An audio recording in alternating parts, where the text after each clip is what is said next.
Public hearing on 1241. Okay, great. And hear from uh, not the sponsor. Good morning, Mr. Chairman. For the record, Representative Cole, House Bill 1241. This bill revises the regulation and licensure of money transmitters by the banking department. This is bills requested by the banking department. So what we're going to do today is we're going to call the banking heads and let them discuss the bill since they know what they're talking about in much greater detail than we do. Perfect. Okay.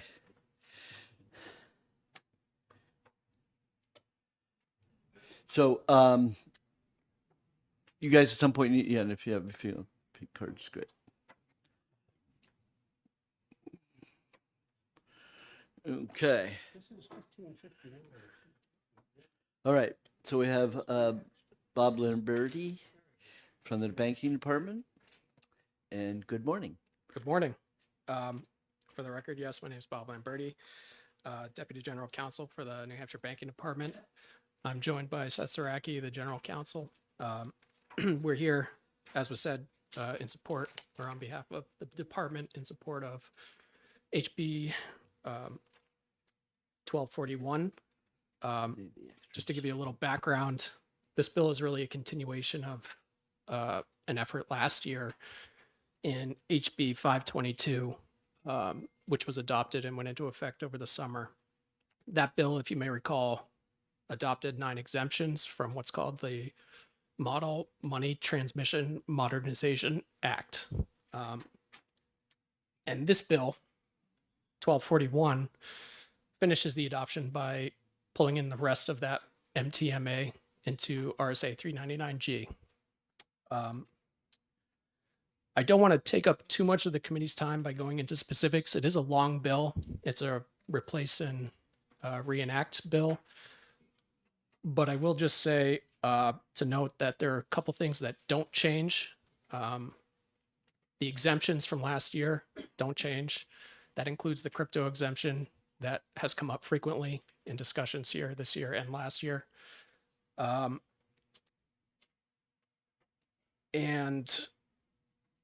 with that, I guess I'm open to any questions the committee has at this point. We have questions from committee members. Okay, Representative Herbert. What's the relationship with this legislation and crypto? That's a good question. Thank you for asking. The relationship, insofar as it relates to crypto, it's tangential in some respects because in many instances, crypto firms are not subject to registration under the Money Transmission Act. The Money Transmission Act, the Registration Act, only applies to firms that transmit fiat. So if there is a company that operates in both spheres, crypto and fiat, they would have to be registered with the department. But the jurisdiction of the department only extends to certain subsets of the transmissions that they undertake. For the question, may inquire. So as of this point in time, there hasn't been anyone who has tried to register as a money transfer service, crypto, in other words? I don't know the exact number. I can tell you, I think I can say pretty certainly that we have some entities that are registered that do operate with crypto, but we have no jurisdiction over those particular transactions. So we don't regulate it, in other words? Right now, any crypto transaction, if somebody has a problem with it, you would be calling the Attorney General's office. You would be using it, it's a consumer protection issue. It would not have anything to do with the banking department. That's right. Unless and until fiat, unless fiat is being transmitted, in which case they may fall under the jurisdiction of the banking department.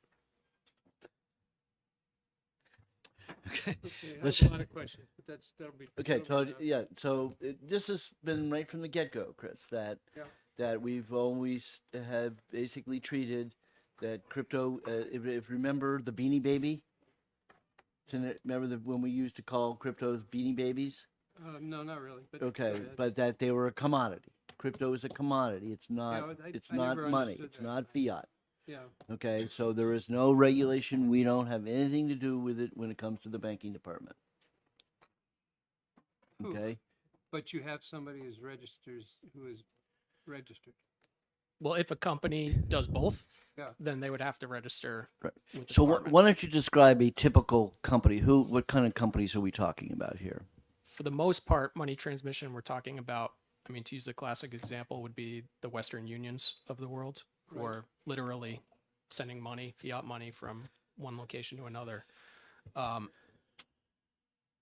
And there's been some, I think, questions at the federal level on how that interplays with the crypto firms and the fintech firms, and that's what this legislation, I think, is designed to sort of clarify or start to clarify. Actually, I found that I tried to use Western Union once for my daughter, and it didn't work out well. I flunked the tests that they were asking, and then someone said, "Well, why don't you just go down to a Walmart?" And it turns out all you have to do is find another Walmart, and they transfer the money right over for you. Yep. Piece of cake. Yep, So that's another example. that Yep. was- okay, but again, it's transferring money, and then to somebody else who's then getting the money. This right. money is fiat cash, going both ways. Are you familiar with the fact that these payroll companies, check companies, have a problem with this legislation? Are you guys aware of this? I'm not aware. As far as I know, everyone who's seen that, well, the department hasn't received any sort of negative feedback on the. Really? I'm shocked, Peter. You haven't talked to the banking department about this? Okay. Well, then yeah, I might have to ask you back after you hear from these folks who have an issue. Otherwise, Representative Ammon has a question. I do. I'm trying to pull it up here. Thank you for your testimony. I missed the beginning of it, so I apologize for that. I had a question about the definition of monetary value. It seems to have changed since the previous iteration of this.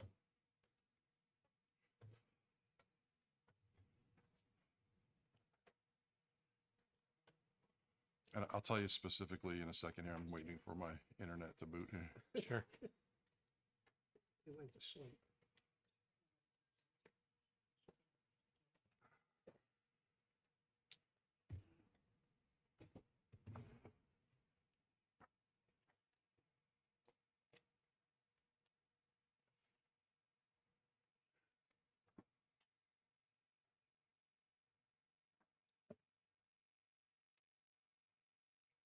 So where is that in the bill? It's in the definitional section. Oh, in definitions. Okay. Yeah.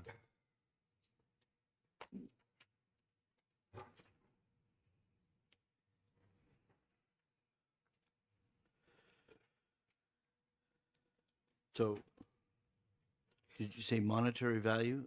Yeah, there's Okay. a definition of monetary value. So Means the a old- medium exchange, whether or not redeemable in money. Yeah, so the old definition said, medium of exchange, whether or not redeemable in currency and includes convertible virtual currency. And so that latter part was dropped. Redeemable in money, period. Because it's So we it, changed it.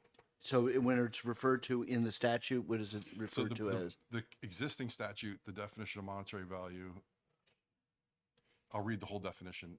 It's monetary value means a medium of exchange, whether or not redeemable in currency and includes convertible virtual currency. And the new definition says it's a medium of exchange, whether or not redeemable in money. Period. So that's a definition. So in Yeah. the statute, does it talk about what's, I don't know the ramifications of that, but I Okay. just thought I'd ask the question. so so we don't know, where do we, I guess I have to, if I had my computer, Yeah, so do a find search all right. when they type in monetary value. And maybe we can deal with this in subcommittee, but I just We wanted to raise the definitely question. could, Yeah. right. That's a, thank you for the question. I don't want to speak out of turn without having a chance to look through it again myself, but I wonder, The Model Act has an optional article specifically on cryptocurrency that we did not include in this bill, and I wonder if that might be a holdover of that specific article that just wasn't changed. But again, I would have to look through a little bit more closely, maybe in subcommittee, Okay. to figure that out. Can I just follow up? Further question, may I So, inquire? I guess this is a would you believe at this point, but would you believe New Hampshire has had an advantage in this area since 2017? And my concern is that we don't want to give up that advantage and go backwards. So if we could just be careful about Yep, I understand. that. Okay. Okay, so we'll address that in the subcommittee. in this. Okay, don't go far. Thank you. All right, so Peter, who did you want to go first here? Myself and Robin. Okay.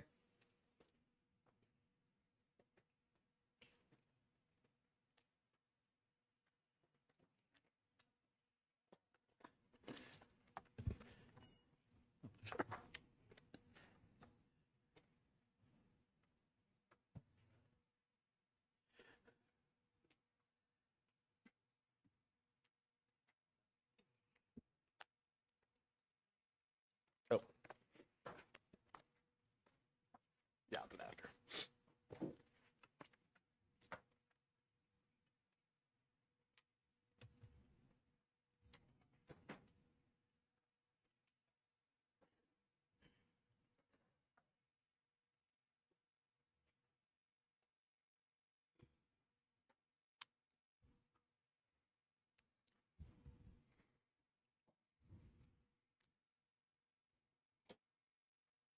All set? Yeah, go. Thank you, Mr. Chairman, members of the committee. For the record, Peter Bragdon, Senior Policy Advisor with Preddy Strategies, here representing the Independent Payroll Providers Association. Also joined today with Robin Imbrogno from the Payroll Group. We're two industry association representing the independent, smaller payroll processing companies. I'm here as the pretty face, not knowing much about anything, which I'm not probably succeeding at very well at all myself. But Robin knows all about the industry, and specifically, we would request to be have payroll processors excluded amongst the list of those exclusions that are in the bill. But Robin can speak more to the issue. Okay, Good morning. good morning. I'm here on behalf of both the payroll group and the Independent Payrolls Providers Association.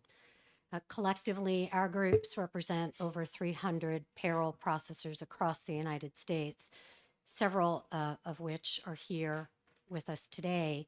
And we have several members here in New Hampshire. Our members consist of small and medium-sized regional payroll companies, and together we represent registered agents for the IRS in total. In total with the IRS, there are over 28,000 reporting agents that are registered as payroll reporting agents. In the state of New Hampshire, there are 460 firms that are listed under the NAICS code as accountants, tax preparers, bookkeepers, and payroll services.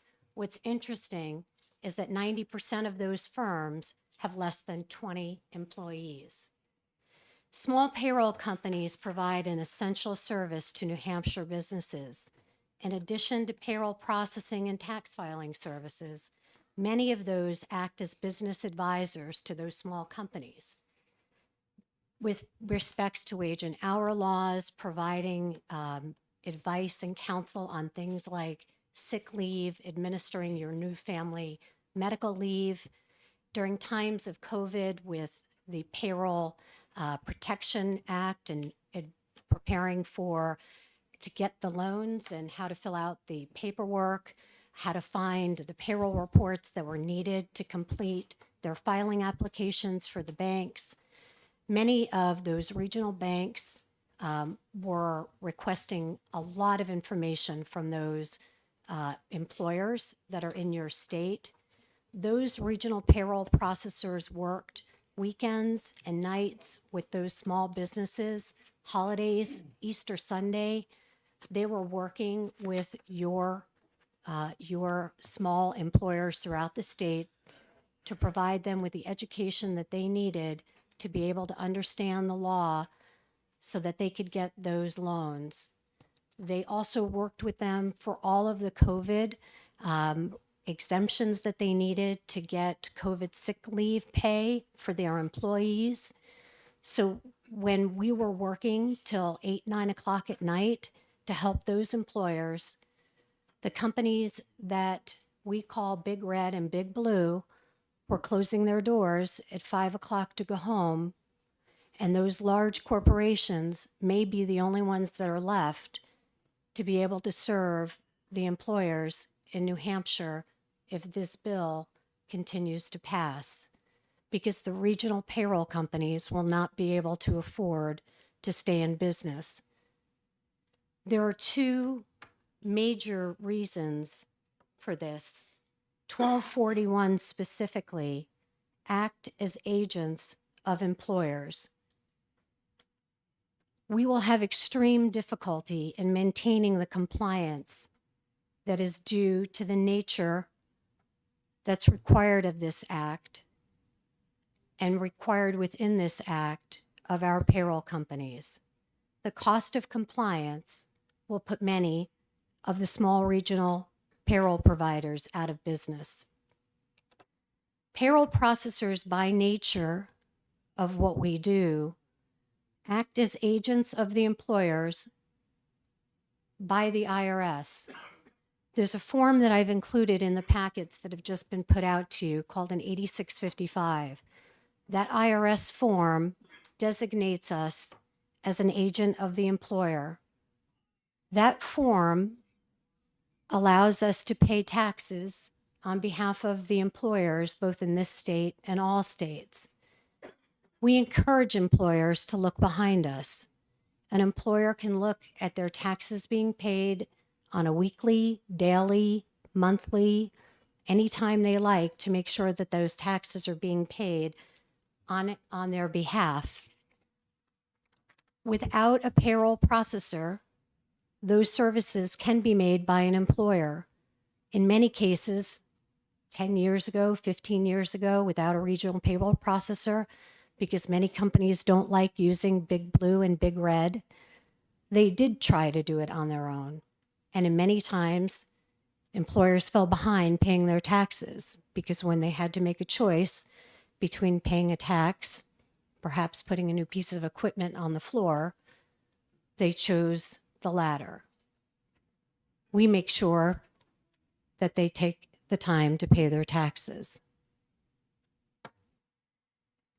In addition to paying taxes and acting as an agent, you should know that the bill requires us to ensure that we are complying in full with that act, which may mean that if an employer has an employee in another state, so if that employer opens up a branch in your state and we are working for an employer out of state, we may be out of compliance immediately.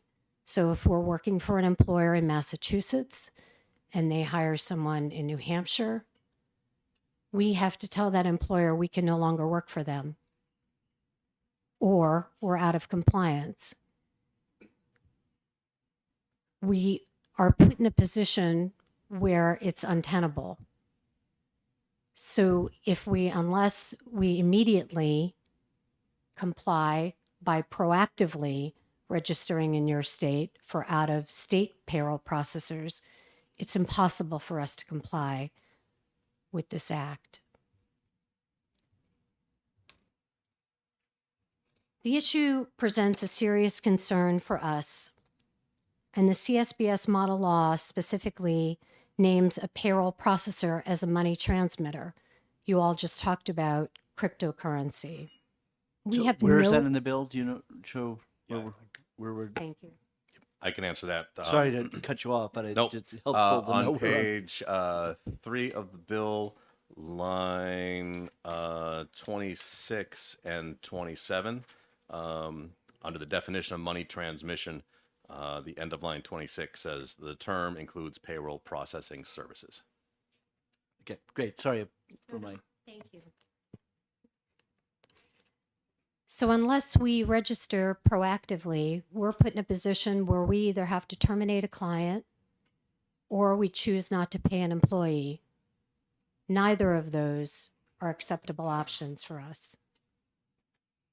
Another major concern for us is the unsurmountable cost of compliance. I provided to you a second exhibit, Exhibit B.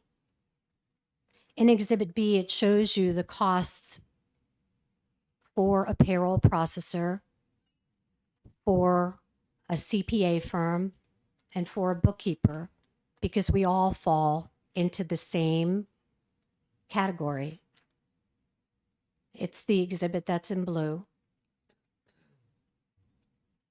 Those costs show the bonding costs, the potential cost to register, not again just in your state, because the CSBS model legislation is being presented in many states.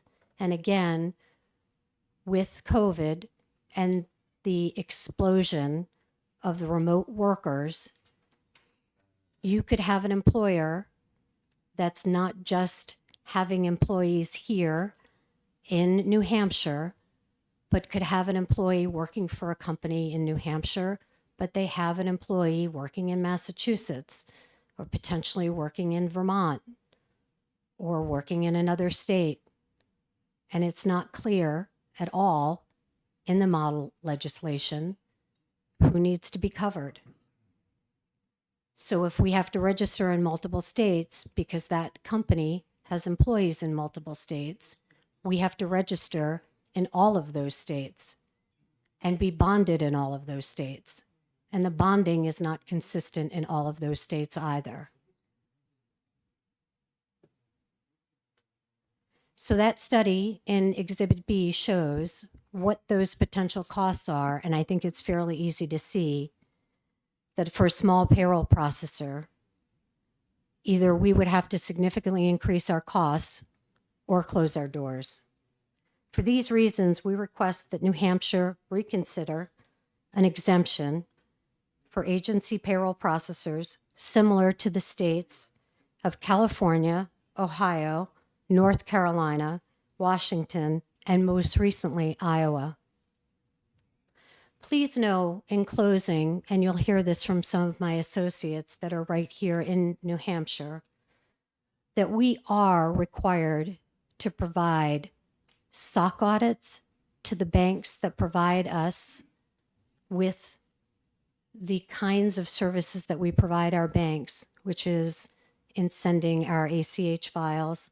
We're required to provide notch audits.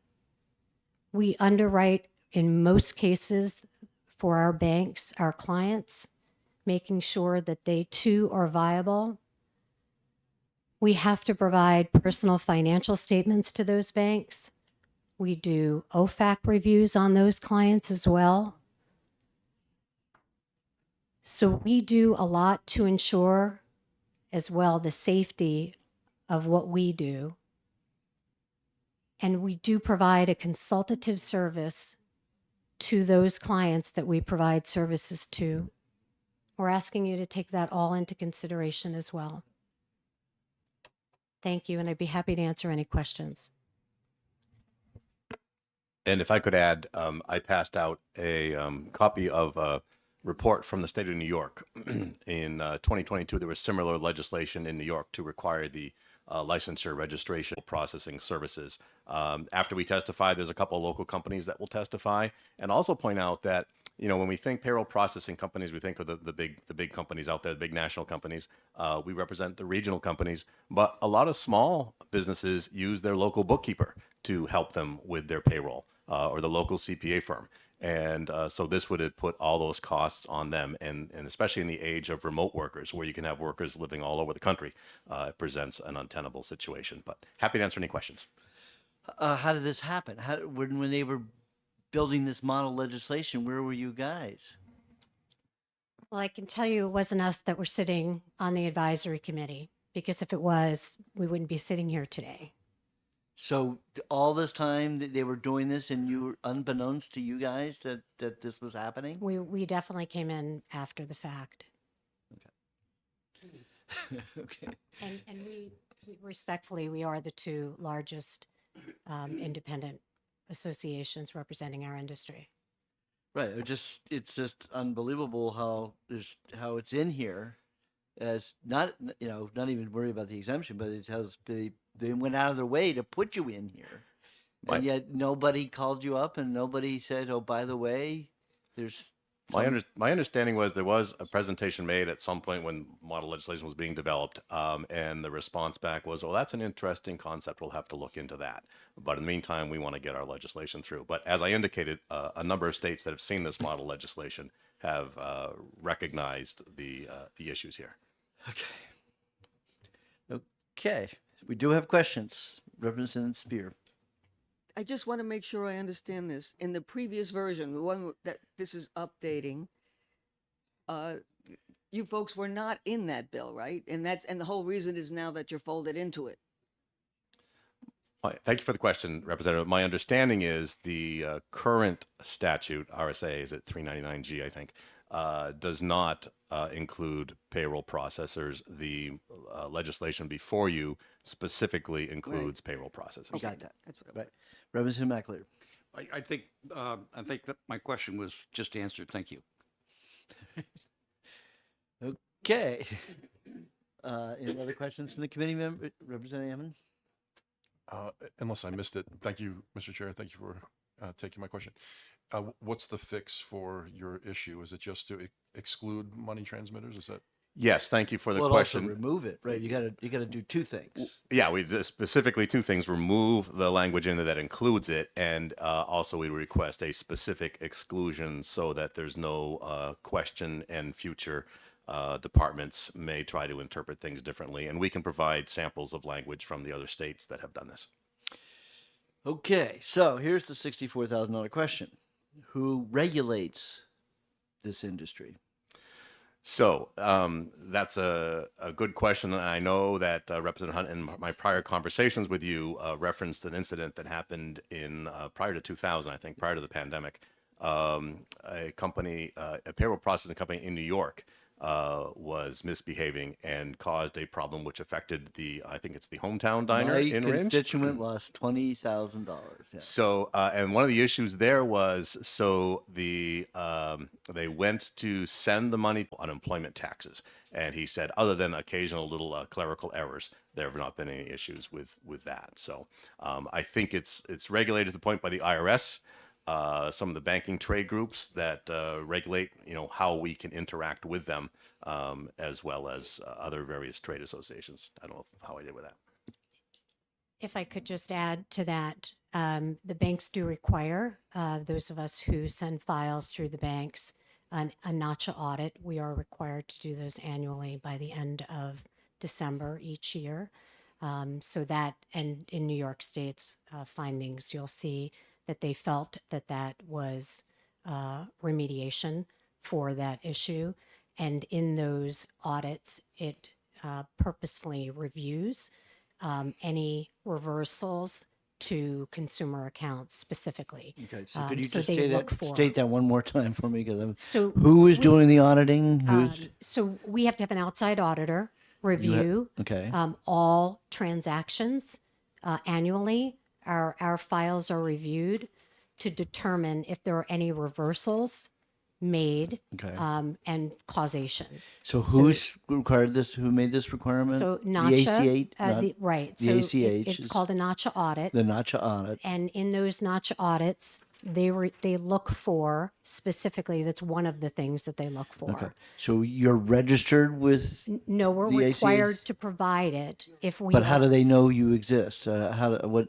Because we pass bank files, right? So if you are putting a file into the banking system, Okay. you are required. So this is As anybody part- who puts a bank Your file. bank must require you to provide it to the bank. So we can't have a bank relationship. There's certain things that we have to provide our bank every Correct. year. We actually have to provide our bank with things 4 times a year. But one of the things annually that we have to provide them with is a notch audit. If we don't provide it, we lose our ability to send notch files. So that would be up to the bank to It's shut not you up off. to them. It's required by Right, them. but I'm saying if you Yes. don't send it, They will turn then us off. then they would notify the bank The that bank notifies us, you're off. so you are required to give this audit to the bank. Correct. So if I think in terms of my happy homeowner or a happy business, I have QuickBooks, and QuickBooks I can transfer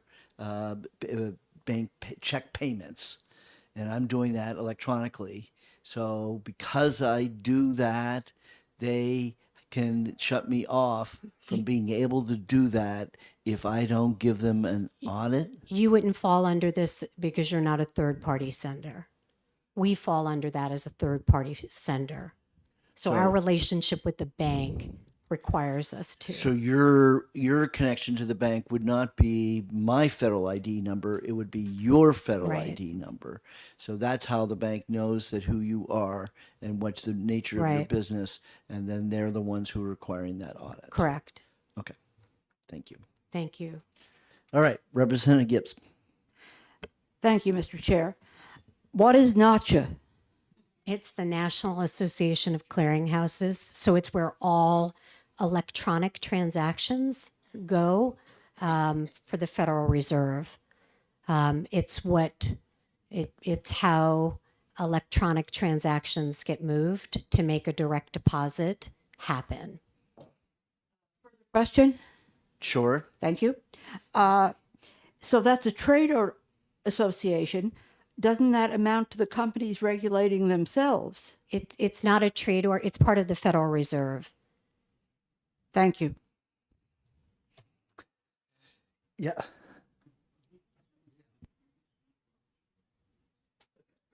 So I already went and had a little conversation with them, okay, and they will be prepared. Theoretically, the bank commissioner is not here today, so they can't tell make a decision at this point. But what we will have is when we have the subcommittee, we will hope that we'll have the language, the proper amendment. Unless the banking department can have a different opinion, they can offer it up at the subcommittee. But at this point, my expectation is that we'll have an amendment drawn to take care of this problem. With that, Thank you. thank you very much. Okay, so the other two, I know you came here, so and you obviously want to speak, so I start with Josh Robinson. And all I could say is don't repeat anything we haven't said. And I think we certainly get the problem and we certainly want to fix it for you. Absolutely. And thank you for taking a few minutes to hear me. I will my testimony is specifically in regards to my company and the impact of the legislation. I'll be quick. It sounds like we're moving, in a direction kind of in alignment here. So I'm Josh Robinson. I'm the president and second generation owner of Checkmate Payroll Services. We're based in Concord. I'm a lifelong New Hampshire resident. My family, we moved from Bow to Hopkinton in 2021. I currently serve on the Greater Concord Chamber of Commerce, but I am here to provide testimony as a citizen of the state and owner of a payroll processing company, and in no other, not speaking in any other voice here. Our company is 100% New Hampshire based. We employ about 20 well-compensated professionals, primarily in technology-focused roles. Our client base is comprised of hundreds of employers, from your neighborhood auto repair shops, convenience stores, medical professional practices, to larger high-tech manufacturing operations, and the occasional startup with a new business model that quickly grows and expands into a multi-state employer with complex tax reporting needs. And I think one of the best ways to kind of just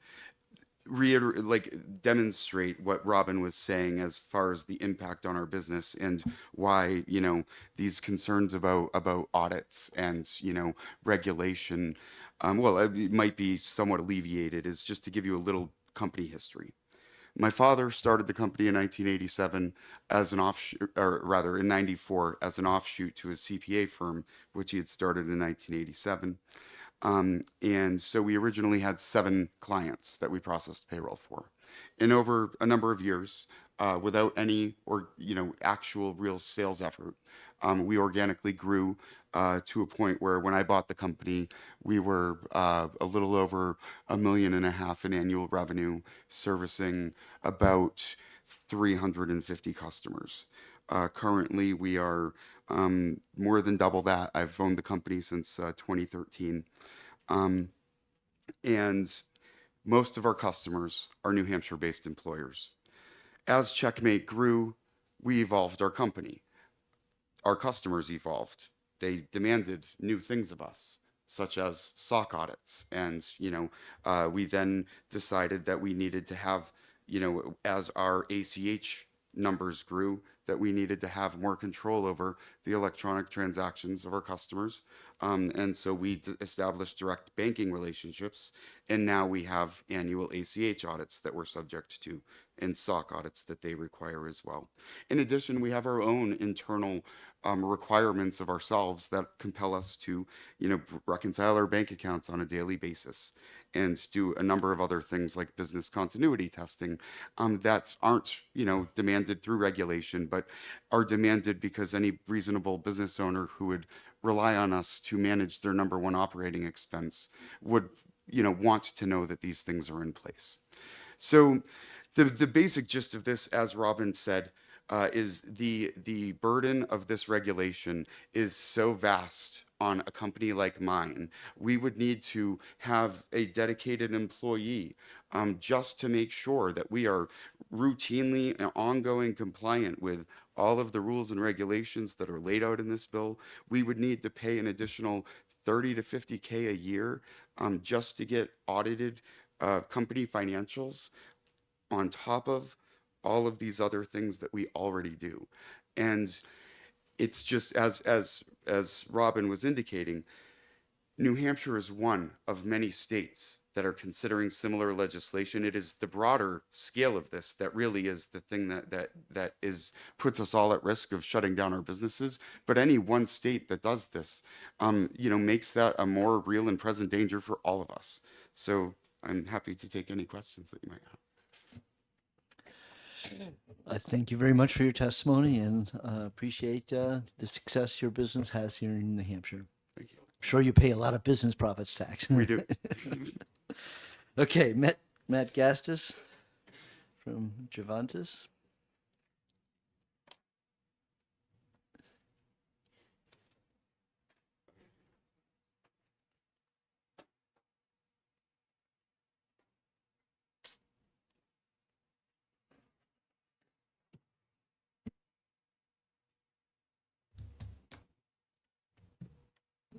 Good morning. Morning. So it's probably very kind of repetitive here, but Chairman Hunt, distinguished committee members and guests, my name is Matthew Gatsis. I'm here today with my brother-in-law, Dan Casey. We are here representing Trivantis. Trivantis is a family-owned local payroll company owned by my father, Michael Gatsis. Trivantis has been providing payroll services for the last 21 years in New Hampshire and 2 New Hampshire-based companies. Trivantis has 24 employees, all who reside in New Hampshire. Our only office is located in downtown Manchester, New Hampshire. The average size client we provide payroll services for has 14 employees. As you can see, we are a small business providing a crucial service to other small businesses in New Hampshire so they can concentrate on their core business. My father and uncle, Ted Gatsis, started Staffing Network 1989.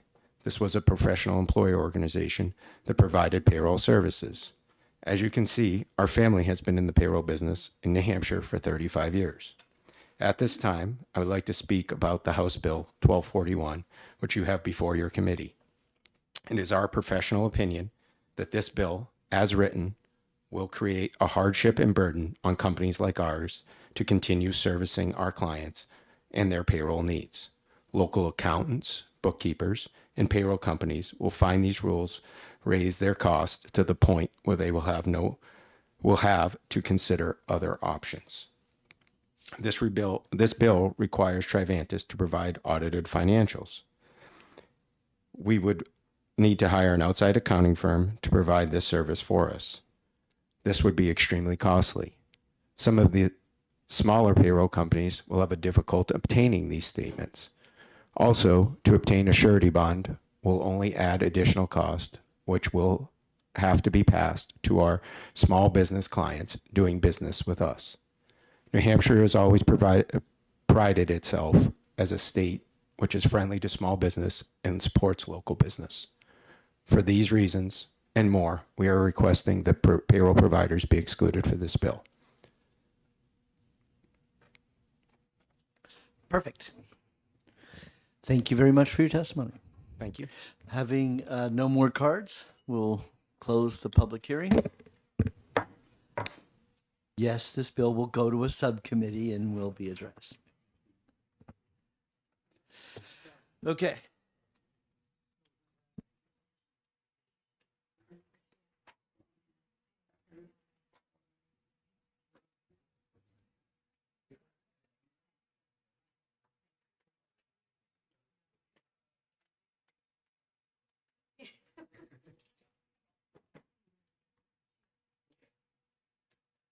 All right, ready for the next one? Yes. But actually, is the clerk ready? Yes, she's ready.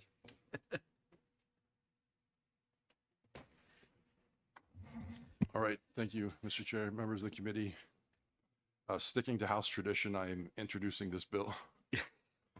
House Bill 1559, repealing the chapter relative to cash dispensing machines.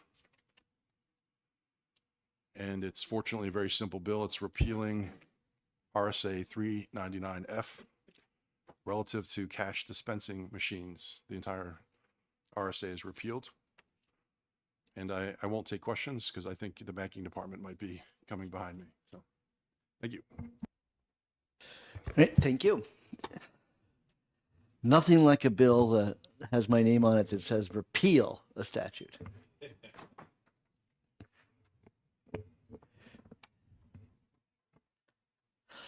Okay, Seth Zaraki. Correct. Good morning, Chairman Hunt, members of the committee. My name is Seth Zaraki. I'm the general counsel at the New Hampshire Banking Department, and I'm here speaking on behalf of the department. HB 1559 will repeal RSA 399F in its entirety. This is the chapter relative to the registration of non-bank cash dispensing machines in New Hampshire. So cash dispensing machines are electronic devices that allow consumers to debit their account in exchange for dispensing cash. They essentially look like ATMs, but the difference is cash dispensing machines are operated by businesses other than banks or credit unions and are only capable of dispensing cash as opposed to conducting other transactions like deposits. The New Hampshire Banking Department currently maintains a registry of non-bank cash dispensing machines, but we support the repeal of this chapter for the following reasons. First, the repeal will result in the elimination of the department's registry and the administrative burdens associated with maintaining it. Under current law, the department is permitted to collect annual fees of only $50 for new registrations and $5 for renewals. The department's experience is that the staff time and administrative costs associated with maintaining that registry considerably exceed any value in having that registry. In short, the evidence that we have shows that it's just not worth it. Furthermore, RSA currently, it contains no enforcement provisions. So if there were a consumer issue with a cash dispensing machine, the department has limited statutory authority to take any meaningful action. Moreover, the department's records reflect that it has received only one consumer complaint relating to a cash dispensing machine during the time that it's maintained this registry. Because of the confidentiality protections associated with consumer complaints, I'm limited in what I can disclose about that. But that one complaint had to be resolved through the customer's bank rather than the operator of the cash dispensing machine anyway.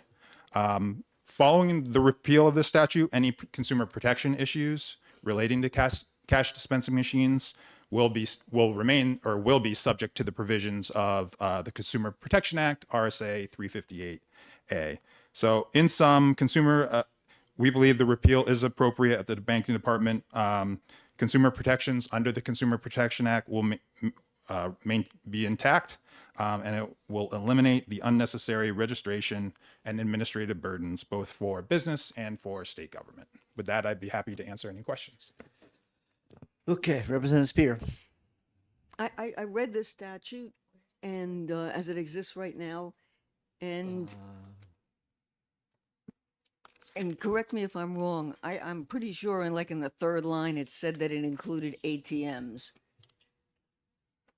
Does this mean that ATMs are not regulated anymore and they can just do whatever they want? No. Yes, I appreciate the question, Representative. No, ATMs, first, I'm not sure what provision you may be referring to in current law.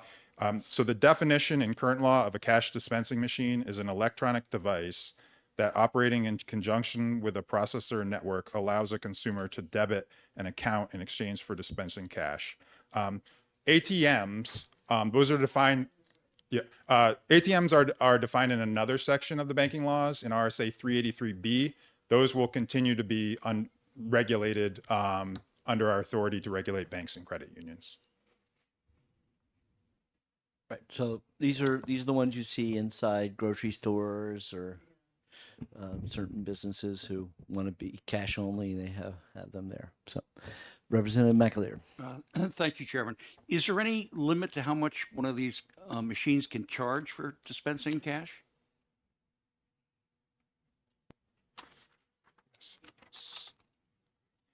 There is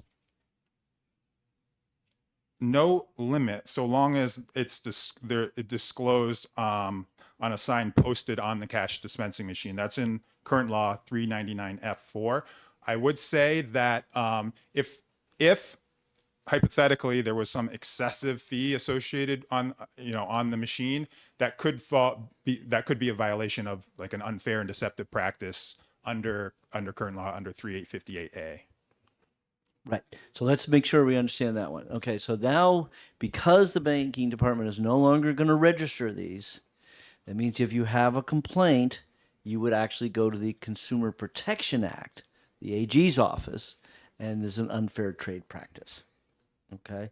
So that much like what we did with crypto, we took it away from the banking, any registration the bank department has any connection to it. So now if there's a problem, it's now does not fall under their jurisdiction. It falls under the Attorney General's office as a Consumer Protection Act. Representative Gibbs. Thank you, Mr. Chair. Just for clarity, you mentioned cash dispensing machines inside grocery stores that would now be covered under the Consumer Protection Act and not covered by the banking department. But just for an example, about a mile from here, there's a Market Basket grocery store on Store Street, and inside that grocery store is a Citizens Bank ATM. Am I correct that Citizens Bank ATM would still be regulated by the banking department? So yeah, appreciate the question, Representative. Citizens Bank is a federally chartered bank, so that would be regulated by a federal banking regulator. However, for example, if there were an ATM on a street corner or in a grocery store that is run by a bank or a credit union that is state charter, that is regulated by the New Hampshire Banking Department, that would continue to remain under our jurisdiction and regulatory authority. Thank you. Thank you. Okay, so we all know the difference between an ATM and a cash dispensing machine. I would have to say I first kind of paid attention to years ago. We had this bill, and I'm the one that got it lowered to $5 for the renewal. But then I did get a notice from my bank that said that they would, anytime I use an ATM, let's say we foreign, an ATM that was not my bank, they actually reimbursed me for the fee.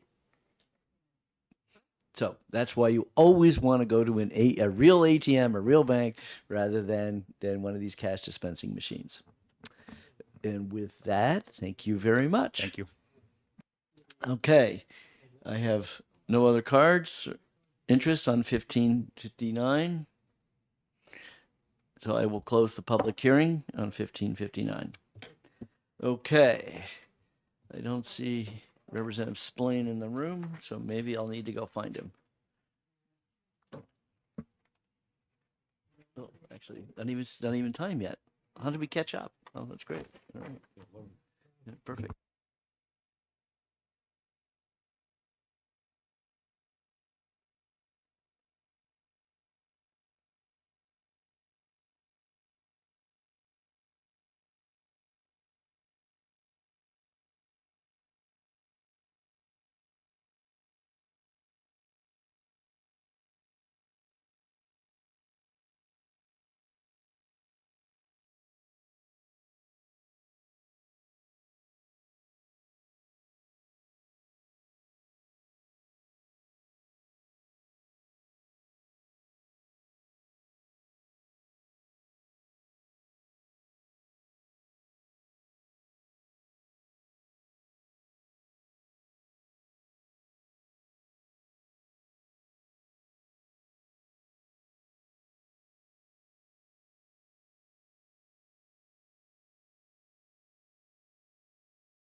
All right, Representative Splain will come up and introduce his bill.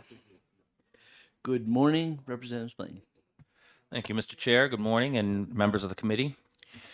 I'm bringing this bill to you in an attempt to try to preliminarily address a situation that's becoming more and more of an issue as technological advances are being made with vehicle manufacture.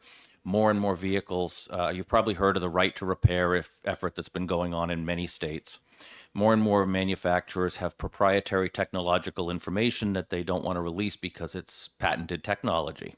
And the legality of forcing a company to disclose that information when it's patented technology is kind of nebulous. And so some states have gone the route of forcing manufacturers to disclose proprietary systems of the vehicles to third-party garages. Many, if not all of those, have ended up in lawsuits and litigation that may not yet even be settled. And so I decided I would like to try to preliminarily start to address this problem by at least making sure that a buyer is able to beware. As we've heard many times, buyer beware. So all this bill is trying to do is ask that when a manufacturer is producing a vehicle that has proprietary systems in it that can only be repaired at the dealership, that they can't take it to their local garage to have repairs done if they buy it, that it's on the window sticker with all the other information that's disclosed upon as far as mileage goes and all those other things, the warranty, the mileage and all that. It should also tell them, hey, by the way, if you buy this, you might have to go to the dealership to have certain parts of the vehicle repaired because we don't disclose that proprietary information to your local dealer or your local garage.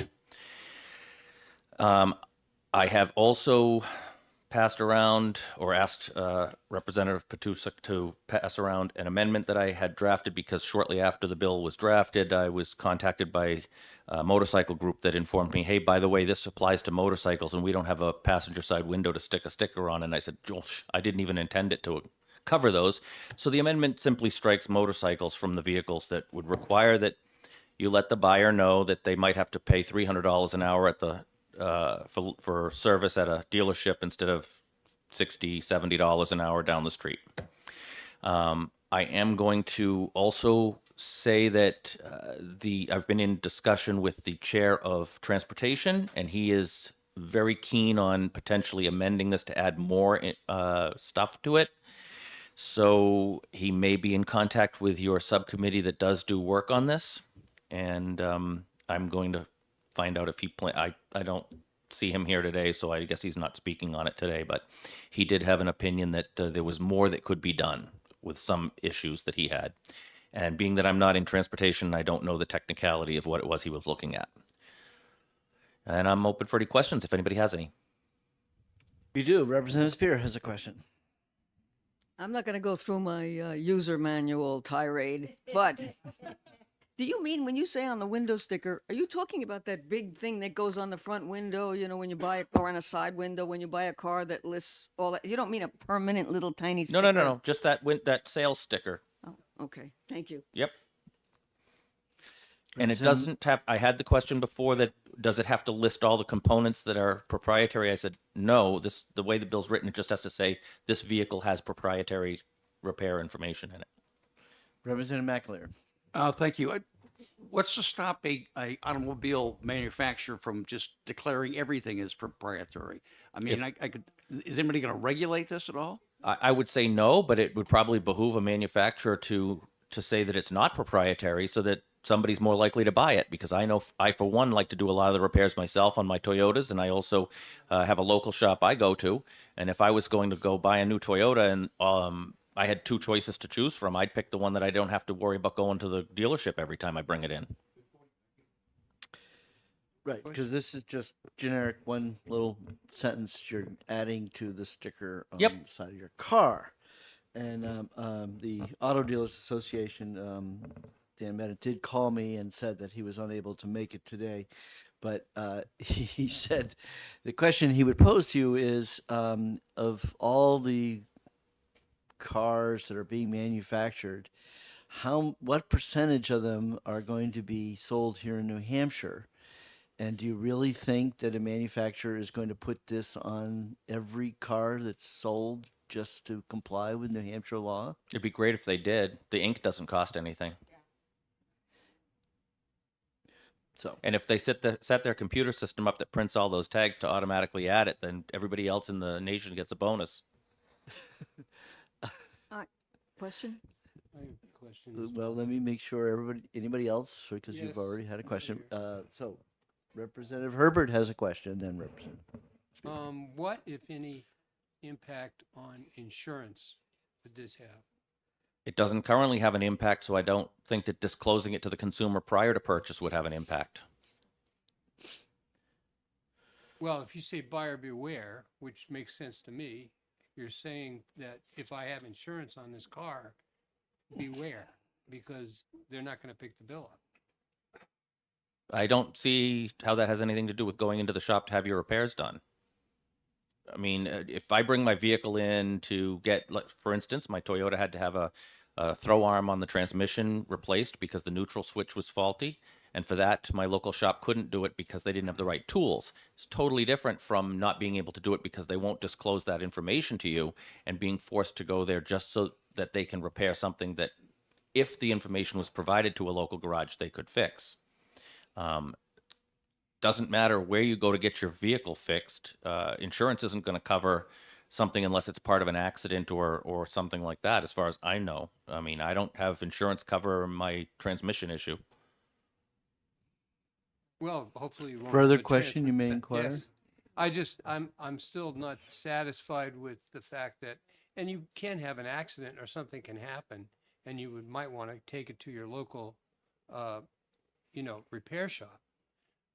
Does that mean that if I have an insurance policy on my car that says they'll pay for accidental stuff and all that kind of stuff, does that mean that my local shop can't, the insurance is not going to pay for it? From my perspective, from the times that I've been rear-ended or had insurance issues, when I make a claim with my insurance company, they ask me if I have a garage of preference. And if I do, then they deal with that garage. And if they support that garage, and if they don't like that garage, they can offer me some alternatives. But it's usually the insurance company that gets involved prior to taking it to a garage. And if they have their preference, they make it known. So if I could just clarify what that is. the Further answer- question, you may inquire. Yes, so if I understand you correctly, the insurance company will, on a new car or a car with all the gadgets, will say, you got to go over to the dealer. Sometimes they do that. I have found that with the new electric vehicles, there's very little option then to go to the dealer. And as more and more technology is being rolled into the vehicles, it's becoming more and more of an issue where the local guy can't fix things. And as a consumer, I want to know before I buy a vehicle whether I can fix it or take it to my local guy, or whether I'm going to be stuck going to the dealership every time I need to have something done. Okay, thank you. Representative Ammon. Oh, excuse me, Representative Spear. What's next? Actually, I think my question got answered inadvertently by answering that Okay. question. Thank you. Representative Ammon. Thank you, Mr. Chair. Thank you, Representative Spillane, for taking our questions. So I'm trying to understand the bill, reading it here. There's a definition of used motor vehicle that's used in the definition of dealer. And so my first question would be, does this apply to used vehicles as well as new? No, it was only meant to deal with new vehicles. But it does say that in C. The definition of dealer includes used vehicles. And it states that the manufacturer has a responsibility. Right. And that's why it wasn't meant to deal with used vehicles. It was only supposed to be applying to new vehicles. And I appreciate that catch. As I said, I already have an amendment for taking the motorcycle part out, and I would certainly welcome an amendment to take the used vehicle portion out, because this was only meant to deal with brand new vehicles. Further question, you may inquire. Thank you. And then my last question is at the end, I don't have a line number, but it's in Roman numeral 2, repair notice required. It talks about, so the sticker legibly states if the motor vehicle will require any repairs that can only be made at a dealership, and lists any vehicle parts that contain proprietary information. So to me, that means that there'll be a list of parts which could be quite extensive. And then the definition of proprietary information, a lot of those parts might have patents on them that might be considered proprietary. So I get what you're saying. Okay. It should have said subsystems, I suppose, because it should have basically had what we're looking for them to list is the computer module, the transmission, emission system, generically parts of the vehicles, not the actual individual parts on the vehicle. That would be ridiculous. We just wanted people to know that, this vehicle has proprietary systems that may need repair in the transmission. If such happens to it, you have to go to the dealership, or in the computer module that drives the engine.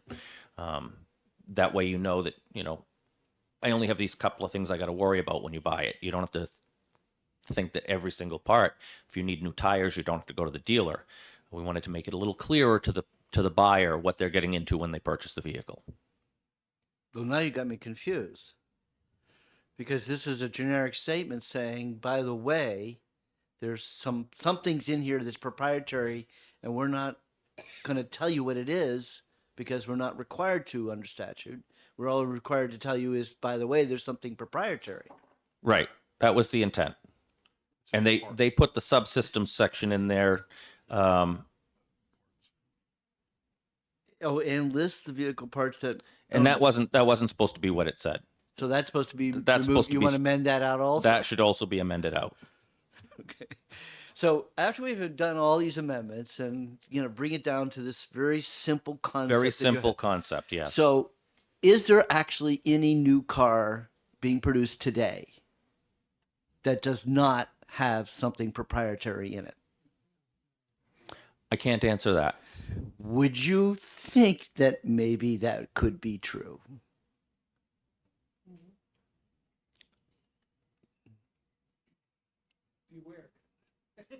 Well, I can tell you that the guy that fixes my stuff down the road is a Jeep guy, but he's not a Jeep dealer, and he can fix even the brand new Jeeps. Right. He can get So- the parts for them. But there's no proprietary information that he has to has to send the Jeep to the Right. dealer So, for. so what you just described is that the issue here is, notwithstanding the owner's manual, which I don't think you have to go beyond page 2, that will say, if you will have any problems with your car for warranty repair, please bring it back to your dealer. But that's warranty repair. I understand that. But so we're right out of the block. The consumer is being informed that yes, you're going to need to bring this to a dealer. But what you just pointed out is that there are other service centers that can repair because they can get the parts. But they can't get the information or technology for Uh, some of the proprietary systems, which is what we're trying to inform the buyer about. But then the caveat emptor here.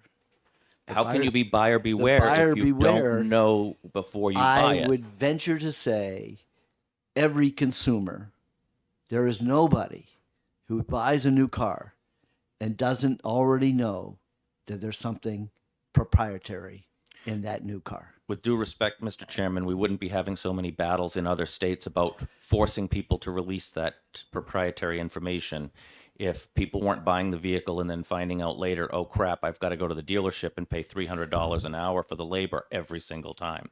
I'm glad you brought that up. Okay, so we've had that legislation in this committee, and we are acutely aware of the issues in that sense that it was in Massachusetts, they actually did a citizen referendum. So they do that down there. And they actually passed a referendum that they had to have the proprietary information made to auto dealers. Since then, there was a negotiated compromise, and now, the dust has settled. But I just heard, because the news, and I think it was public radio, because that's who I listen to most. But it was the big issue was John Deere, and I don't see Henry's not here today, but John Deere, and the issue was these $500,000 tractors, And the story goes on about how that that it turns out what all it needed to be fixed was the wire needed to be plugged back in or something. Just the wire fell out, and he was upset that he had to call the John Deere guy to come all the way out to fix his $500,000 thing, to find out that it was just a loose wire, and that and he had to pay several $100s for travel time for that guy to come out and do it. So we are certainly aware of this right to repair concept. And I certainly appreciate that you certainly are trying to at least let consumers know that it's going on. But have to admit, frankly, is that the owner's manual tells you, so they might just put in the manual, put it on your screen there, please read the owner manuals for all our notices, okay, and think they're in compliance with your statute, which might be a good thing to force you to read your manual, which you should have read in the first place, to find out that there's proprietary I stuff. wouldn't think that that was a bad thing at all. And I appreciate your open mind on it and the fact that I'm just trying to at least get the consumers to have some level of awareness before they purchase. Fair enough. Okay, now Representative Spear. One of the proprietary things with an automobile is the repair codes and the codes that indicate what the problems are. And they're very detailed, and they usually require a little device to interpret those codes, to I've got download one the of those. codes and to interpret those codes.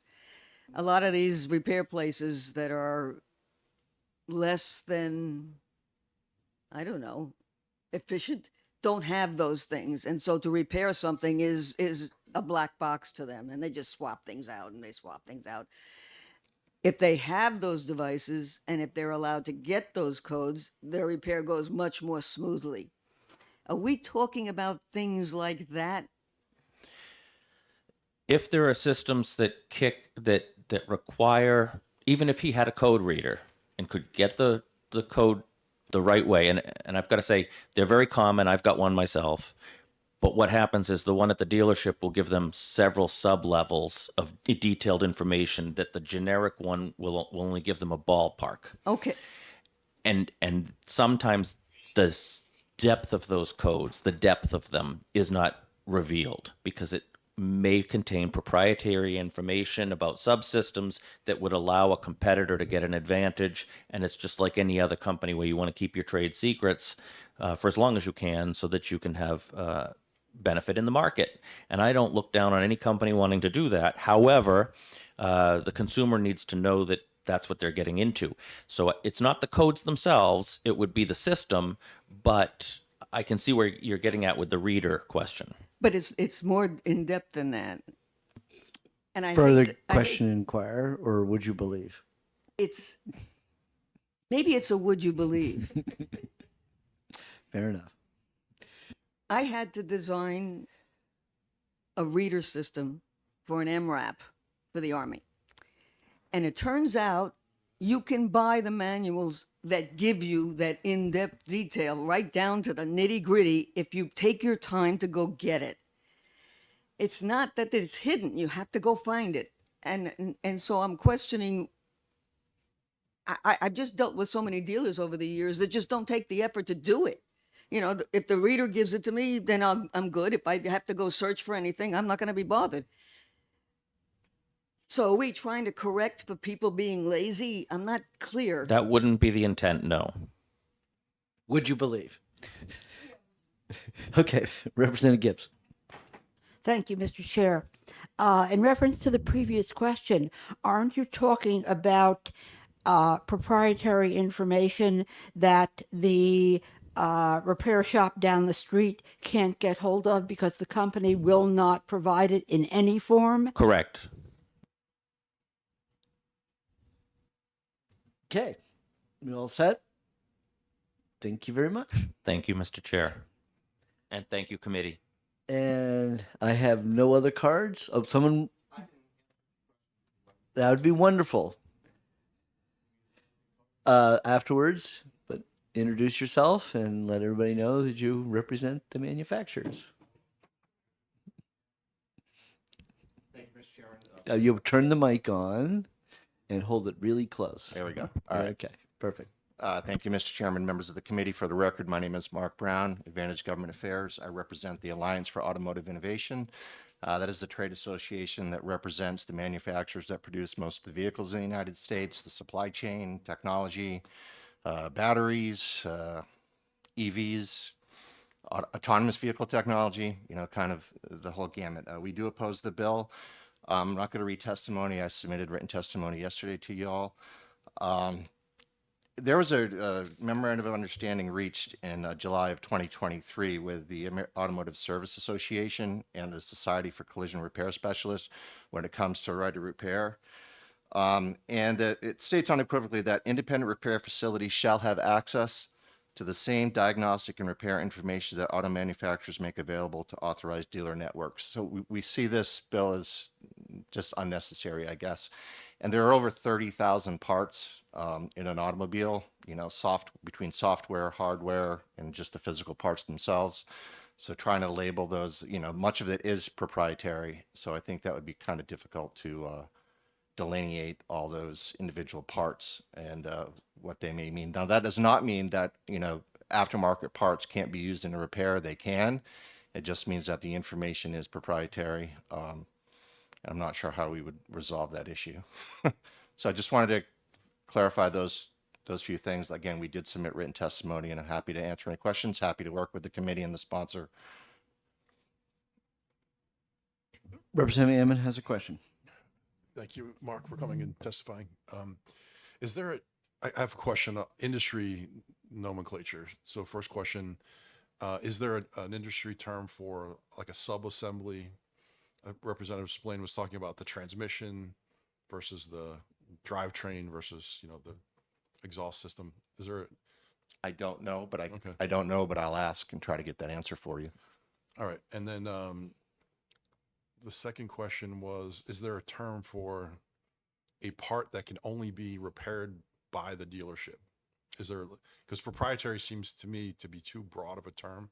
Is there a term that applies just to a part that you need to go to the dealership to get it fixed? I guess I'll answer that question by saying, in our testimony and my discussions with representatives from the Auto Alliance, the Auto Innovators, excuse me, to their knowledge, there is no repair that requires a vehicle to be repaired at a dealership, if that makes sense. I hope that answers your question. I don't know if it does, but I can, if you want to.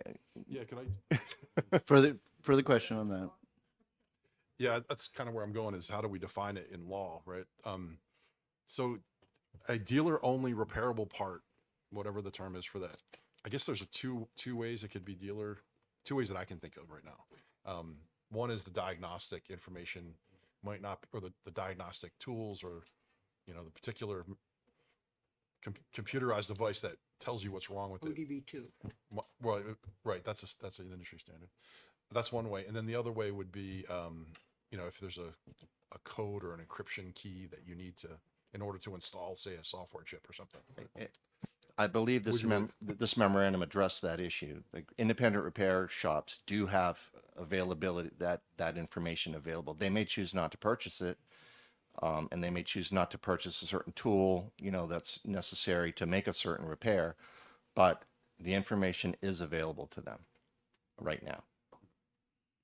Okay, so that I'm focusing right on line 19, which says any repairs that can only be made at a dealership. You're saying is that contention is then, if that's what's left in the statute, then you're not gonna put the sticker on, because as far as you're concerned, anything can be repaired somewhere else. Correct. Yeah, I would guess that would be the answer to that question. Okay, thank you very much. Right, I'll fill a pink card. Thank you. All right. Representative Thaxton has a question. I'm sorry. I have a would you believe? Yeah, email. So, I own a 1923 Franklin, and on the firewall between the engine and the front of the car, it says manufactured by the H.H. Franklin Manufacturing Company of Syracuse, New York, and then it lists about 3 dozen patents. Patent numbers, yes. In the old days, they put the Right. patent numbers right there. And yeah. then if you go to the manual for the vehicle, on the second or third page, it says, to summarize, there's a whole bunch of stuff in here that we have patents on and we make our own tools for. And if you want anything fixed properly, feel free to call your friendly local neighborhood Franklin dealer. And if you can't find it or fix it and you bust it, don't call us. And then just so we go, maybe that was unique to Franklin. I also am the happy owner of a 1950 Packard. Before you go too far, you do realize that patents expire I do. But the point is, and they've got patents that will expire too, soon enough. soon enough. But the point is, this isn't a new situation. This is, as long as people have been manufacturing automobiles, there have been proprietary tools and proprietary, I mean, Franklin sued Alcoa and won, you know. What? Yeah, What?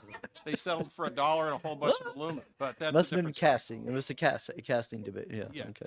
So the point is, there's a whole bunch of, this isn't a new problem. This is, I understand that technology, modern technology is baffling and you can't fix it in your backyard anymore.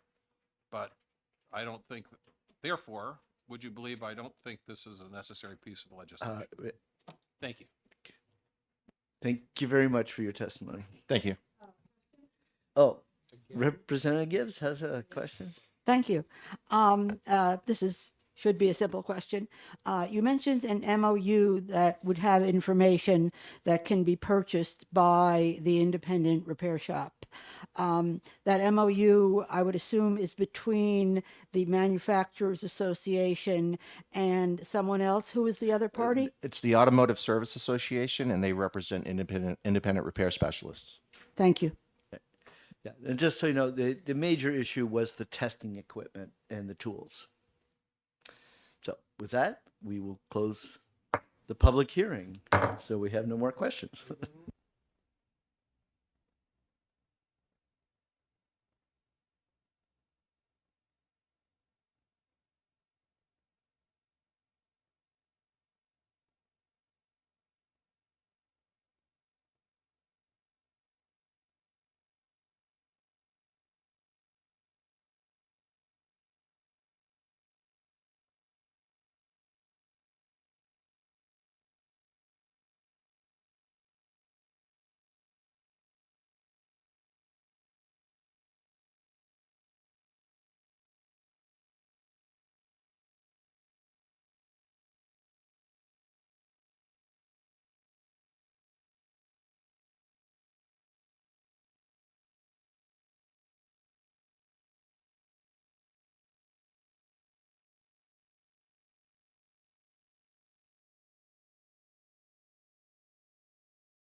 His clock is fast. All right, we ready?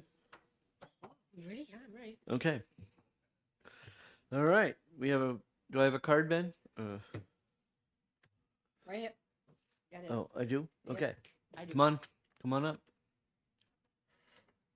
Come on up. So, Ben, how long have you been a state representative? 25 years. Don't answer that. 34 years. I've been a state rep for 32. Right. So he's with me. He's with you? Yeah, he's we've with- known each He's other. with me. He's not with you. As a Democrat or as from Yeah. Manchester? Both. Both. And never But- once have you invited me out for lunch. We'll have to fix that.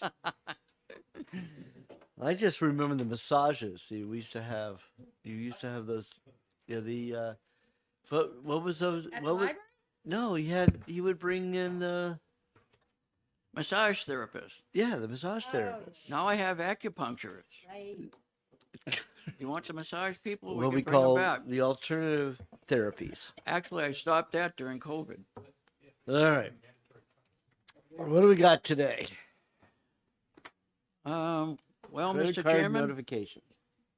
Yes. thank you, Mr. Chairman, and members of the committee. I'm Representative Ben Baruti from Manchester, representing Hillsborough 41, which is Manchester's Ward 6, 8, and 9.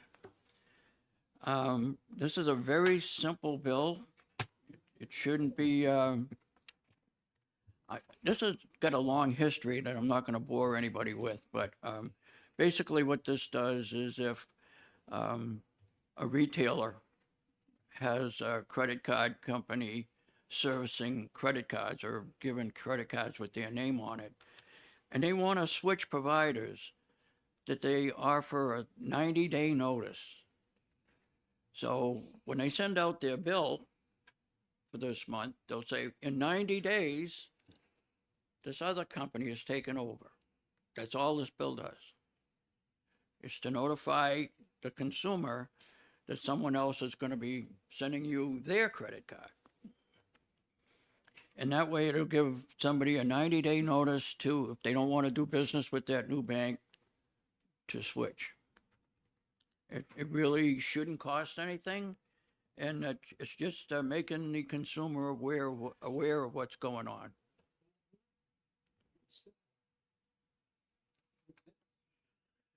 I asked for 1 minute. That's about it. If you want me to go into long detail, I can. Well, I guess give us an example of how this has been a problem. Okay. I mean, why is This this has such been a a big enough problem. problem we Okay. need to legislate for this? About 12 hours a month in 4 different courts, I do mediation for small claims and civil writ cases. Okay. And I hear people complain about this all the time. I had a $700 credit card, and then I get a bill for $4,100. I can't pay it. I don't know what to do. We're in court. Something's going to happen. You're going to see the man today. So I just never knew how to help anybody until something happened to me, and that's why I'm on the bill by myself, because this is how I was aware of what was happening. I was getting my gas, if you don't mind me mentioning names, at BJ's, because they were the cheapest around. And they're usually in towns where I go. And so I had a BJ's credit card because I got 10 cents off. So I don't know if you get them, but I get things in the mail maybe twice a week sometimes with Capital One trying to have me use one of their credit cards. I mean, I could get 3 a week. You know, I don't want to use Capital One. I had a bad experience with them a long, long time ago, and I want nothing to do with them.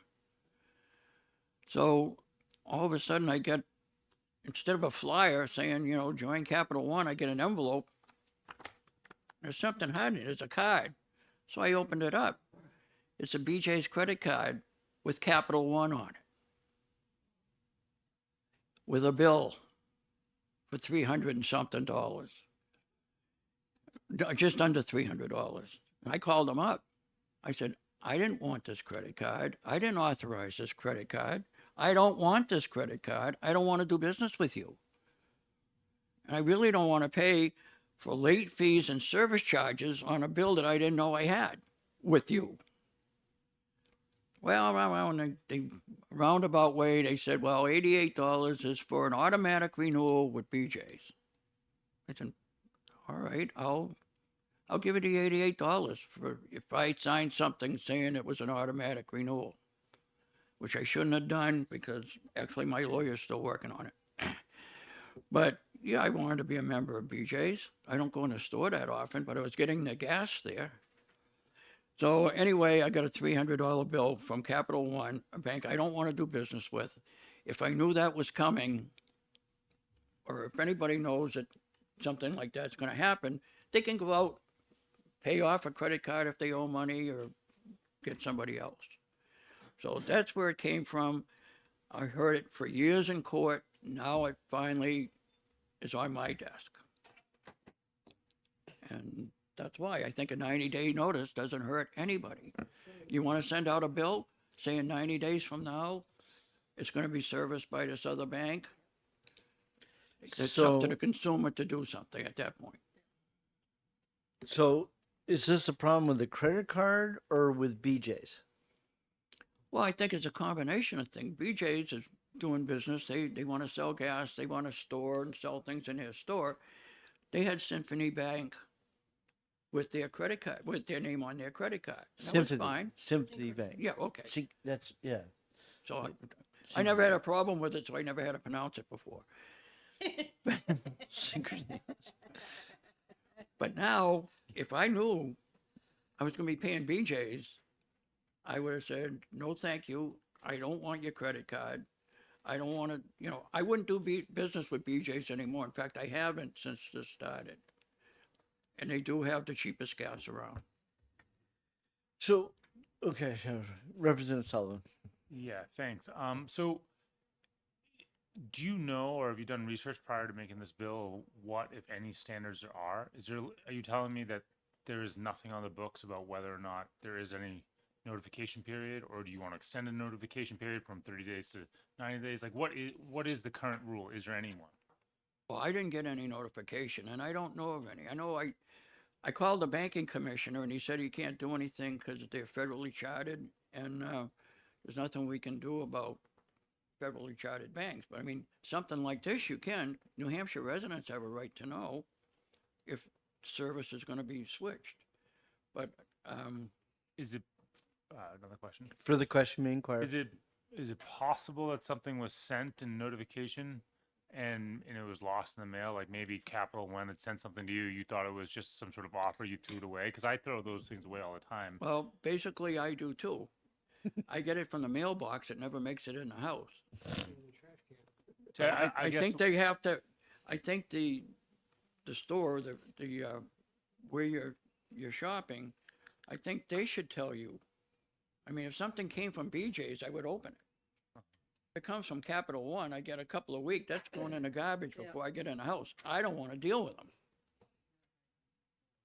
Yeah, I guess I'm just. You're right, it could have curious. happened. I'm just curious if there's any standard now, and I think that'd be important for us to know before we make a decision on this bill. Because if there is a standard and yours fell through the cracks somehow, then we might not need this. But maybe there is no standard, in which case this would be warranted. But it sounds like we don't know the answer to that question. I don't, but if it happened the way I said, and say BJ's did send me something, I don't pay attention to them.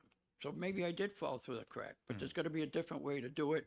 And I think whoever is the originator of the debt should tell you, we're not using this bank anymore, we're using this bank.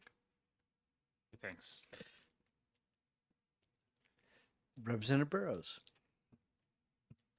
Thank you. I was wondering if you could, excuse me, if you could clarify. I think you said that you saw one of the bills go from $700 to $4,100. Oh, I see those all the time. But how did that happen with the new vendor? How did it jump from? Well, I don't know. I mean, I hear credit card complaints every week. I'm in court maybe once a week. I cover 5 mornings a month in court. Mhm. Out of the 5 mornings, I'll probably hear 7 or 8 complaints about credit cards, about how people can't afford them, how they don't understand the bill, they don't understand where the money's going. You know, it's all interest.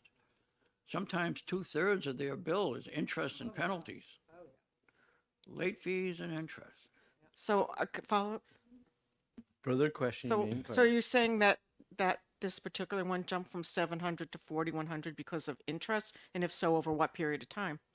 Well, by the time it comes to my desk, when they come in for mediation, the lawyer representing the credit card company doesn't know, or not the credit card company, the company who buys the debt from the credit card company. Now it's another third person. They just buy the debt. They can't tell you what you bought when you bought it. They bought the debt. They didn't buy all the paperwork that went with it before. So they can't even tell you. And the judge isn't going to want to hear. The judge is going to say, this company says they owe you this. And the judge can't tell you where the debt came from, what you bought, when you bought it, how much you bought it for. All they can tell you is what the debt was sold to this third party for. LVNV Funding is one that I know of. Portfolio is another company. You must know more, you know, all of them. But they're all collection people. And they don't Cranking have up the the rate? background of the debt. So they're cranking up the interest rate? I don't know where they get that. They just keep pumping it up. And the interest rates are pretty high on credit cards. And I see credit card problems accelerating in the next couple of years. Can I just say one quick thing? Keep going. No, I guess my question is, if we don't have any idea how it got from A to B, I'm not sure what we can do to fix it.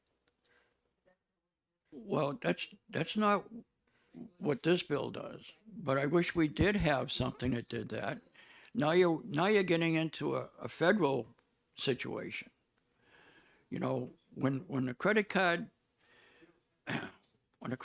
company says you owe this much money, they hand it off to a collection agency. All they hand off is the debt. They don't hand the whole file over. These lawyers can't tell you where the debt came from.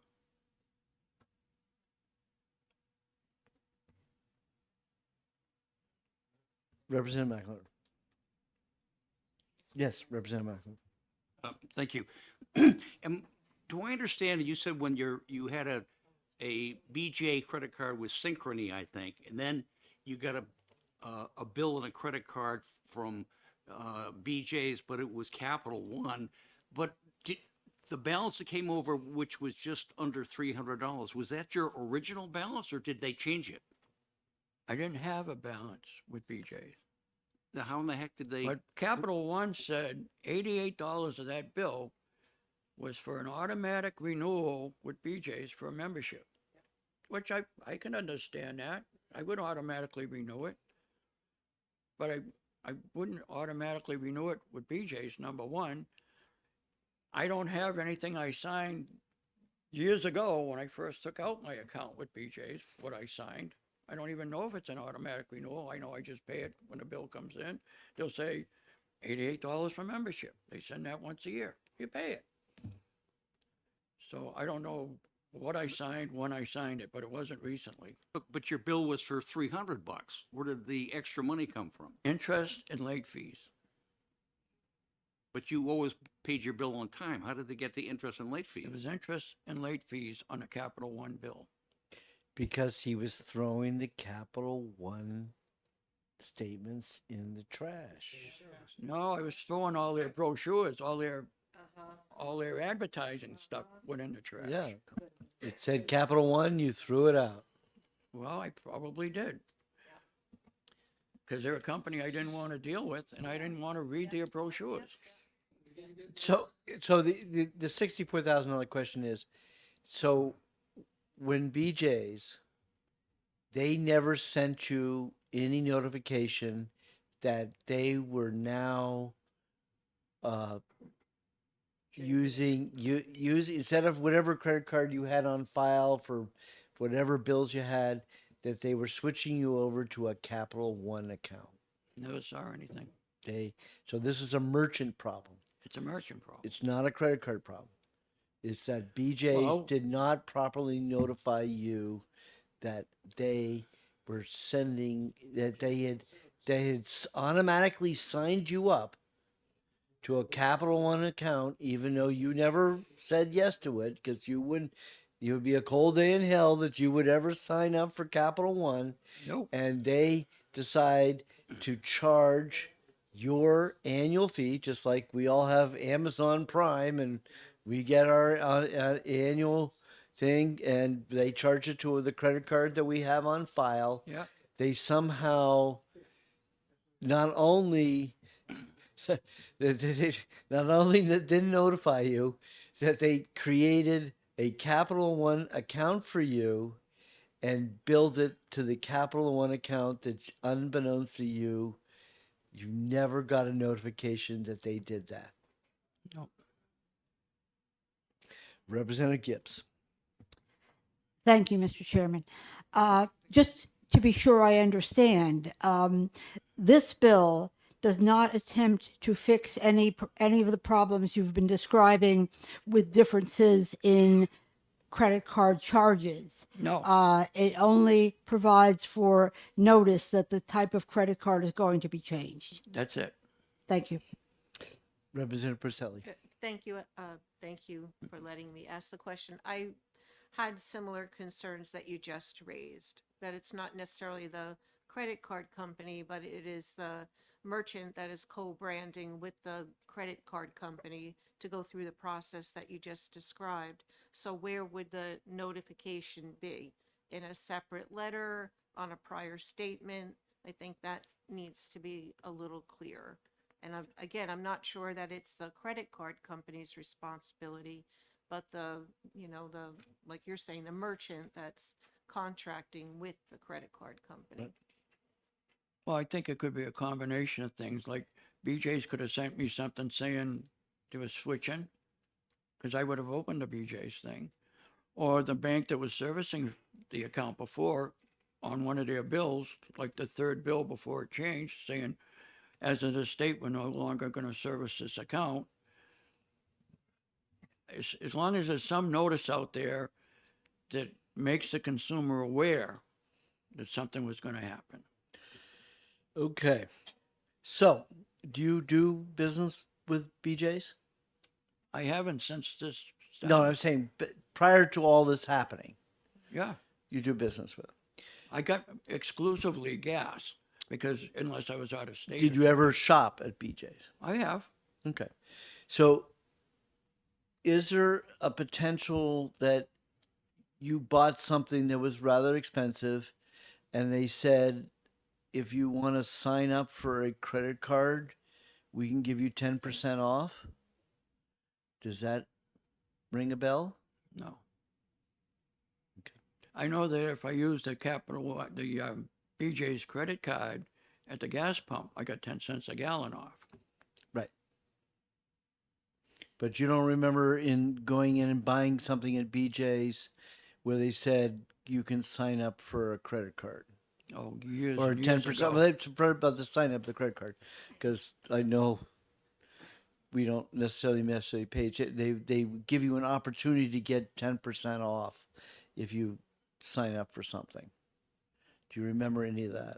Maybe years and years ago, I don't remember, when I first signed up. Okay. Representative Gibbs again. Thank you. Just again, to be sure that I understand, the bill says that the creditor shall provide notification to all holders of such credit card, and the creditor is the merchant.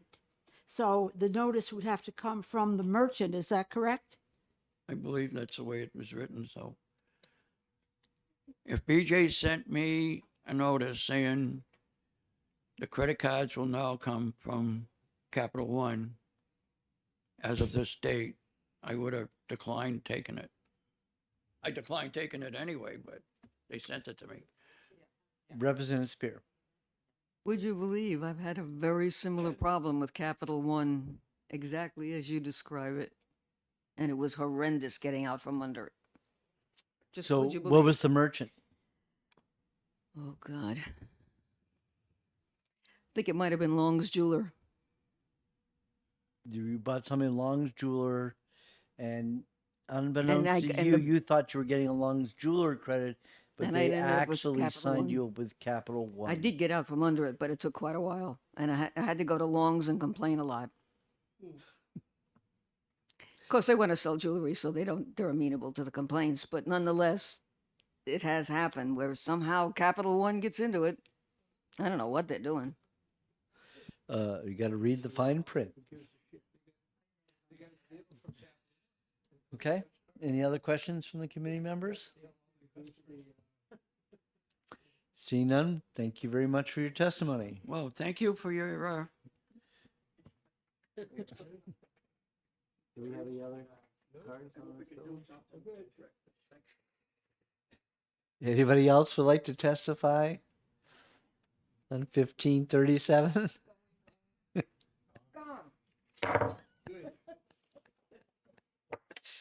Okay.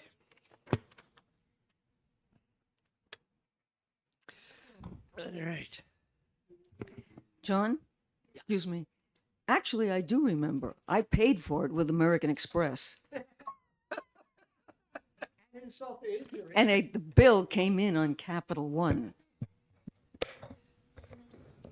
Oh, God. It's a Capital One? We got 7 minutes. Capital One. You can't do that. Theoretically, the gavel is down. We can't technically talk about this bill at this moment.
the public hearing on 1538 and hear once again from the distinguished representative from Manchester.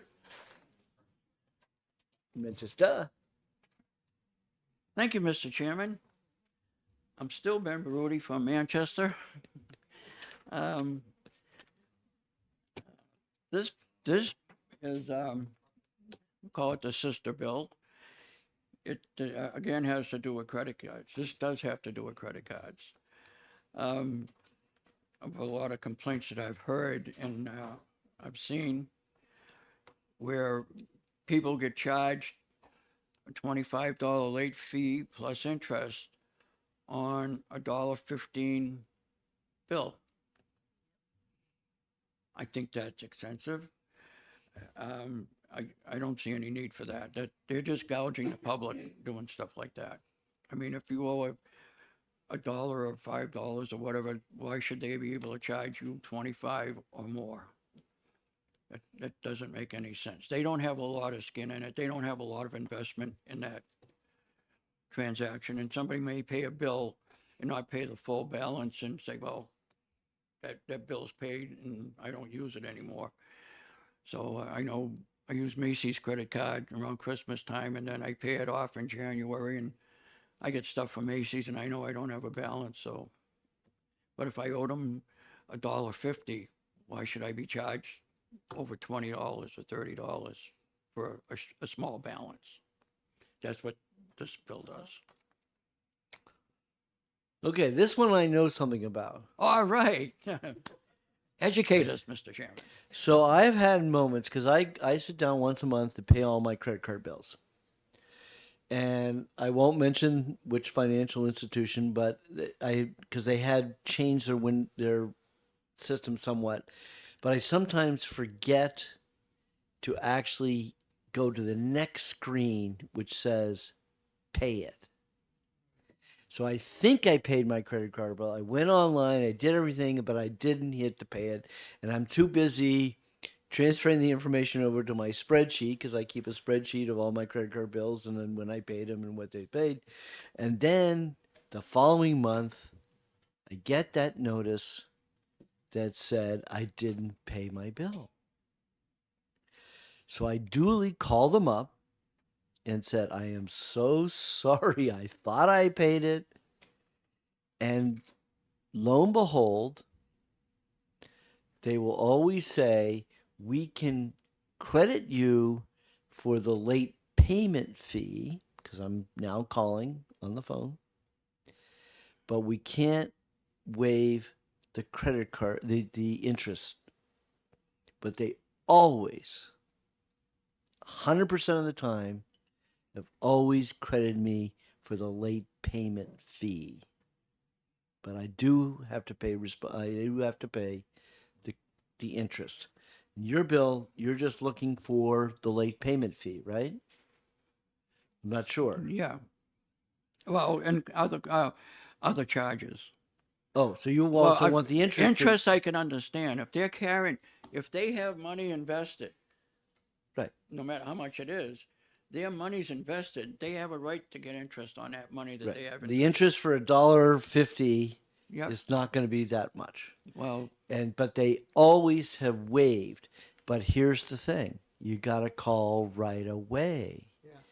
You can't delay. Well, when do you call? The next month when I the get bill? the next statement, the next following monthly statement. When I get that statement, I see that I screwed up, and it didn't get paid, and so therefore they'll say to me, "No problem on the late payment fee. We'll waive that." And sure enough, that does show on my following month's statement, but the interest I'm still on the hook for.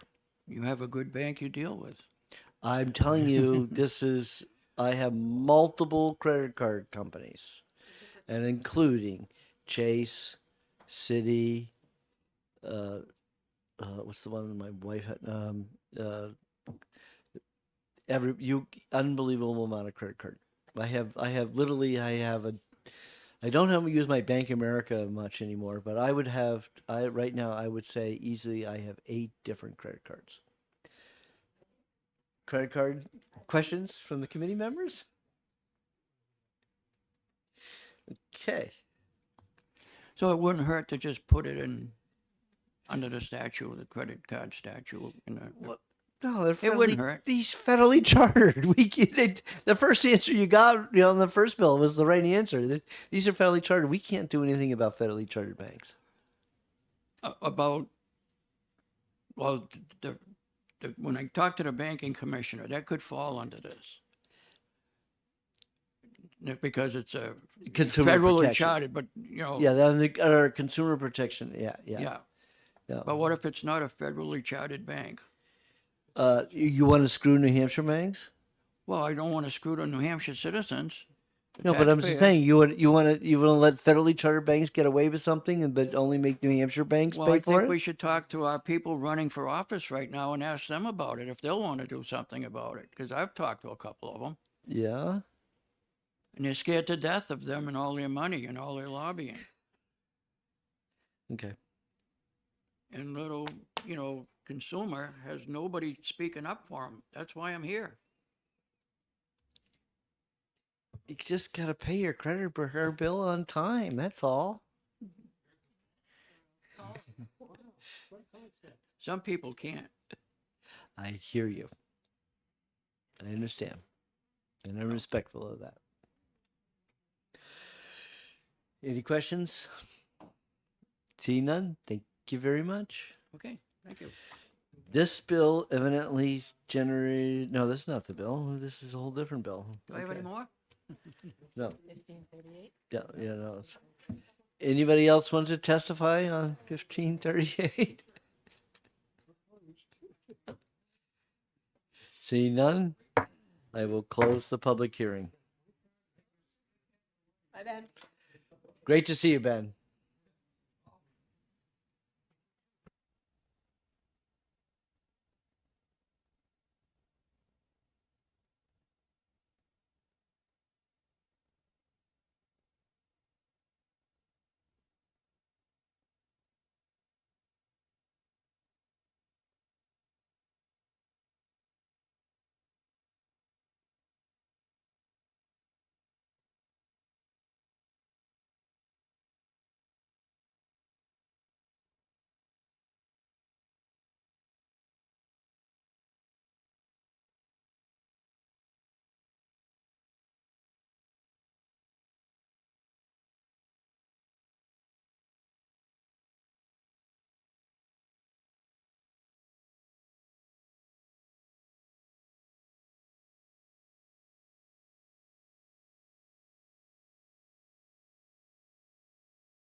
Hearing on 1694 and Represent Knoll. Welcome to the Commerce Committee.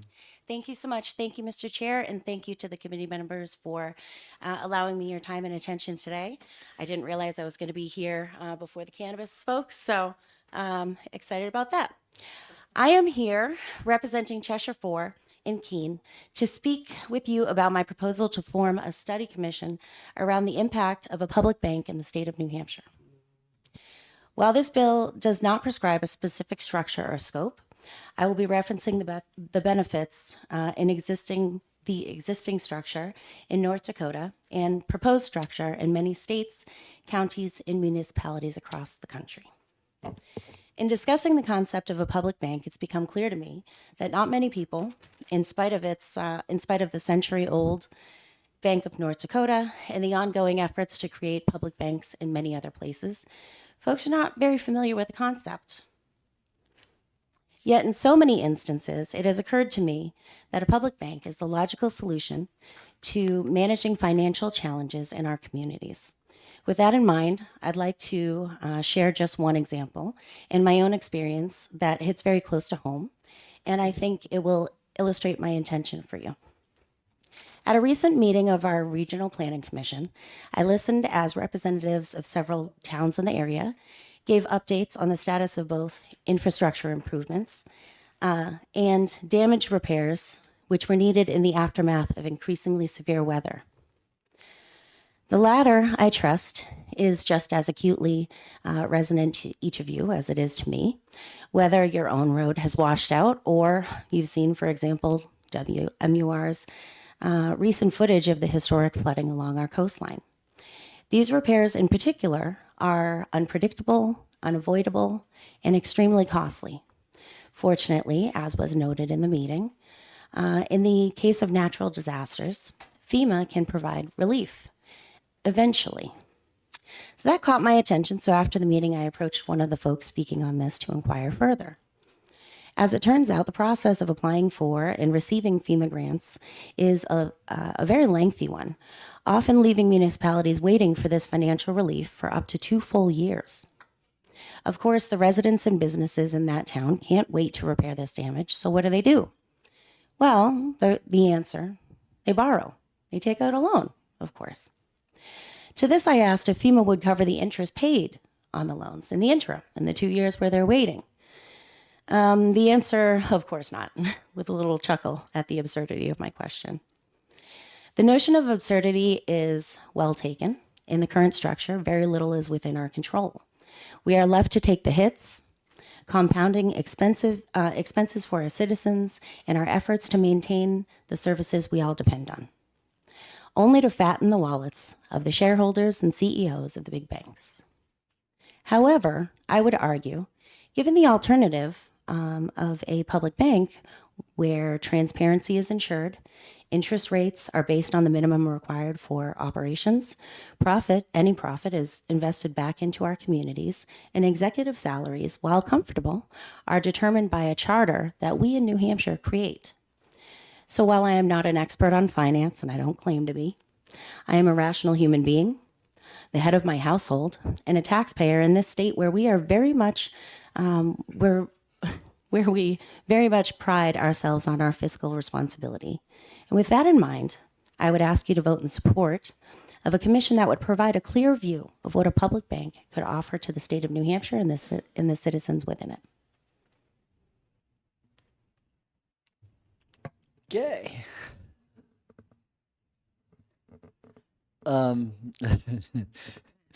Lucky, any questions? Did you do any research about the us? How many times we've looked at this issue? Yes. And I would like to look at it again. I'm sorry. Can you tell me exactly what you're referencing? Well, I guess is you know how when we vote a bill, we have on the public record, in the calendar, and we would then tell what the committee's position on a bill.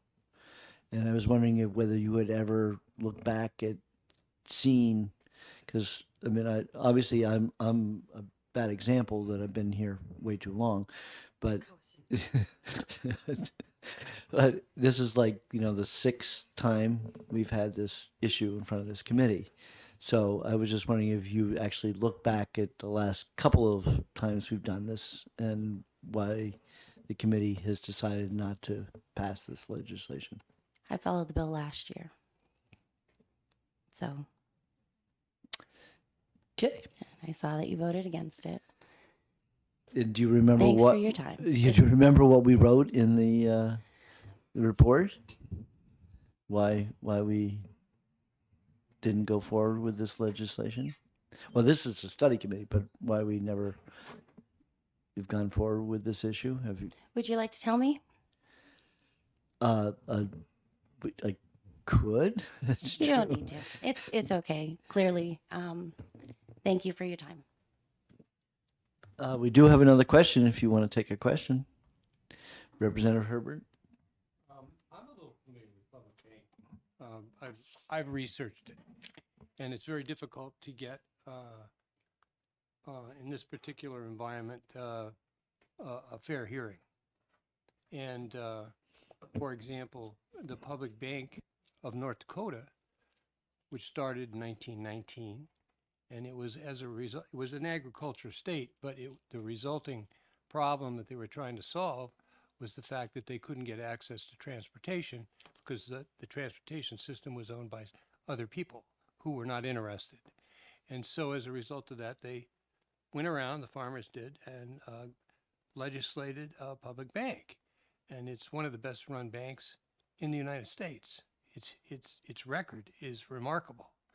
And one of the nicest things about a public bank is that it helps a lot of city banks or small municipal banks and credit unions, because it can, once it's in business, it can actually add or expand the amount of money available to the citizens, and as you pointed out, much more quickly than FEMA. And so as a result of that, I was in favor at that point in time of having a study, an honest study of banking, public banking, because public banking is about 40% of all the banking in the world. Now, the fact that the United States has one bank, and it's obviously a great bank, but there is no political support, or it's suppressed, to have the people get to vote on whether or not we should have a public bank. So it gets nipped in the bud, and it gets nipped in the bud all the time. And that's because the existing political leadership is against it. So don't take it personal. You know, it's politics beginning and end, and it's very difficult to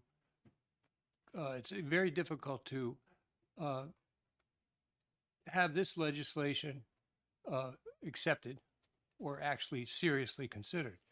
Last time around, they ran up to Dartmouth and they got a Rockefeller to fund an essay. Basically, it was an essay. It wasn't an economic document, that it wouldn't work.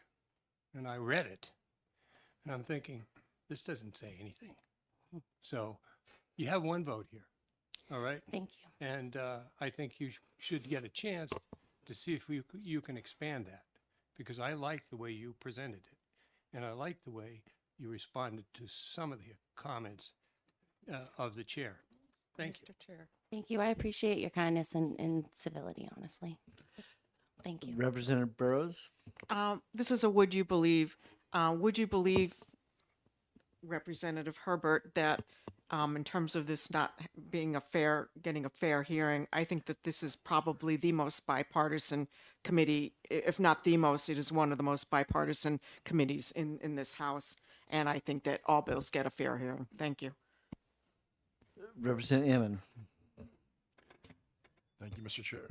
Thank you for your testimony today. I guess this is a would you believe, just because we have studied this issue before.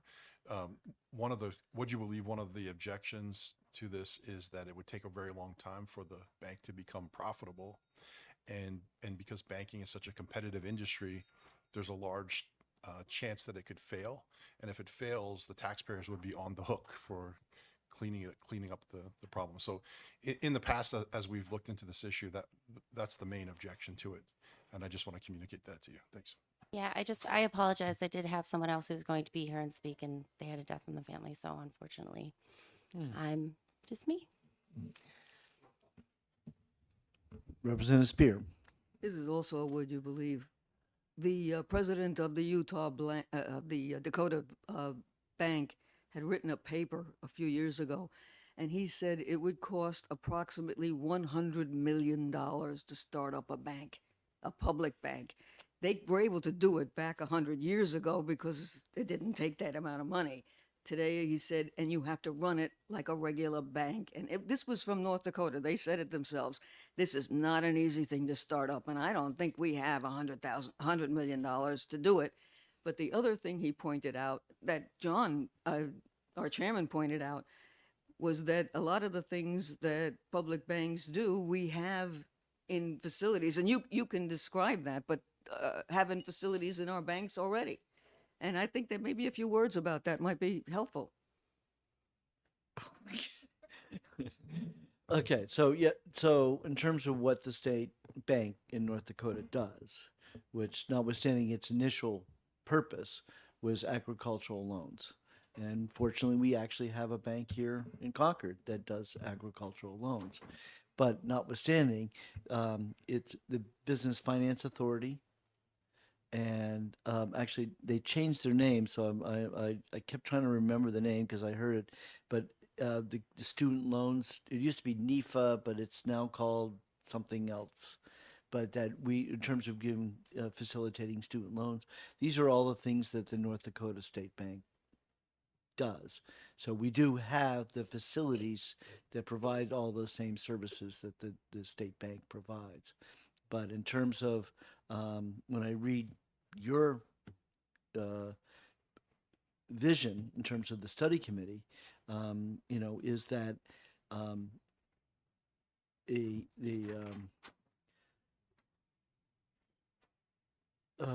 for the purpose of the duties, transparency and public benefit of a public bank. Obviously, your perception is that we want a bank that's more public about what it does and how it makes its loans, and whether it's not secretive or something. But at the end of the day, the goal of a bank, is to make loans that are for the citizens of New Hampshire. And I would think that all our banks do that, whether they're as public or transparent as you would like. I'm not sure creating a public bank is going to get you there. So, but in the end of the day, when you ask me the question is, why has this never got off the ground, was the startup costs. That to create a bank today, you need hard money, hard cash. You can't bond for it. You can't borrow for it. The state would have to put in serious money. And whether the 100,000 seems a little on the 100 million was a little, 100 million seems on the high side. My memory was the banking commissioner said is at least 10 million to start a bank, but Sorry, this was the gentleman from the bank president of North Dakota, who said 100 million. Right. What our local folks said, I don't remember. So anyway, our bank commissioner said that based on our laws to the state of New Hampshire, that it'd be at least $10 million. So for the state to get it off the ground. Thank you. Representative Herbert would like to speak again, and I hope you won't throw me under the bus a second time. So, bus throwing is not a skill of mine, but I would be interested in knowing what our ability to fund is another bank. So in other words, is there liquidity in this state that can actually fund the startup of a public bank? And my suspicion is that there is plenty of liquidity, and it's just political will. So if it was real popular, if people realized all the benefits a public bank has over private banks, and there are a number of them, the political will would be different. But it's very difficult under the current legislature, and our legislature is traditionally pretty conservative.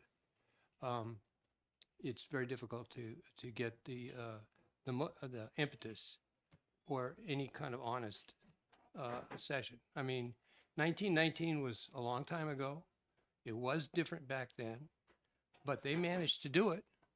A bunch of farmers, and now I'm sitting here saying, but we can't do it in New Hampshire. For somehow we're not capable of creating a public bank. And it's just political will. We have the money, we have the ability, we certainly have the talent. We were even told today that there is a sort of bank for agriculture already here. But that's as far as you're going to go. And I would support a committee. I would support somebody doing some serious work on both sides in a bipartisan fashion, and see what comes out in the facts, not normative. What's the data? And I'm positive the data and the facts make a very good case for public banking in general, not just here.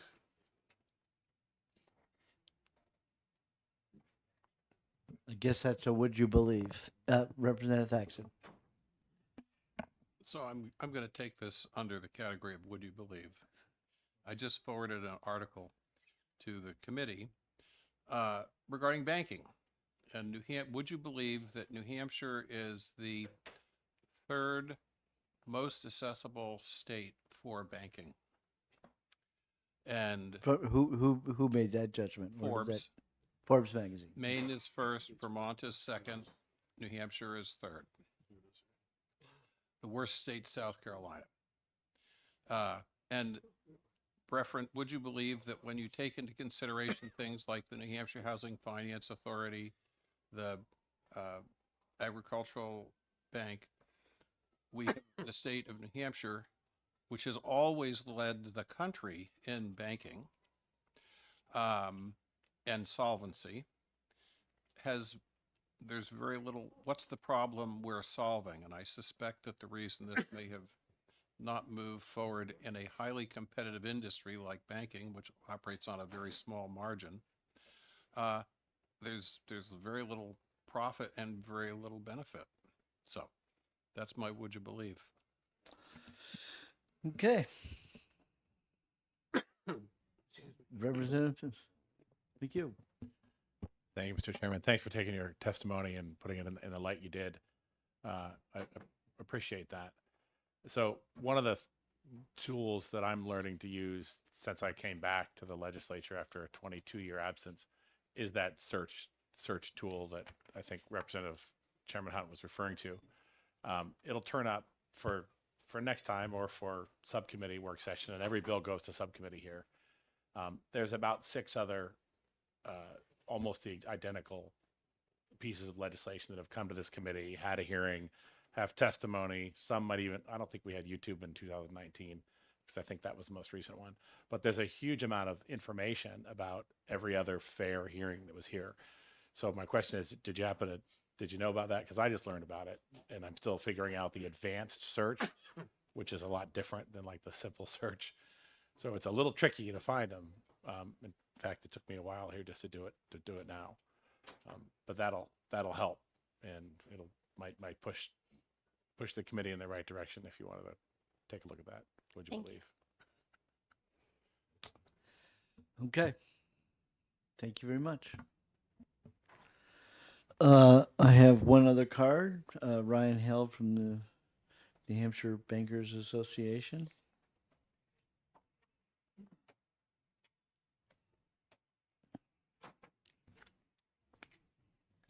Good afternoon. I'll try not to take up too much of the committee's time. A lot of the points committee members have already made in my testimony. But again, for the record, my name is Ryan Hale, Vice President, Government Relations for New Hampshire Bankers. We represent 40-member banks that employ roughly 60,000 employees. You're right. This issue has come before this committee. This will be, I believe, the 7th time. Last year was the 6th time. And I want to point to, I believe it's 2017, where there was a bill that went to referred to interim study. I think the committee met 5 or maybe 6 times, and the recommendation was for no further legislation.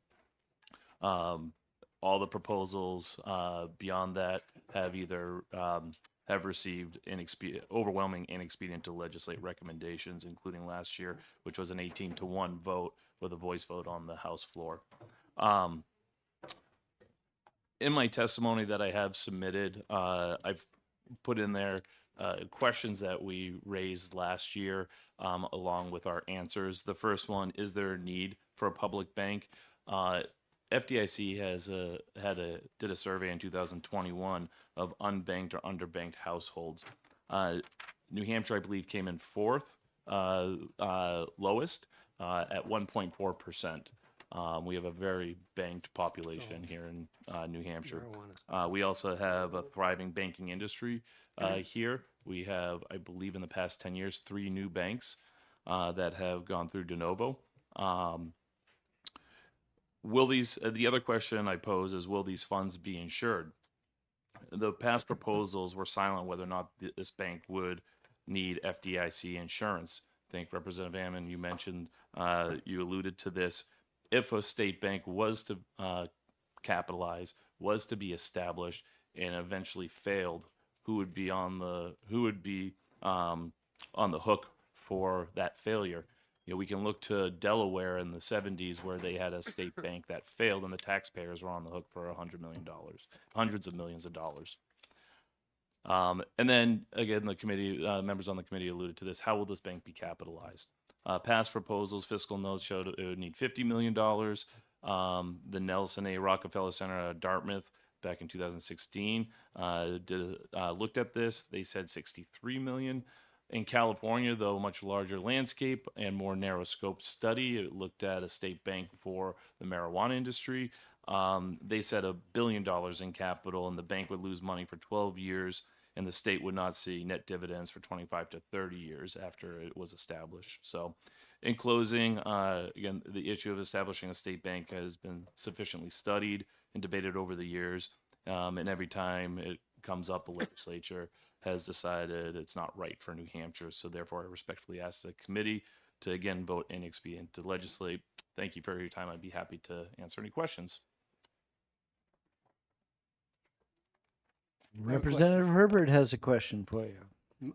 This is not private banking in New Hampshire is successful. Not even questioning that. But there have been certain times and periods of times. The last one I can remember was called the savings and loan crisis, which is, from my opinion, my recollection is just about every bank in New Hampshire failed.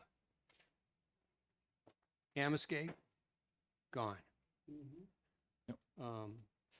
Merchants, gone. The Saving Indian Head, gone. I can't go through the whole list, but every one of them except for, who was the governor's bank back then? I have 2 of those. Anyway, there was one bank, do you know the bank that the governor, I don't know the bank, but I think Was- you're referring to back in the early 90s when Nashua, it was a Nashua bank, but it was, it survived. Yep. And my point is, during that same savings and loan, which was a national problem, the Bank of North Dakota was one of the best to survive. So I'm not saying we don't have good banking here in this state, because we do. What I'm saying is that a public bank has some different priorities that would help smaller banks and also, I think, help the infrastructure work and a lot of things that we need doing here in the state, which are not getting funded. And as for not having the liquidity, that's nonsense. Well, and not to, you know, while they're not exactly banks, there are kind of quasi-government lending arms. For instance, I know as mentioned the Business Finance Authority, we have New Hampshire Housing Finance Authority, and Representative Hunt, you had mentioned what used to be NEEF, which is now, I looked it up, Granite Advance for student lending. Yep. So there are, while not banks, there is alternatives to access to capital through, I guess you would call them quasi-government arms. Yep. And there's a agriculture bank, I think, in Bedford. It, what Are you is- referring to Walden Mutual? It does, it's not Walden, Wal- it basically is like I can't remember the name, but it's specifically in the name an agricultural entity. And I'm not sure if it's part of the government, but I think it is. So I just think, would you believe, I think there is room and advantage to having a mixed banking sector, and it's not just private. Thank you very much. You're very welcome. Oh, I'm sorry. Representative Thaxton has a question.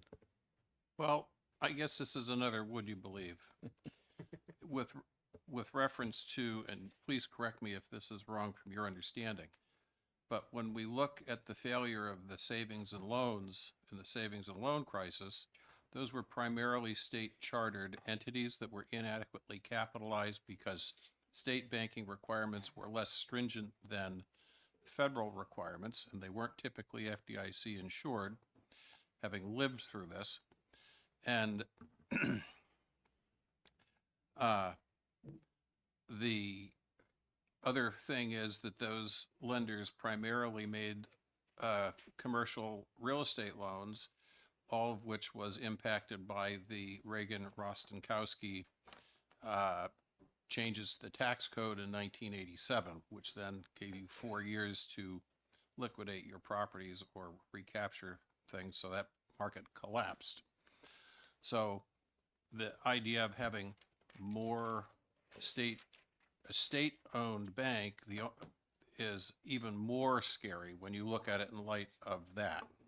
And the fact that the bank in North Dakota didn't fail, or Montana, whatever it is because it's primarily an agricultural bank and it wasn't significantly impacted by the changes, the massive changes in the tax code in 1987.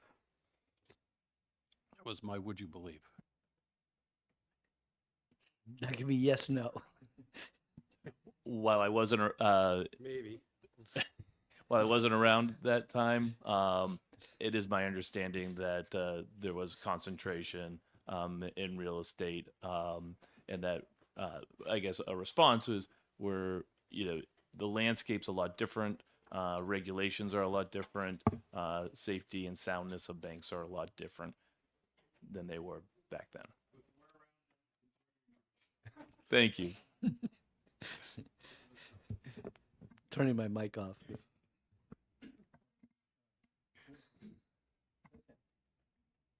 Thank you all. Thank you. I have no more cards, and so I will close the public hearing. 2 minutes. And I have two different clocks. This is our clock. It's science and technology. So we'll wait a minute. Yeah, okay. We'll wait 2 minutes. Satellite says All you right. got 2 minutes. So if you're going to testify, please turn in your cards so I know who wants to weigh in. What you're gonna testify.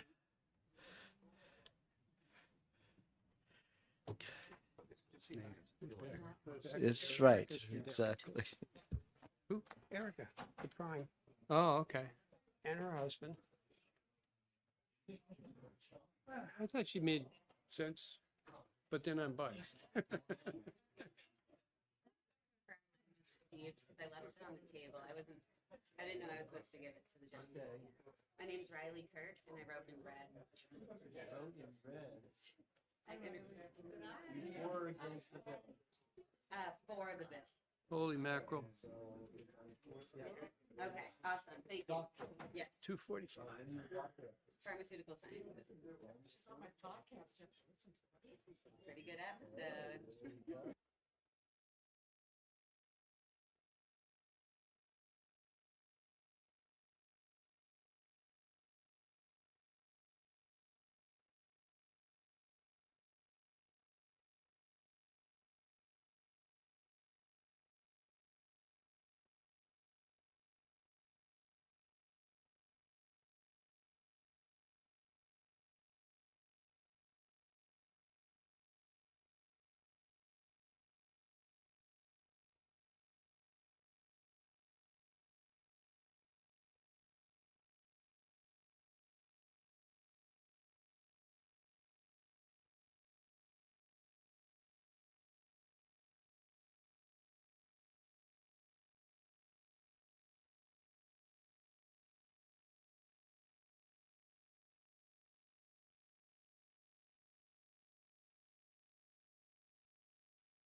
All right, let's open up the public hearing on 1633. And if you haven't got your pink cards in, then you're going to have to hand them, get them around, and you're going to get on the bottom of the pile. Okay, so Representative Land, you are up.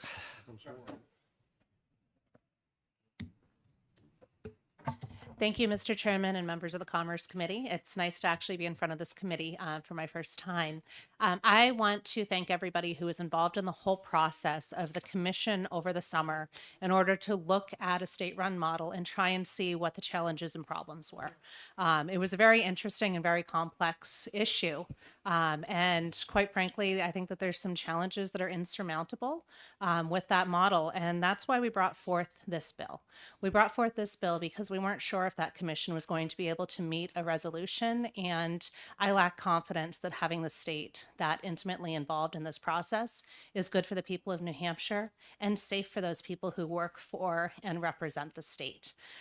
This bill is built off of the House Bill 639 framework that came out of here. I do know that there were some changes and some other ideas that happened in the commission that are outside of the state-run model.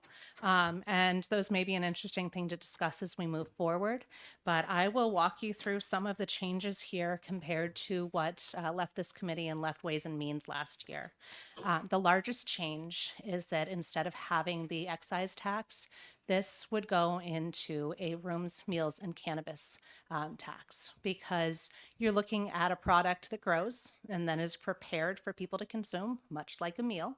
And this would be a straightforward way in order to handle the process, streamline it through an existing program, and just sort of remove one more layer of bureaucracy so that that could happen within that same framework. It's also a very good incentive to sort of keep those levels balanced, because as you have more people across different sectors working within that, there's more pressure just to keep that consistent. There are some other changes as well, some that would make it more friendly to those who are coming and camping in our campgrounds, making it clear that if you're in your RV and it happens to be on, but nobody's driving it, that wouldn't be a OUI incident because you have the heat or the radio on, which under the current laws and the current way it was written, it would be. So within this, it does largely walk the existing path, and it also meets most, but not all, of the goals set by both the governor and New Futures. The governor definitely seems very intent on the state-run model and a very limited number of stores. As an economist, I think that we need to look at the fact that this is going to be a very small market by definition. Unlike liquor, we won't be buying any of this across state lines. So we'll need to have both the people who are selling it, those who are processing it, and those who are growing it able to diversify their risks throughout the entire process. And when you're selling to a monolithic block, that actually increases your risks as a grower, especially because as an agricultural product, you need to plant well before the demand. You need to be able to plan ahead of time and have some expectation of what that pricing would be. If we got into any sort of a pre-plant contract where the state-run stores were contracting all the way down to when you're starting the plants, that makes the state even more plant touching. I know that the Department of Justice has said that they will not interfere with the states and their cannabis regulation, but that doesn't mean that other departments of the federal government are going to take a similar hands-off approach. We actually saw in Georgia, I believe, the DEA sending cease and desist letters to the pharmacies that are now allowed under Georgia law to dispense THC-containing products. So that is a new move from the federal government to intervene in a state licensed business. And I think that that definitely should bring some caution to the idea of tying the state too close to this process. There's some information. I think that there's some other people who have both submitted testimony and some that'll be speaking about where it does and where it doesn't overlap with the guidelines from both the governor and New Futures. But in the interest of time, because this clearly is a bill with a lot of interest, I will just close it at that and be willing to take any questions. Needless to say, this committee has heard this bill before, so I guess we don't have any questions. So, Okay. We do have a question. Representative Sullivan has a question. Thank you. Great testimony. So it looks like you guys have this tax revenue earmarked for certain things. Can you talk about that a little bit? Oh, yes. Thank you. I'm sorry that I glossed over that. This actually would address a couple of the issues that we're facing in the state. It would send some of the revenues into the Affordable Housing Fund in order to be able to address that ongoing challenge we have in housing. It sends most of it to the Education Trust Fund, which is even more pressing with the recent lawsuits, that while this won't be enough to solve our school funding problem, problem, it'll be one more step to be able to close that gap and pay for our schools by something other than property tax, and quite honestly, with a voluntary tax, which is a better way to fund things. Also, it does have some provisions for water and sewer expansions, and by doing that, you'll be able to help cover both the cost of that infrastructure as new people and new providers, new people who are involved in this market move in, and also address some of those underlying issues with the constraints on our current housing supply. So this is designed to, although it spreads the money a little further, it does address some of the different needs in our state. So thank you for that question.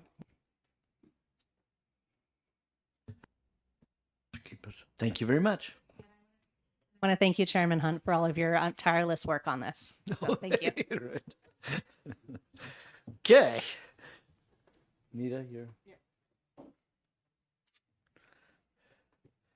co-sponsor, Nina Burrows.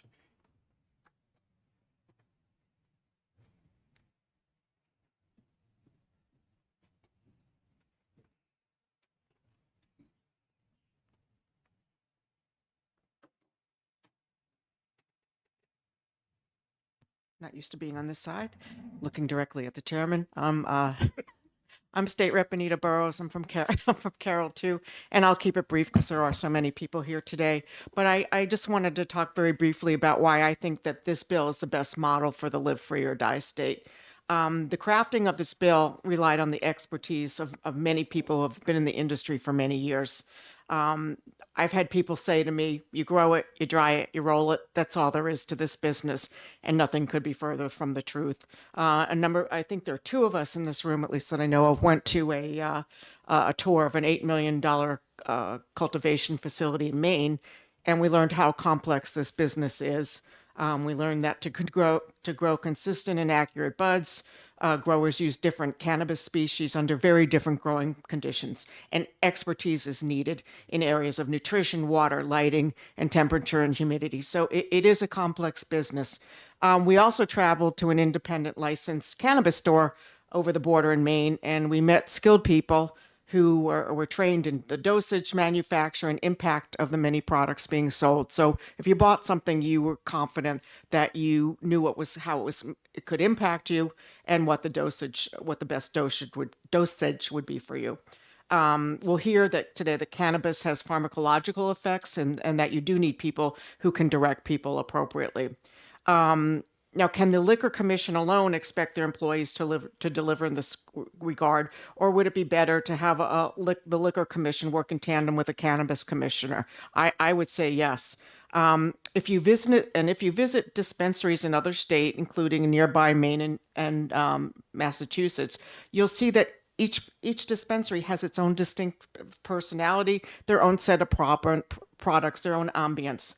So the question that we have here in New Hampshire is, do we want a McDonald's type of franchise where everybody has the same products, the same store, the same layout, or will consumers do as they do now when they want a hamburger? If they're short for time, they're going to run into a McDonald's. But other times they want something more unique. They're going to seek out establishments such as the Barley House here in Concord. I didn't mean to give them a plug, but they do have good burgers. So I know the governor has been talking about a franchise model where the state would regulate marketing, sales, and distribution.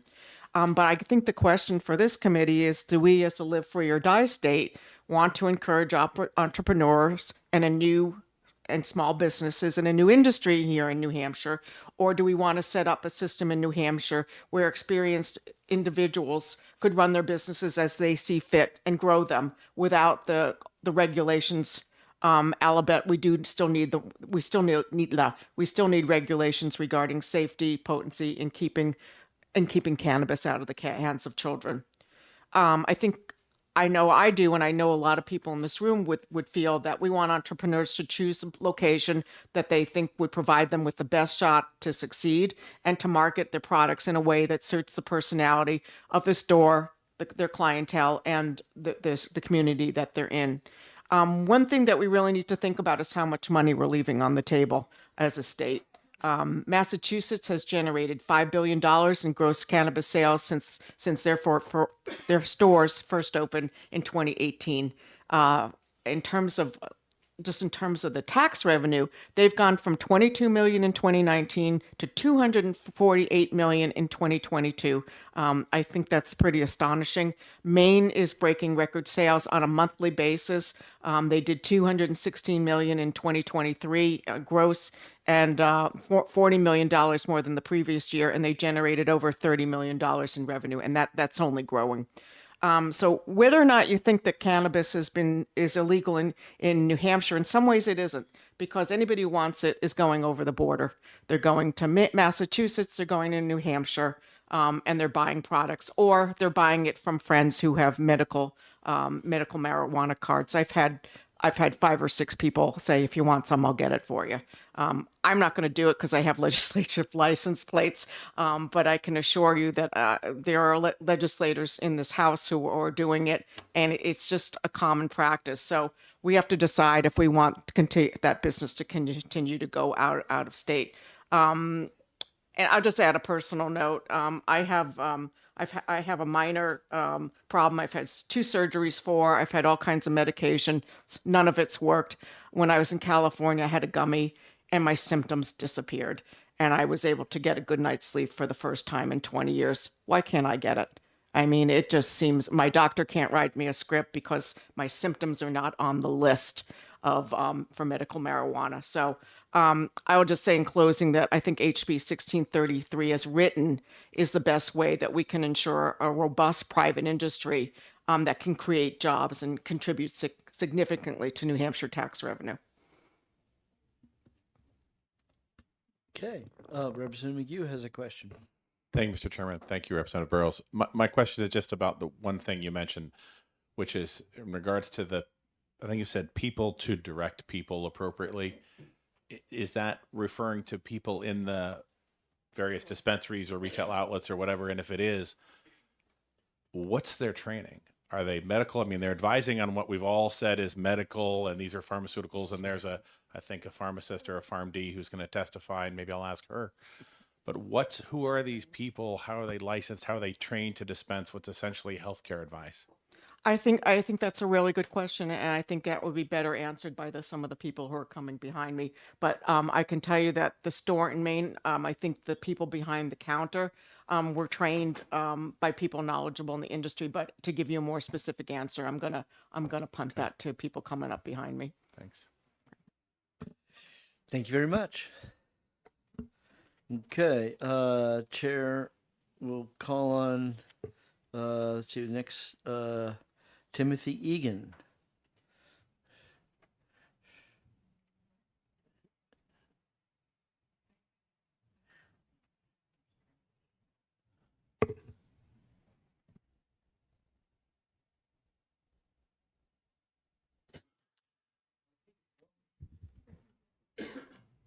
I'll wait for the fine representative. Good afternoon. Thank you, Mr. Chair. Thank you, members of the committee, for hearing my testimony. Timothy Egan, former representative from Sugar Hill, currently the chair of the New Hampshire Cannabis Trade Association. Thank you for taking time to hear my testimony. I did electronically submit it as well. And I will be able to actually address the Representative McGough's question to Representative Burrows regarding training. So let me get to that. Today I'm here as the chair of the New Hampshire Cannabis Trade Association, the state's leading trade group for cannabis industry, and we're pleased to support House Bill 1633. Its bipartisan leadership of Representatives Leon and Burrows to move New Hampshire into the realistic world of cannabis use. Being a faculty member teaching cannabis has made me understand that cannabis legislation is important, as House Bill 1633 will create intelligent regulation in the industry. In the cannabis world, regulation equals safety. Legal growers will have to follow rules to create safe products free from chemicals in the soil or dangerous fertilizers. Legal processors will develop products for sale within a structure that takes the business out of the hands of the black market. And legal retailers, whose employees must be trained and guide customers, will safeguard consumers by letting them know the ingredients and potency of the products they want to produce. Being a university director of internships in the cannabis studies certificate program at Vermont State University has made me understand that free market cannabis legislation is important, as House Bill 1633 will create a new industry for New Hampshire. It will allow small farmers to be able to add new crops to their revenue generation efforts. It will allow processors to design new business ventures that will invest in New Hampshire's economic infrastructure. And it will allow retailers to create new jobs, support media outlets with advertising, and draw more value for tourists that visit our state. 1633 understands that we are losing money from New Hampshire residents to Mass, Maine, and Vermont. New Hampshire can reclaim this new revenue generating industry that almost 80% of our residents agree with. We are also seeing outdoor tourism participants making new decisions on where they visit and for how long they visit. They are choosing other states because they have the outdoor resources for recreation and they have legal adult use cannabis. And we are seeing an industry built on small business entrepreneurs and agriculture in other states that surround us, one that is poised for growth in being poised for growth in New Hampshire, but is being stifled due to inaction. With a strong percentage of the proceeds that this bill has going towards education, it's imperative that we act this spring to pass it. We are all familiar with the recent court ruling changing the way that education funding will take place in New Hampshire. It will drive up school taxes for towns. It will pass. Passing this bill will also be able to reduce those tax obligations, to reduce property taxes on rising education costs, whether they're in the form of public schools or vouchers. Whatever way you enjoy your education, this will help it be more cost effective. We can't ignore that this bill was designed by a bipartisan coalition and by a bipartisan group of legislators who are looking at best practices. It's a bill that has the best in mind for New Hampshire. And speaking of best practices, New Hampshire applauds supporting a free market economy. Remember, a free market economy is an economic system in which the prices of goods and services are determined by supply and demand expressed by sellers and buyers. Such markets, as modeled, operate without the intervention of government or any other external authority. It's time for New Hampshire to pass intelligent legislation like House Bill 1633. I thank you for your time in hearing my testimony, and I'm glad to answer any questions. Would you like me to start with Representative McGough's question? Yes, McHugh.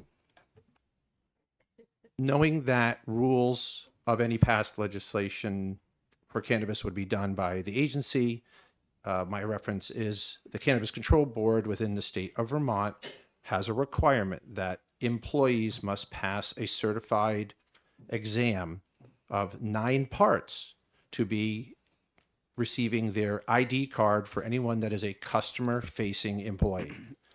Some of those include use, overuse, other pharmaceuticals that you might be taking, as well as inventory management, understanding of potency, understanding of the derivatives of a product, right? THC versus CBD versus CBDN. So Vermont employees at any cannabis retail establishment have to pass this training by the state and receive their ID card before they are eligible to become a full-fledged employee. Was that helpful? Sounds like an interesting process that they're doing in Vermont. So they created a separate state agency for training of Nope, those it's with- employees or within the association. Sorry. Sorry, I know Tim, so we chat. So sorry, Representative. Thank you for your question. I'll be formal. They actually created an ID card training program within the agency. So it requires for people to take it. They have outsourced that to vendors. The retailers have to pay for their employees to take that training test. So it's on the business. It's incumbent on the business, not on the state. To execute the test, the employee signs up, takes the exam, sends their results into the state. They get their ID card, and they are then able to work at the register, advise a consumer, etc. Thanks. So maybe we'll talk about it in subcommittee a little bit, but so what I understand is that you're proposing that similar program before we allow these employees to dispense what's essentially healthcare advice on a pharmaceutical over the counter, much like a pharmacist does in a little area that says get advice here or whatever, at a pharmacist. Well, Are you proposing the same kind of setup? Well, knowing that legislation initially needs to be passed and that we are very big on agencies creating rulemaking. That would be something that would be incumbent upon the Liquor Commission. I would advise them, if ever asked in an official capacity, to do that, and would be glad to share the infrastructure that Vermont set up. I think it's important they are probably do some of that training now, as well as, understanding, are people intoxicated if they're buying too much liquor? Those are the things that is incumbent upon a state agency to run their regulatory aspects. This would be something that could be implemented then once a agency that is overseeing this, presumably the Liquor Commission, in enforcement, would say, here's what employees need to have to be able to dispense it. Just like when we go into a grocery store now and you walk up to the register to buy beer and the person under 21 is at the register, they have to ding the buzzer and call out someone over age to swipe their card and sell that. That takes time and energy. If you could train employees who are above 21 to be able to have a education level that is enables them to engage the consumer and understand the consumer and be able to counsel them on, maybe this is not right for you. Maybe you're taking other medications. Maybe you shouldn't take this kind of potency. That's where that program could be created, could be of value to the consumer, and could be valuable to the state and the businesses. Okay. I'm gonna And I'm glad to come to subcommittee and talk more about this. I'm gonna stir it up. This bill is very, very similar to House Bill 639 that this committee overwhelmingly supported, sent to the floor, overwhelmingly supported on the House, and died in the Senate. There is some suggestion that if we go with a different model that was recommended by the governor, that the Senate might actually pass it.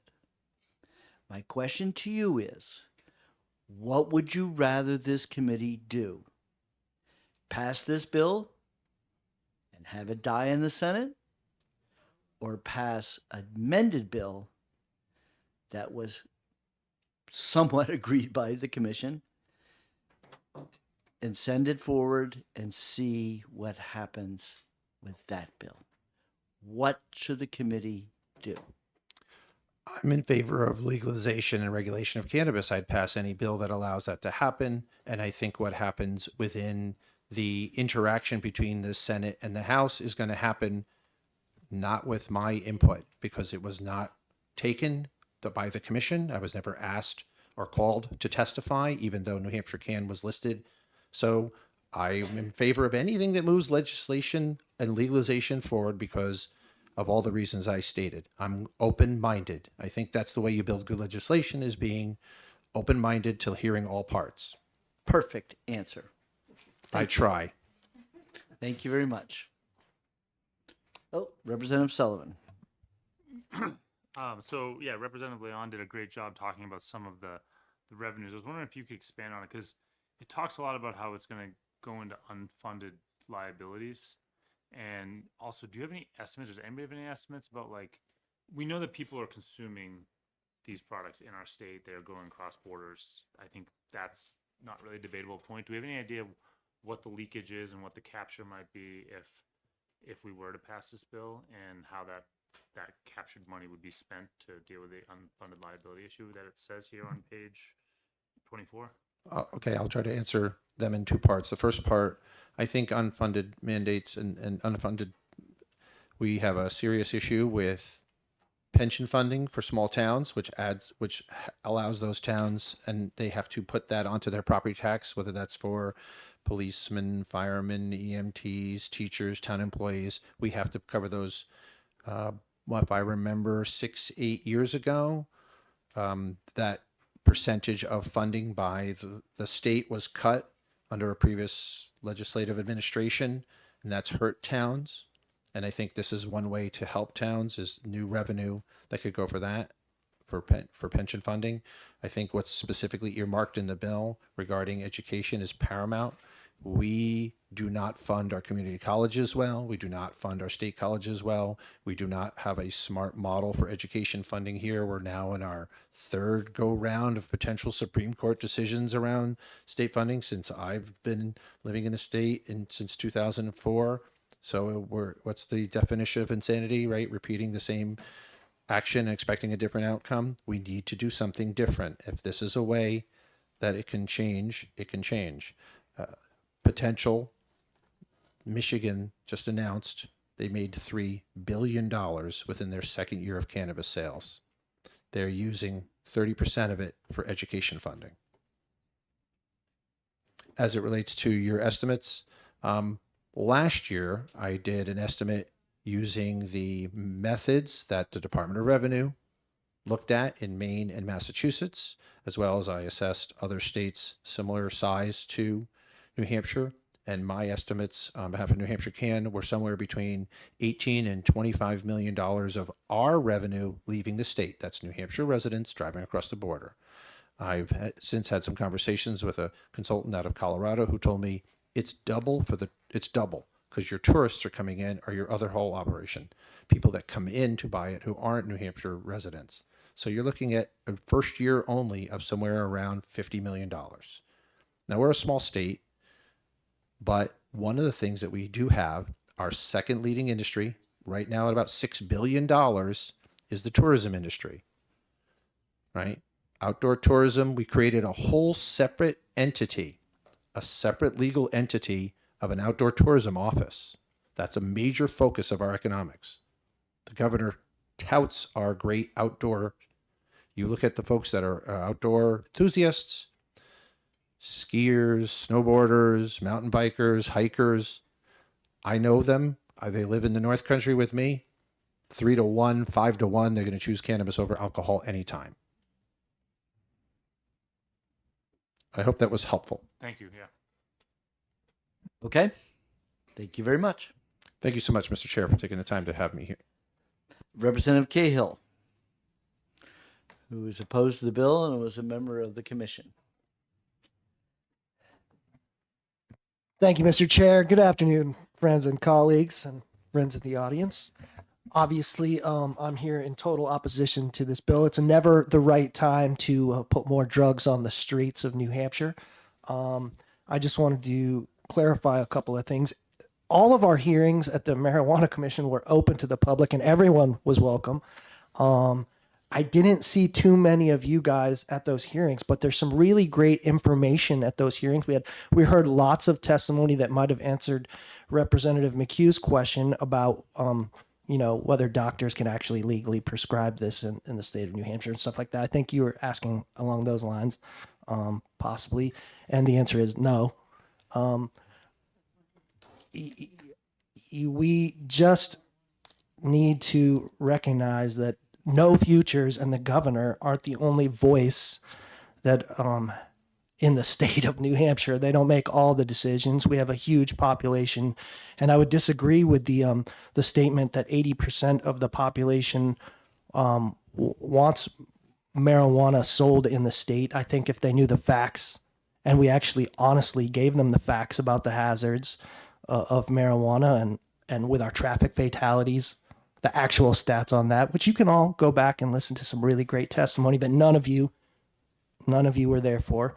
But the Marijuana Commission, and I want to correct for the record with Chairman Hunt, the Marijuana Commission voted down that proposed legislation. And that's all I wanted to say. No, they voted it down because more than half the committee didn't vote. Well, a loss is still a loss. No, I think it lacked a quorum. Okay. Any questions? Representative Spear. Hi. I shouldn't say hi. Thank you. My question is this: I live right near Tingsboro, and there is a marijuana shop there, and I see the lines of New Hampshire cars going there. Are we seriously pretending that people don't want to get marijuana they're not doing it. They're not getting it from Massachusetts, and they're not getting it from Vermont, and they're not getting it from Maine, when in fact we know they are because we see them. I think you're right. I think there are people crossing states lines illegally with marijuana into the state of New Hampshire, and I don't think that we should be saying that that's a good thing. I think we should be enforcing our laws. Yeah, there's people smoking weed in this state, but is it a good idea? I mean, we can look at examples of, say, the school shootings from around the country. Almost overwhelmingly, all of the school shooters have tested positive for cannabis, and there's lots of mental illness problems from the use of it, cannabis disorder. It's a fact. These are facts. Representative Petrusik has a question. Thank you, Mr. Chairman. As a member of the committee, are you aware if there is any successful test for marijuana intoxication? No, the Chiefs Association was raising those questions in our hearing. There's a good couple hours of testimony. You can go back and listen to our conversation on that. There's a few states that have a couple of, and that's a great point, they have a couple of testing systems in place, but there's no set guideline. There's no same place as doing the test the same way. There's not a blood test or anything like that that's out there that's been qualified, I guess you could say. Do I think we should have a test? Absolutely. I think New Hampshire should lead if we're going to legalize weed, we should have a test. You know, we're putting the horse before the cart here. New Futures wants this cannabis advisory board, but it wasn't really their idea. There was a great lady that came from California and testified on why we should have that cannabis advisory board, and we should be establishing that cannabis advisory board before we even go further on this. We should have the testing so that we can enforce our laws. I mean, we don't want people driving on the road intoxicated with cannabis. Representative Burrows? No, you can't ask a question. You spoke. Okay, Representative Sullivan. Thank you. So I hear you and I understand that you're concerned about the dangers of marijuana. I don't dispute that those dangers exist. I think the way I think about it, and I want to share with you just to sort of hear your opinion, is you just cited potentially, you sort of kind of made a link. We won't go whether or not the link between shootings in schools and kids smoking marijuana is a cause or effect type thing. But the fact that there are kids in school smoking marijuana, it's already illegal in every state for people under that age to do it. So my question for you is about this, is people are already breaking the law, right? And if people are already breaking the law, then that means that they're getting marijuana somehow. And the marijuana they might be getting may very well be more dangerous. I've heard about marijuana being laced with things like fentanyl, which can cause people to die from an overdose right away. So my question for you is, and it should be for everybody in this room, is what is the best way to do harm reduction of something that we know is not a healthy choice? We have our systems that we try to do that with alcohol, which having one drink is not even good for you. Smoking one joint is not going to be good for you. What's the best way to do it? You seem to think prohibition is the best way to keep it out of the hands of the youth and keep our population safe. And I think that we could point to plenty of anecdotes, at least, where very dangerous substance gets introduced into marijuana because it's unregulated. So, like, what is your take on that? Well, at the hearings, which I sat in, and you were on the commission, you weren't there all the time, just like Chairman Hunt wasn't there all the time. You guys had other stuff going on. But I was willing to work with a lot of people on harm reduction, and we didn't come to a real agreement on anything that was strong enough to protect the kids. I mean, like fines and penalties and things like that, they're not in here. You're right. Our kids are utilizing marijuana, and I would say that they're utilizing the Delta 8, Delta 9, Delta 10 THC products that aren't really regulated or tested, because we don't have a lab to test those products in this state. I think that obviously I'm completely opposed to legalizing it in the state, but if everyone that came to those hearings, I was there working with all my colleagues and having open dialogue. We don't have a lab testing facility to test stuff. We would need that up and running before any of this should even be considered. you know, we would need that cannabis advisory board. The cannabis advisory board would be able to work and do harm reduction with the kids. I mean, but overwhelmingly, I think saying to all the kids at home, yeah, let's legalize weed isn't a good idea. You know what I mean? We should be keeping them off weed. We know that men's brains are still developing until they're 25 years old, and we know that cannabis affects brain development. Follow up. Okay, so I hear what you're saying. You were on the commission. You are concerned about harm reduction, but all the things you just listed aren't going to come unless we legalize it. So whether we want labs, we want testing facilities, we want the advisory board, all those things come from a path to legalization. If those things would actually reduce harm towards children compared to an unregulated system right now, is that a better outcome? And I think that's the question we need to think about, because you're not going to get those things without legalization. Like, that's just the reality of the world we're in. Well, we could start enforcing our laws. Thank you very much. I'll talk to you after. I have. Thank you. Yeah. I have one more. Mr. Chairman, may I ask a question? I've been trying to get your attention there for a bit. I'm sorry, I was all set with him, wasn't I now? It's him. He's asking. Oh, you want to ask? Okay, go ahead, ask your question. Thank you, Representative, for taking my question.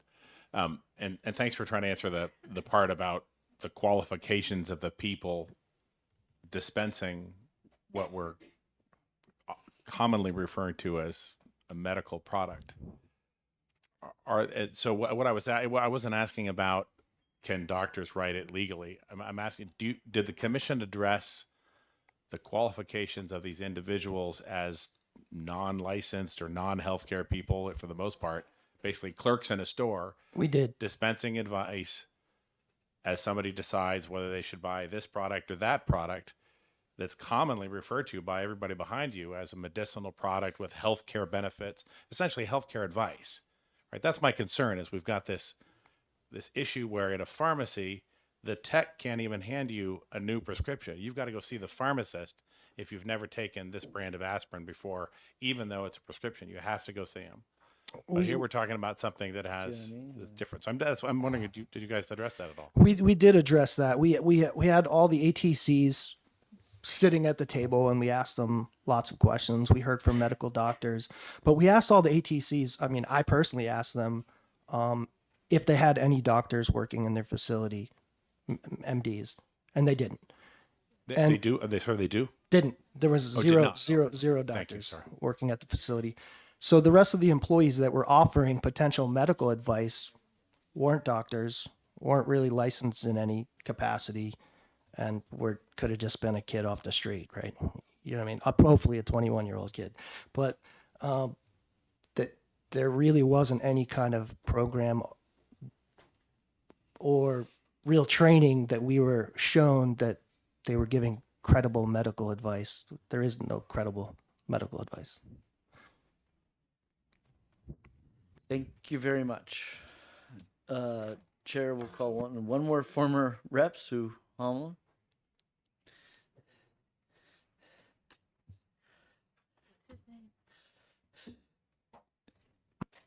Thank you, Mr. Chair. Thank you for giving me the opportunity. I'm here representing SAM New Hampshire. SAM is Smart Approaches to Marijuana. It's a bipartisan alliance of organizations and individuals dedicated to a health-first approach to marijuana policy.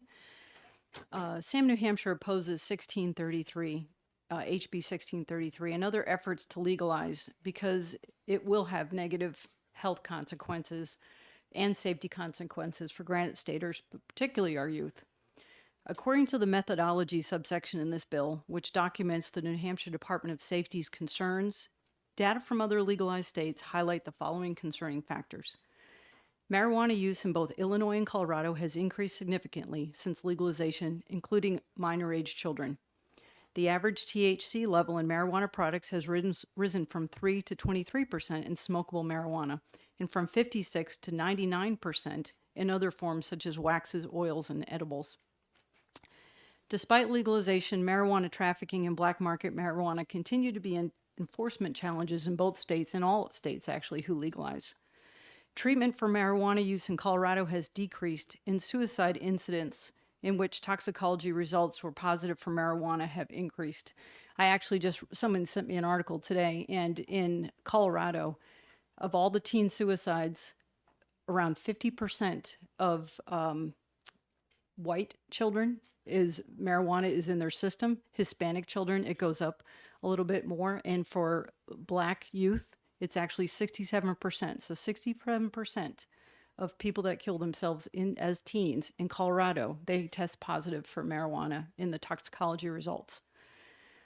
Of note, this bill would fund a new position to provide statistics on the effects of legalization in New Hampshire. And according to the Department of Safety, the requirements of this position and the current lack of agency data being collected now makes this a very underfunded task before it even begins.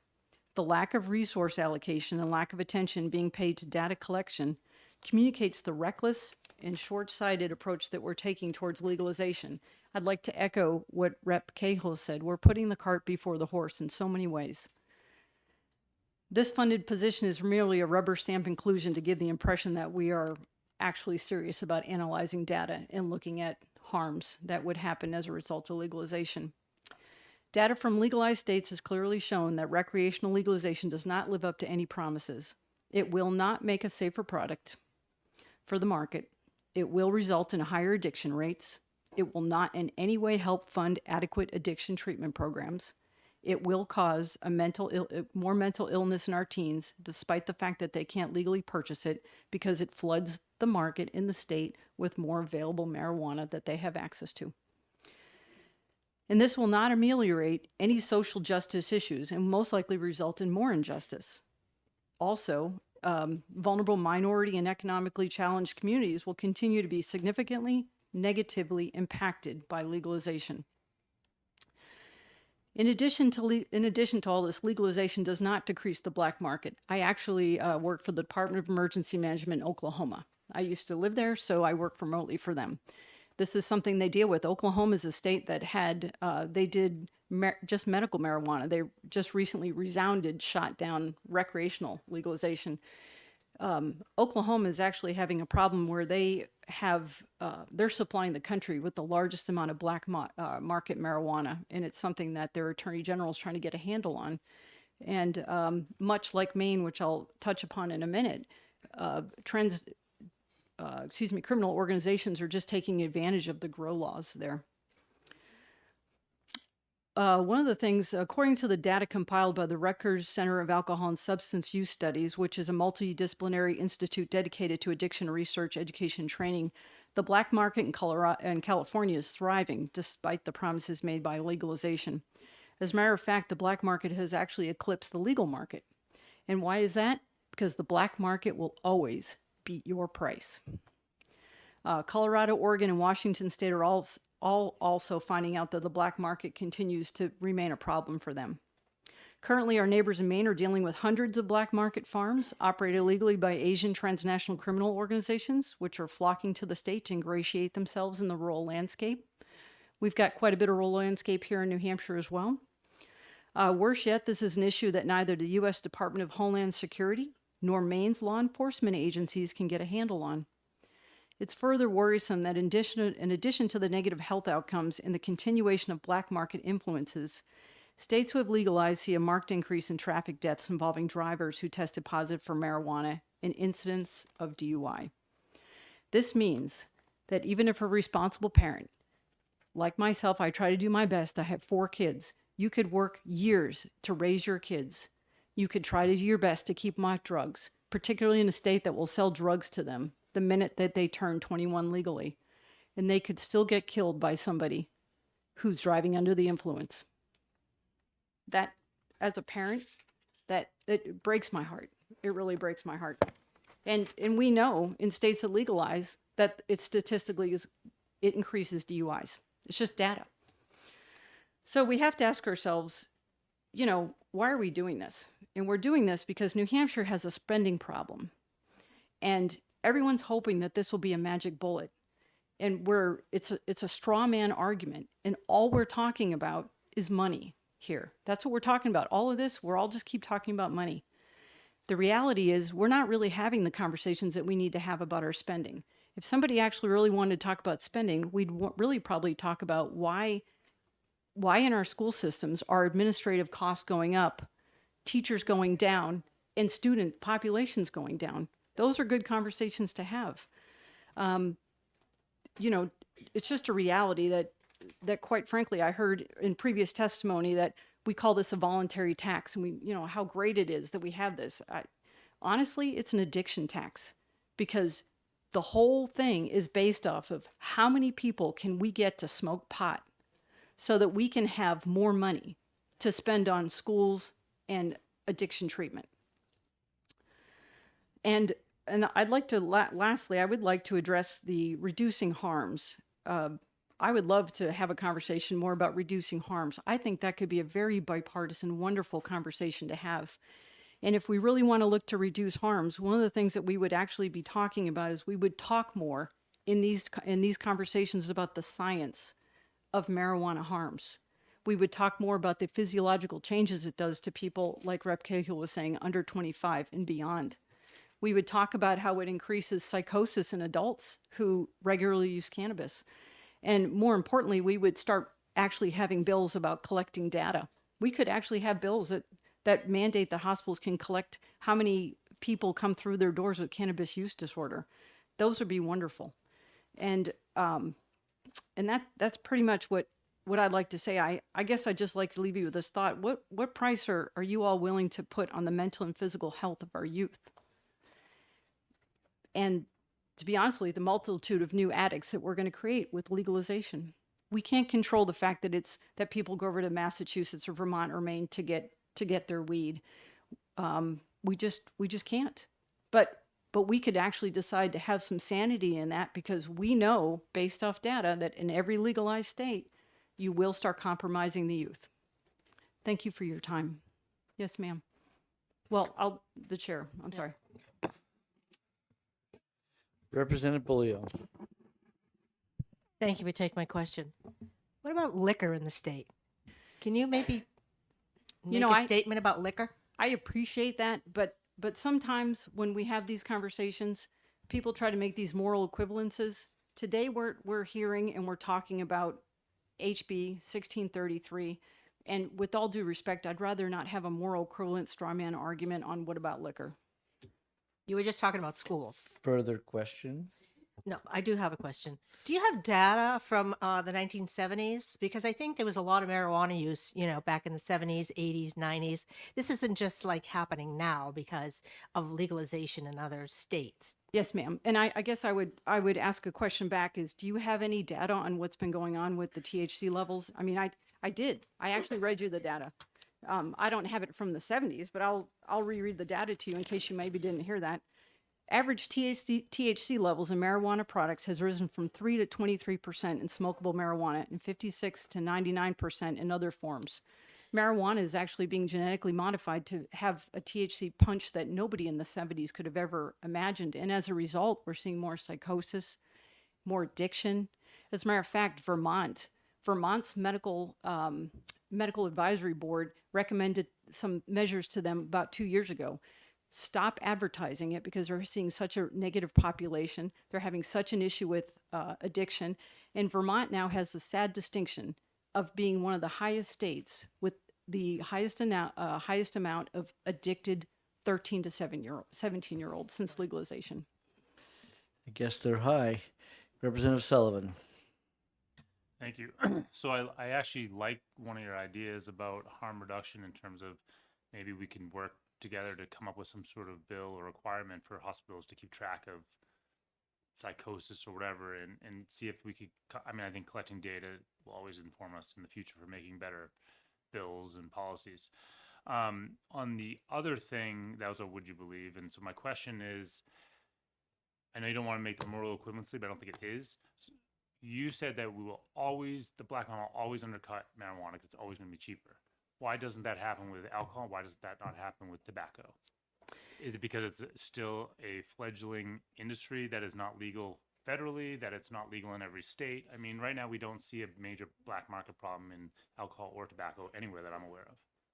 I can't speak to tobacco, and I don't know the black market statistics. I can't imagine that. I don't have any I think statistics we on can agree alcohol. that it doesn't exist. Well, all I know is that the black market now is it's cheaper to grow. When states put on their voluntary tax, their taxes, whatever you want to say, however you want to call it, quite frankly, I mean, the black market just goes down. I mean, the reason that or black market just lowers their price. The reason that the black market has eclipsed California's legal market is because they're in a game of cat and mouse with their tax rate. And I think in the last legislative session, they were actually trying to lower their tax rate of what they were gaining in off of the top of marijuana products because they were trying to compete with the black market. So I don't have an answer to your question of why we don't see that. I don't know. Perhaps when prohibition was over and there was a black market for the alcohol industry. I don't know. All I know is that we have had over 10 years of data now in legalized states, and it doesn't get prettier, and it doesn't reduce the black market. That's all I know. Thank you. Representative Thaxton. I have a question and actually have two, which leads to two follow-ups. Am I to understand from your testimony that that Oklahoma and Maine are net exporters of marijuana, and are they exporting to New Hampshire? No. What I'm saying is there's Oklahoma instituted grow policies for medical marijuana. They instituted lax laws. The immediate thing that happened was the green rush in Oklahoma, where actual legal farmers who applied to have some of these licenses came in. But also, one of the things that flooded the market is cartels. There's Eastern European, Chinese, and Mexican cartels actually that came into Oklahoma, and they have farms they're running. They're not legal farms. They're unlicensed farms. They're flooding the black market. So Oklahoma is not supplying the product here. Oklahoma's laws were for growing it in their own state, but somehow, just like Maine is seeing, somehow their rural landscape made them prime target for under the wire illegal markets. So Oklahoma is one of the black market in Oklahoma is supplying the majority of pot in the U.S. right now. So they are exporting to New Hampshire. Further Well, question? the illegal market is. She's entitled you to know. her opinion. No, I'm just No, curious. it's not opinion. I mean, that's You're- fine. I mean, okay, then you could. Then I believe me. If you don't want to believe me, then by all means refer to the information that the Oklahoma Attorney General puts out. Right. Okay. You get that exactly. I So think just I think I'm good. just Representative Gibbs. Thank you. And thank you for taking my question. And I'm afraid this is another would you believe in regard to black market in marijuana legalization states. And that is that there are states, and New York State is the example that I'm really familiar with, where marijuana was theoretically legalized, but the process for obtaining a license to sell legal marijuana was made so incredibly complicated and bureaucratic that it became essentially impossible to get that license. And as a result, there have been practically no legal marijuana dealers, and the black market has thrived. Well, I would just say back, it's no surprise to me that the government of New York found another way to screw something else up. Yep. Sorry.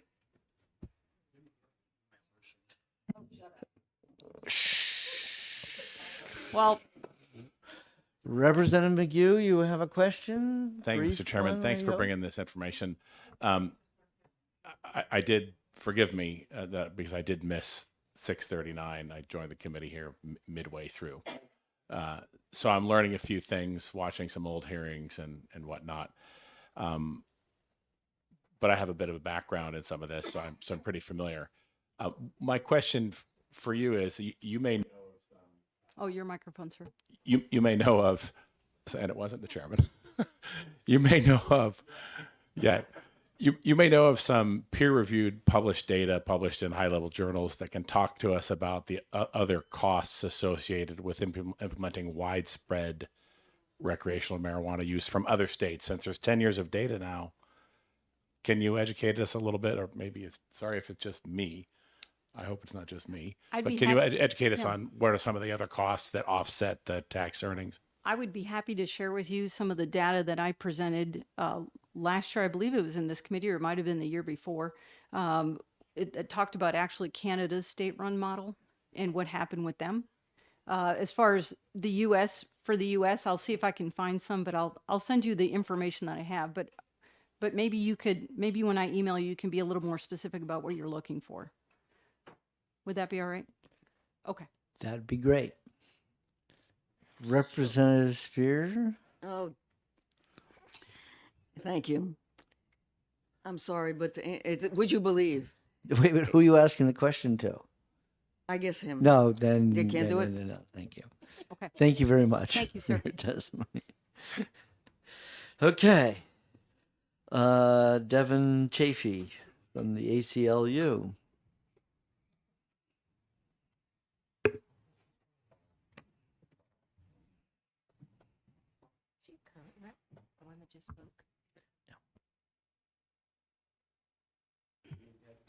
Does that work? Oh, it's a little loud. Good afternoon, Chairman Hunt, other honorable members of the committee. For the record, my name is Devin Chafee, and I'm the Executive Director of the ACLU of New Hampshire. And it will not surprise you that I'm here today to testify in favor of HB 1633. And I have to say, I give a lot of thought about how I should focus my remarks today. I thought at first I could focus on, well, first of all, I've been working on marijuana legalization at the State House for over a decade now, as many of you have been. And someone from our organization has no doubt been here before you to testify, I'm sure, on this very issue many, many times. And so I thought, I could focus on the question of why. Why do we need to legalize? And I could talk about how marijuana arrests and convictions needlessly ruin lives, how the war on marijuana is a monumental waste of taxpayer dollars, or how the public support in New Hampshire for legalization is just overwhelming. But I think you all know that. You've heard our testimony before. It'll be in my written testimony that I'll distribute. I'm also happy to provide you with some additional data. Many studies that show that traffic fatalities do not, in fact, go up in states that have legalized. The fact that youth use does not, in fact, go up in states that have legalized, et cetera. I'll distribute that to the committee in a form of an FAQ. Or I could get into the details of this particular bill, the good and the bad, the strengths and the weaknesses, or other alternative approaches. But what I really want to focus on today, and I have to say, I do not know that I have ever before so emphatically agreed with the chair of this committee, but what I want to say today is that we have a very narrow window this year to actually make legalization happen. For the first time in a decade, the entire time I have been in New Hampshire, we finally have a governor that has said publicly that he will sign marijuana legalization into law. We have bipartisan support in both the House and the Senate. We can actually see a real path to legalization. This is a golden opportunity right now, and it is fleeting. We do not know what will happen when the next governor is elected. We need to come together this year to get this done. So many members of this House, so many of you, members that unfortunately are no longer with us, have spent hours and hours trying to get this right over the years. We owe it to you, we owe it to them, we owe it to that work, not to miss this opportunity. It's not going to be easy. I know that you all know that. You know how hard it is to make the sausage. You're involved in this every day. There's going to have to be compromises from all sides. I can tell you that we at the ACLU, we're not going to get everything that we want from this bill. I know that going in. The industry is not going to get everything that it wants. Neither party is going to be fully happy with the result. The end product is not going to be the perfect bill. There will have to be cleanup that happens in subsequent years. But we have to get it done. It's beyond time. Every year that passes is revenue that New Hampshire has just gifted to Massachusetts and to Maine. It's taxpayers' money wasted on unjust enforcement. It's lives ruined. It's needless. It's time to be practical. It's time to put partisan politics aside, and it is time to come together and to compromise and to really get this done. And I personally, myself, very much look forward to working with any and all of you over the coming months to get marijuana legalization past the finish line this year. Thank you so much for your work on this issue, and thank you so much for your time. Thank you, and it's so nice to know that the ACLU actually agrees with me. Thank you very much. Thank you, Chairman. We do have, we do.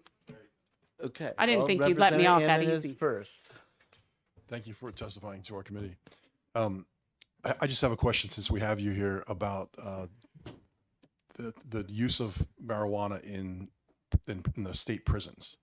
If you have any data or use on that. And the reason I ask is because that is a population that is completely controlled and locked down. And if it's difficult to keep drugs out of that environment, then in a free society, it's that much more difficult to prevent people from using it. So I thought I'd ask you that question, and if you have any data on that. Thank you, Representative. I don't have any data on that specifically. I can certainly see it in this state, and I'll see if I can get any data on that. Thank you. Okay, Representative McGee. Thank you, Mr. Chairman. Thanks for taking my question. What other drugs does the ACLU support full legalization or decriminalization or recreational use for? Just list them. Yeah, no, there is no other drug for which we are currently supporting full legalization. Representative, thank you. Thank you. I mean, there is no other currently criminalized drug. Yes, thank you. Bob Dunn from the Roman Catholic Bishop of Manchester. I was just thinking this morning when I walked up and I saw you sitting on the second floor that I haven't seen Bob in a while. Well, we'll see if you're happy to see me. Of course, I know what your answer Yes. to this question is. It's not going to change from last year. Correct, right. Thank you, Mr. Chairman. And it is good to be back. I don't get in front of the Commerce Committee all that often, so I appreciate the opportunity to be here. I'm Bob Dunn, the Director of Public Policy for the Roman Catholic Diocese of Manchester, and I'm here today on behalf of Bishop Peter Labashi to once again register our opposition to the legalization of marijuana. So we're opposed to House Bill 1633, but we're opposed to all of the legalization bills. So there's nothing unique about 1633. And our reason for doing that, as always, is because we think it runs counter to the principle of the common good. And you've already heard reference, and I'd once again draw your attention to the information that's in the fiscal note, or the responses to the fiscal note from the Department of Safety and from the Department of Health and Human Services, and what the assumptions are that they're making about what the impact would be on life in New Hampshire if we were to take this next step. So I'll simply ask, because I know you have a lot of people to speak today, to think about 4 questions. We posed these last year. Will the passage of this law protect youth and improve family life? Will the passage of the law improve public health? Will the passage of the law improve our communities? And will the passage of this law make people better workers and strengthen our business workforce? So we just ask you to keep those in mind as you deliberate over this legislation and any other similar types of bills that may come forward. Thank you. Bob. Okay, switching over the other side, Dr. Riley Kirk.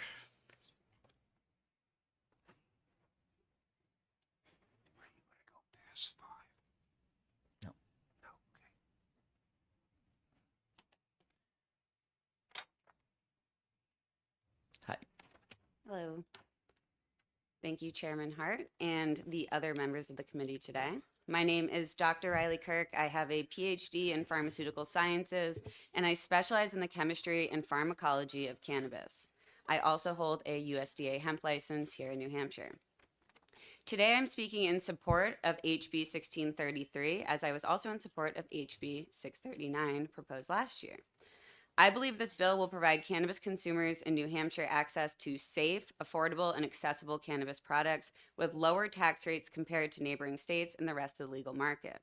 This bill encourages the support and erection of small businesses, which is a core value here in New Hampshire and should be maintained in this emerging industry.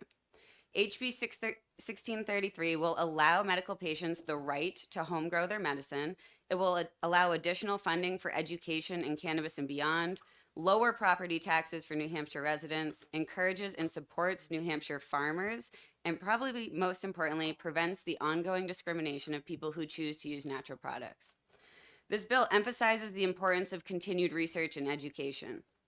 And as a research scientist, this is very important to me and our community. This includes education materials and resources within the dispensary, available on social media and through other traditional media outlets. Education is the best form of harm reduction, and that is emphasized in this proposed bill.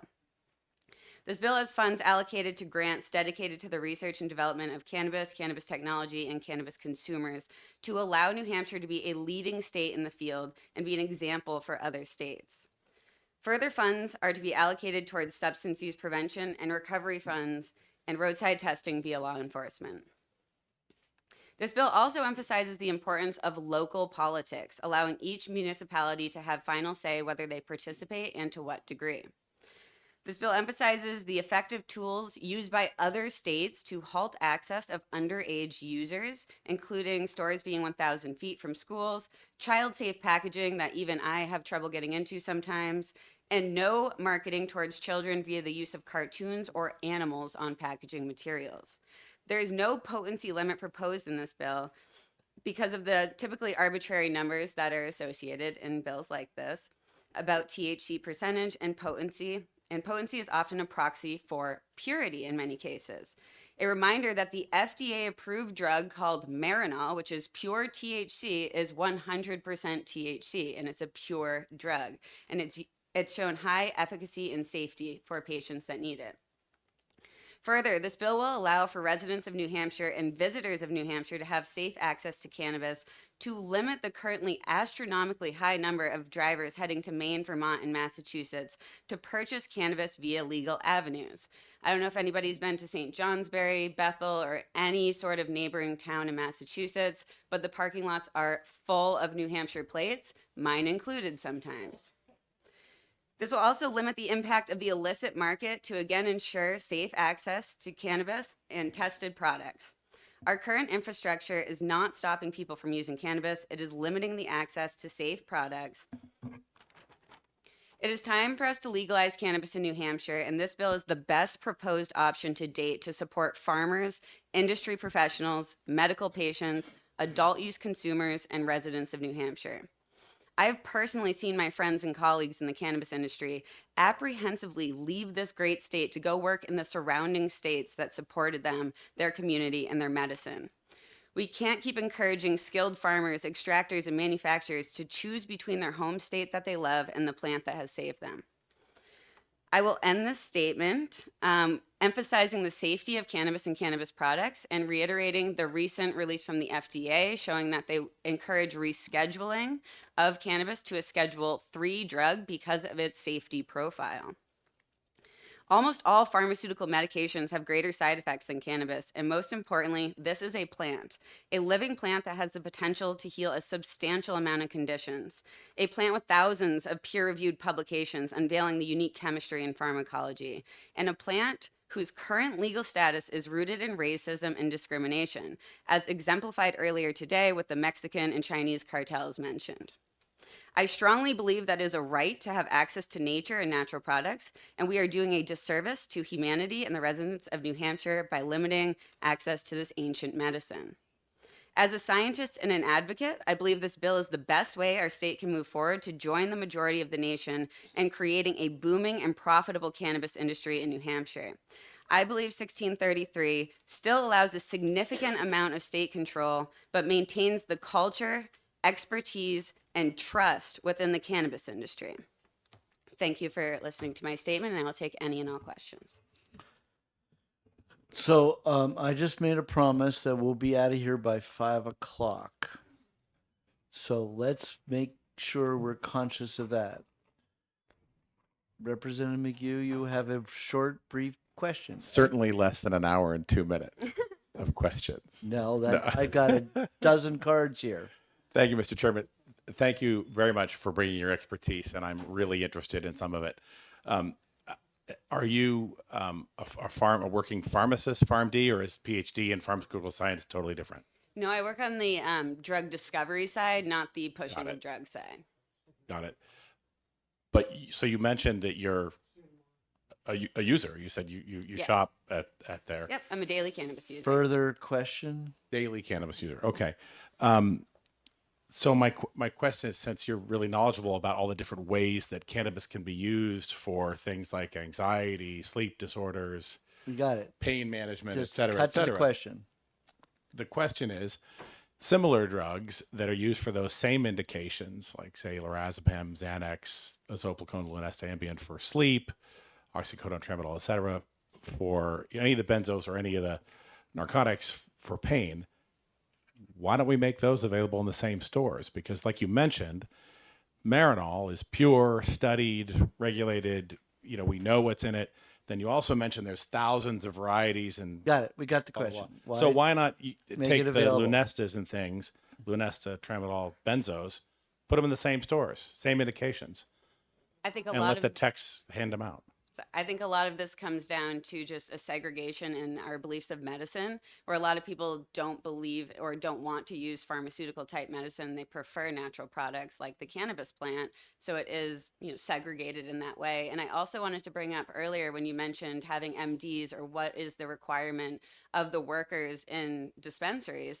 Oftentimes, as Tim Egan mentioned, yes, it is required for them to pass some sort of exam or test. But additionally, we really shouldn't be looking for MDs being part of this No. because they are not taught about the endocannabinoid system, which is how cannabis interacts with your body in medical school. Rather, we should be looking at maybe the PharmDs or the PhD scientists, or maybe other people who have just taken courses in this. I have personally dedicated a lot of my time volunteering in Maine dispensaries to help educate consumers.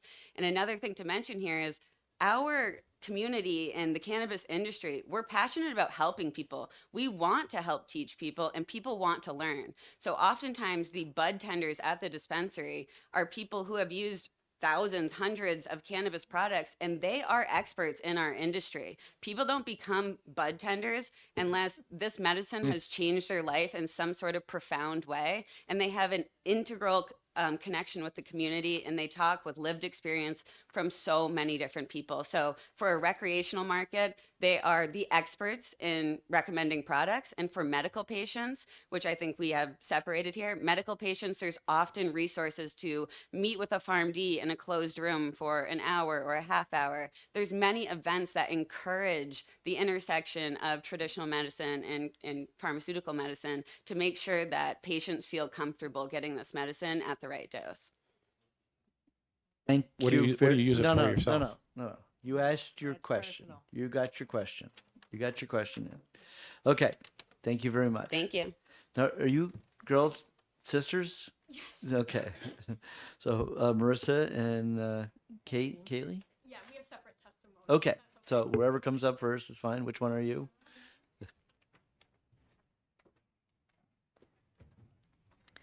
Thank you for the opportunity to speak. Thank you, Representative Hunt.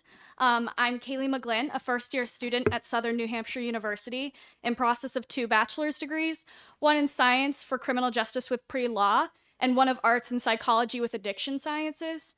I'm here today to remind you of all the criminal justice professionals you're representing today.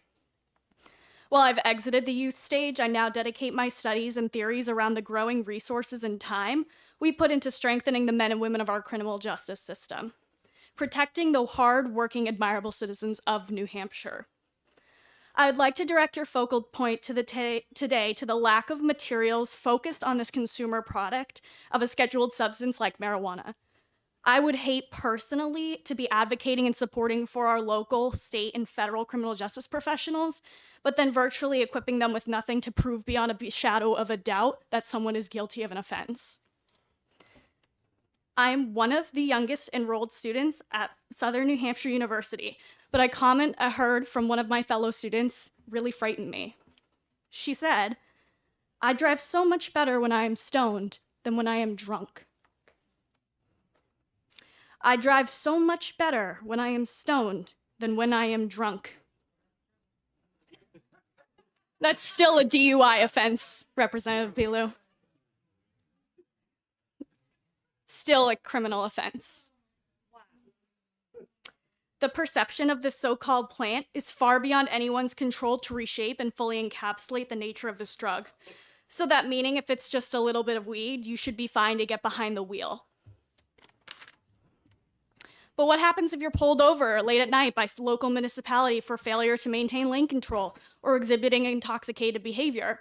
Well, the officer may detain you based on the presence of smell of marijuana coming off the vehicle and notice clinical signs such as blurred perception and red streaky eyes. After speaking with many law professionals, this makes the criminal justice system harder because there is no field sobriety test for the drug.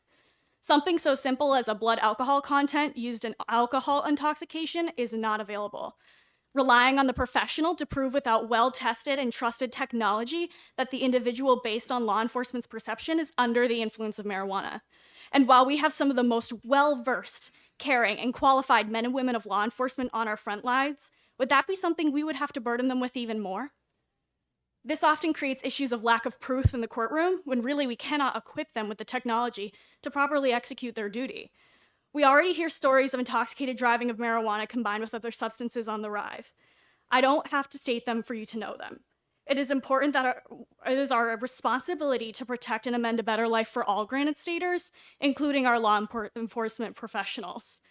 Drunk, stoned, buzzed, high, the matter of fact is that you're under the influence of a substance, and you could be struck by an individual at any time on the New Hampshire highway.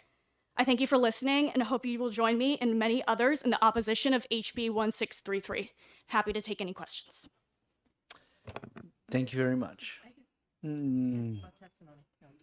Yeah, your written testimony, can we get a copy of course, that? yeah. That would be great. Michael Layer? Sorry, I didn't see you about picking up your kid. I hope. Oh. I didn't see that part. Start this. Mr. Chairman, members of the committee, thank you for having me. My name is Michael Leon. I'm a pharmacologist by training. I apologize to the committee. I walked in late today.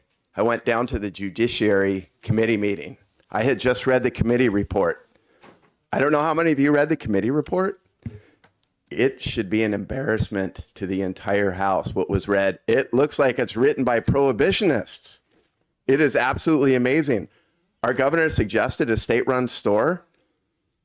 Isn't the whole idea of this bill to get government out of the way, not to grow government? If people want, how many people had coffee this morning?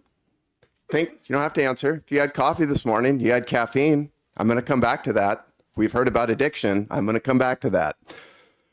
How many of you have had beer or prefer wine? My wife loves wine. I like beer. We don't really mix the two.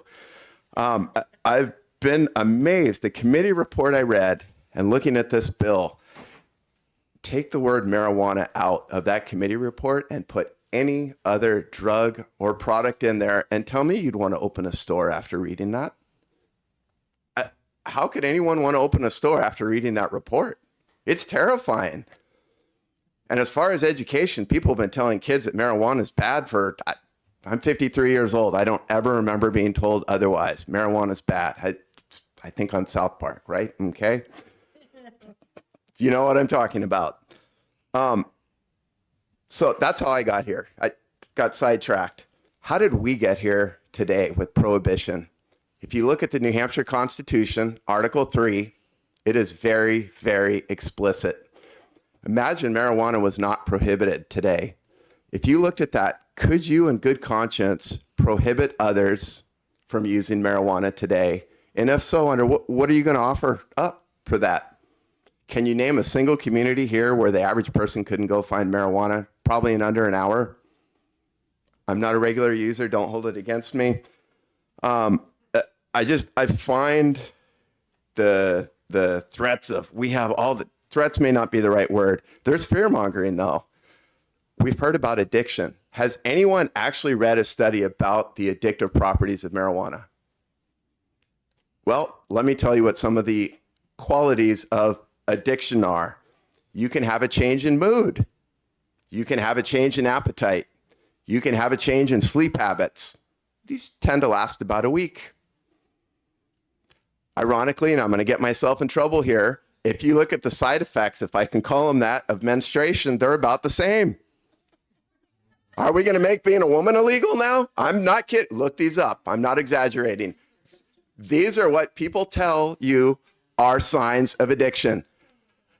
I said I'd come back to coffee. Anyone know what the habits are? Coffee is addictive. What happens if you quit coffee? Yeah, there are signs. We can go the whole way back to 1500. There was a guy named Paracelsus. He's one of the godfathers of toxicology. He made a very short statement. Dose makes the poison. It's still true today. We've heard from someone, marijuana potency has gone up. You know what? They've gotten seeds out of marijuana too. I don't know how many of you were fans of Cheech and Chong when you were kids. I thought those movies were pretty darn funny. Apparently, people don't like smoking seeds. Surprisingly, it's not around today. Consumers, a free market, are going to figure out what they want. Trying to limit the potency that we saw in this committee report, I think is absolutely asinine. If we're going to talk about harm reduction, for real, imagine you have something that's 10% THC. You have something that's 30%. The person who wants to get high has to use 3 times more product.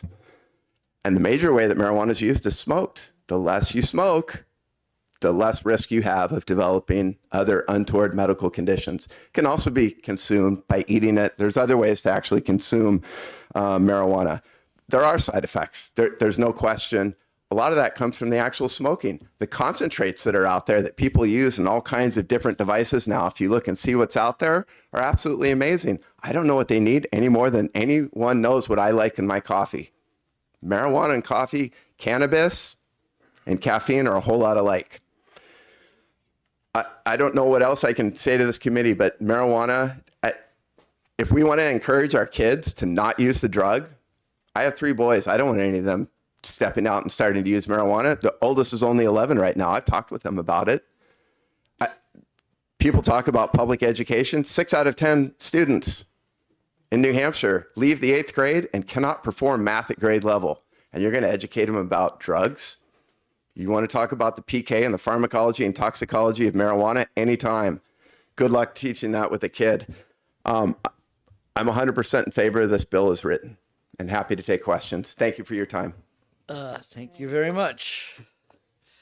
Okay, Chair will call on Marissa McGlynn.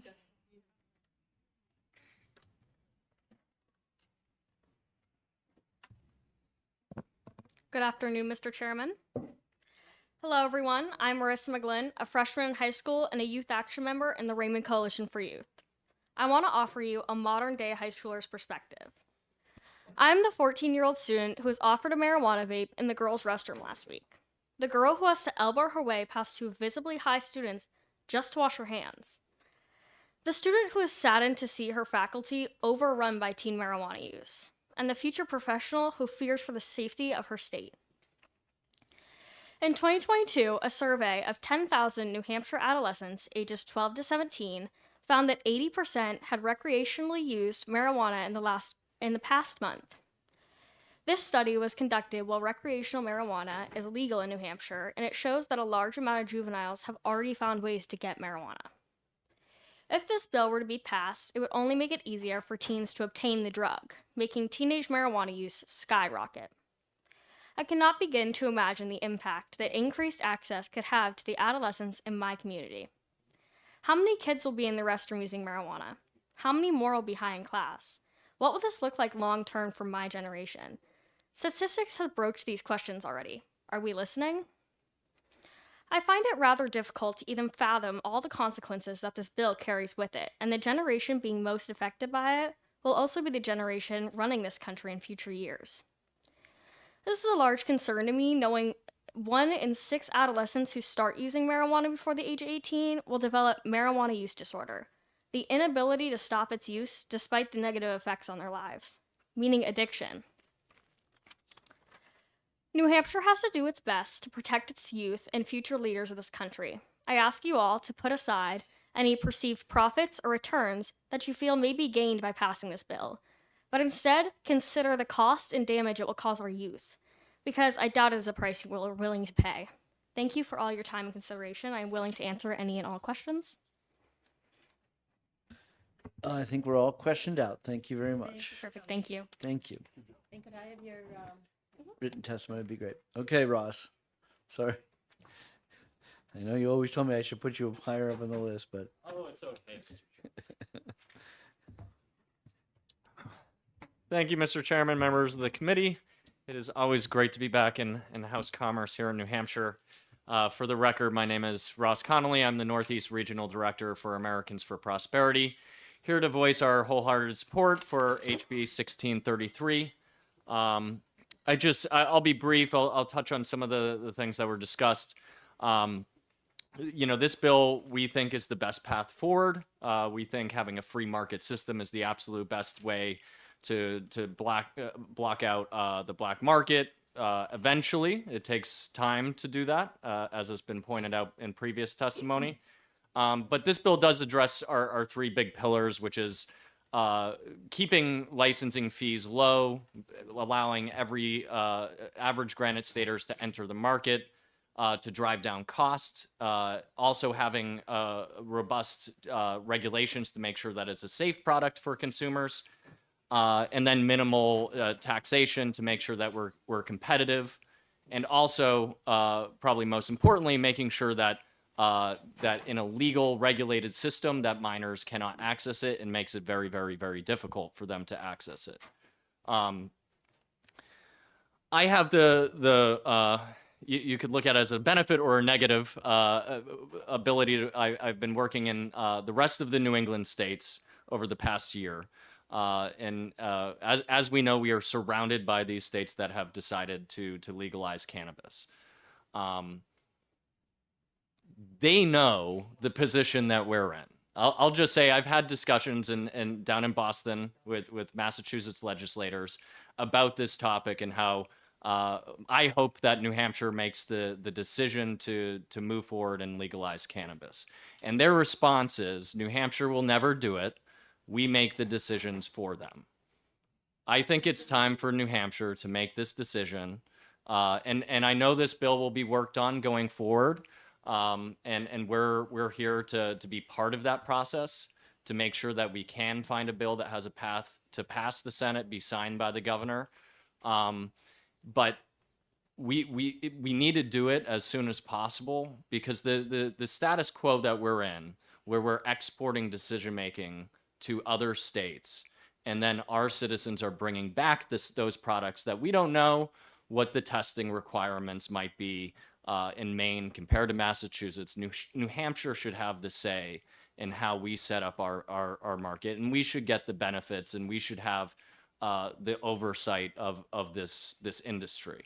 Because as it stands now, any of the arguments that if we legalize, this will happen or that will happen, we would already be seeing that in the state. Because anybody, just go down to Massachusetts. A little anecdote: I went down Black Friday shopping the Pheasant Lane Mall. Right next to the Pheasant Lane Mall, right over the border, it's called Nature's Remedy. It's a legal recreational cannabis store in Massachusetts.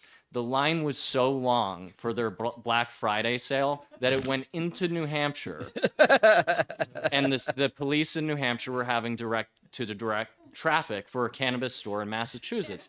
That's totally absurd. and it's time that we fix that. And I just will mention, we do have concerns, where it goes to large state models. We voiced these concerns before. We want to make sure that there is a supply that's built up so that we're lowering costs and we're competitive with neighbors. So that's a concern. When it comes to like a franchise type model, I would just caution. I think some folks mentioned different federal implications there, but one complaint on a franchise to the Federal Trade Commission could be an issue for the state. And I mentioned before on a completely state-run model, putting a New Hampshire pension system at risk because state employees are selling a federally illicit product is a concern. But like I said, we have never opposed a cannabis bill at Americans for Prosperity. As far as I'm here, we won't. We want to be part of the process to make sure we find this path forward this coming year. So I'd be happy to take any questions. Okay, thanks. Thank you very much. Kate Fry from New Futures in opposition to the bill. Yeah. Yeah.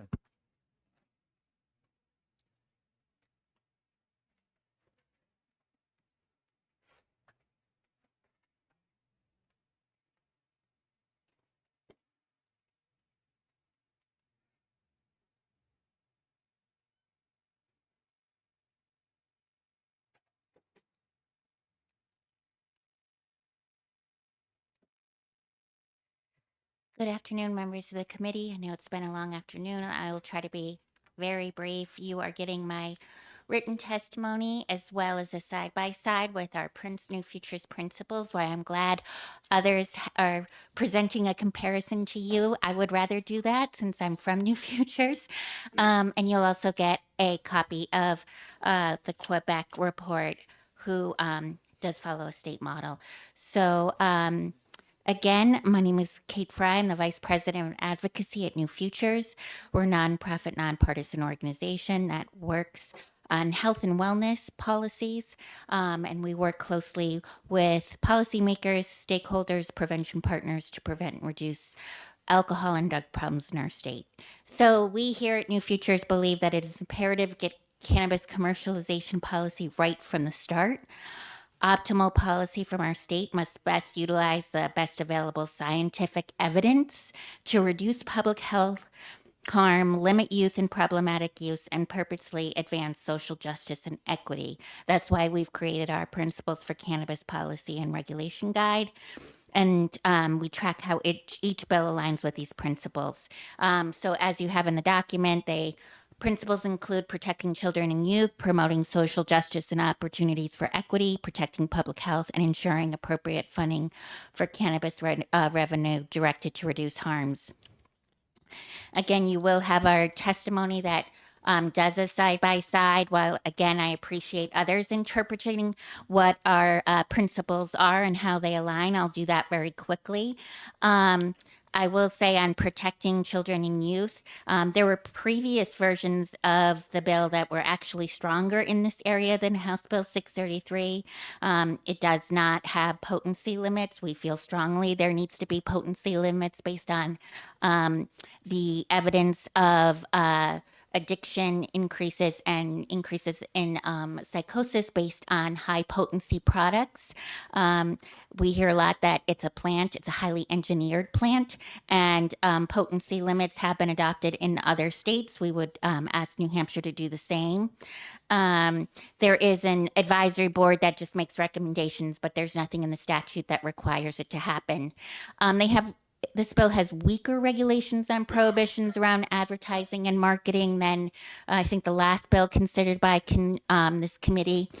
For example, it doesn't include a clear prohibition on marketing to minors specifically related to social media. I also have put in language in the last square, so you have amended language. We offered you amended language.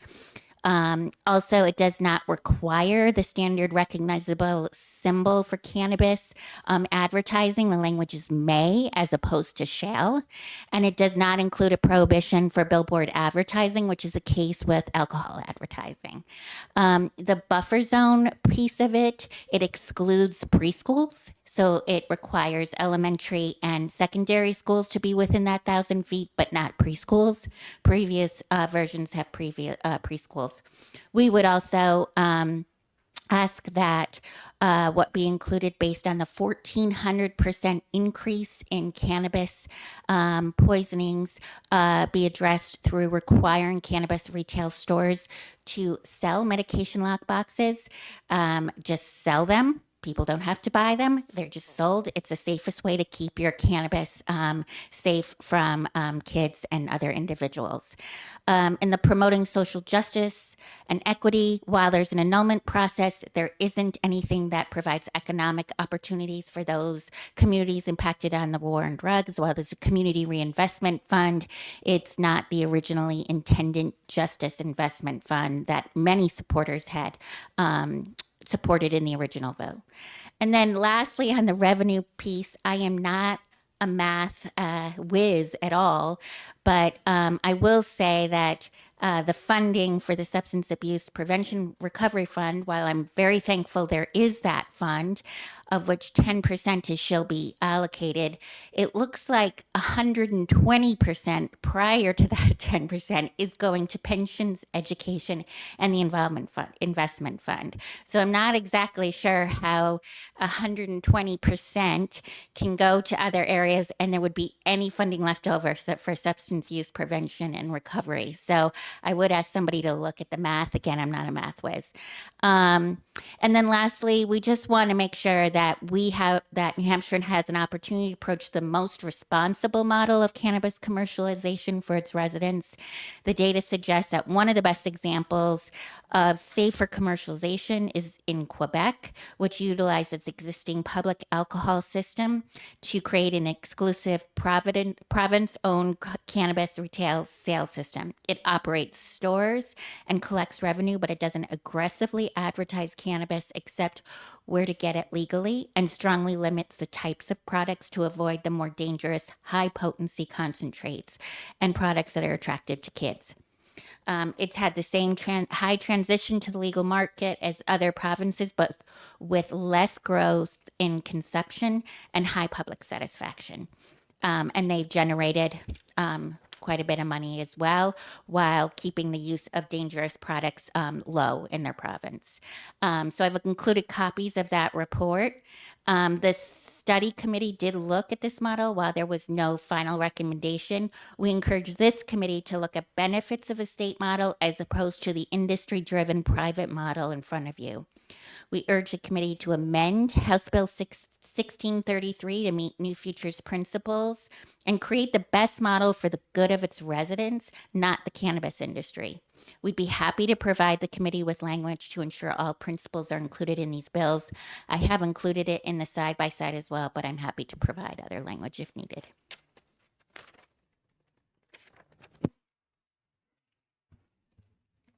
Representative Gibbs has a question.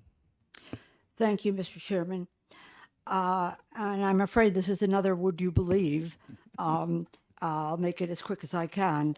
Would you believe that the attempt to help those who were negatively affected by criminalization in the past is one of the things that made the New York legalization process so complicated that it was practically impossible to get a license to legally sell marijuana, with the result that the black market stayed in effect and there were practically no legal marijuana dealers. I believe you're talking about maybe a licensing approach that they took. That's not the only way you can create economic opportunities for those impacted by the war on drugs. You can create funds, you can create opportunities for investment, other opportunities like that. There was a justice reinvestment fund in one previous version that is more of a fund that offers opportunities to people like job training, help with expungement, help with education. So I wouldn't rule out one state's bad experience with licensing and just not do any social justice provisions in a bill just because of one state's experience. Thank you. Representative Ammon. Thank you, Mr. Chair. Thank you for taking our questions. I'm just looking at a post on nhcan.org. And they say that this particular bill 1633 meets 83% of the new futures requirements. Yeah. I just want to, that's probably their estimate, 83%. Yeah. I was wondering, my question is, what percentage or does this bill meet a good majority of your requirements? And if not, how so? So I've handed that out. So in an area that's red, it doesn't meet the principle. In an area that's yellow, it's somewhat close but needs amending, and I've offered language.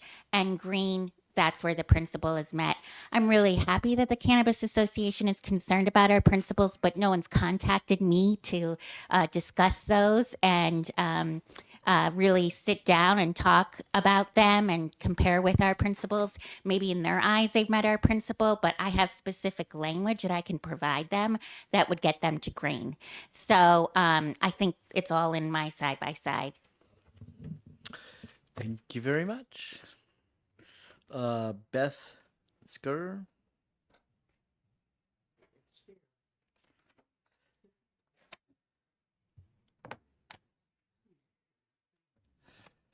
Hi, I'm a mom from Nashua, and I'm here to testify in opposition to 1633.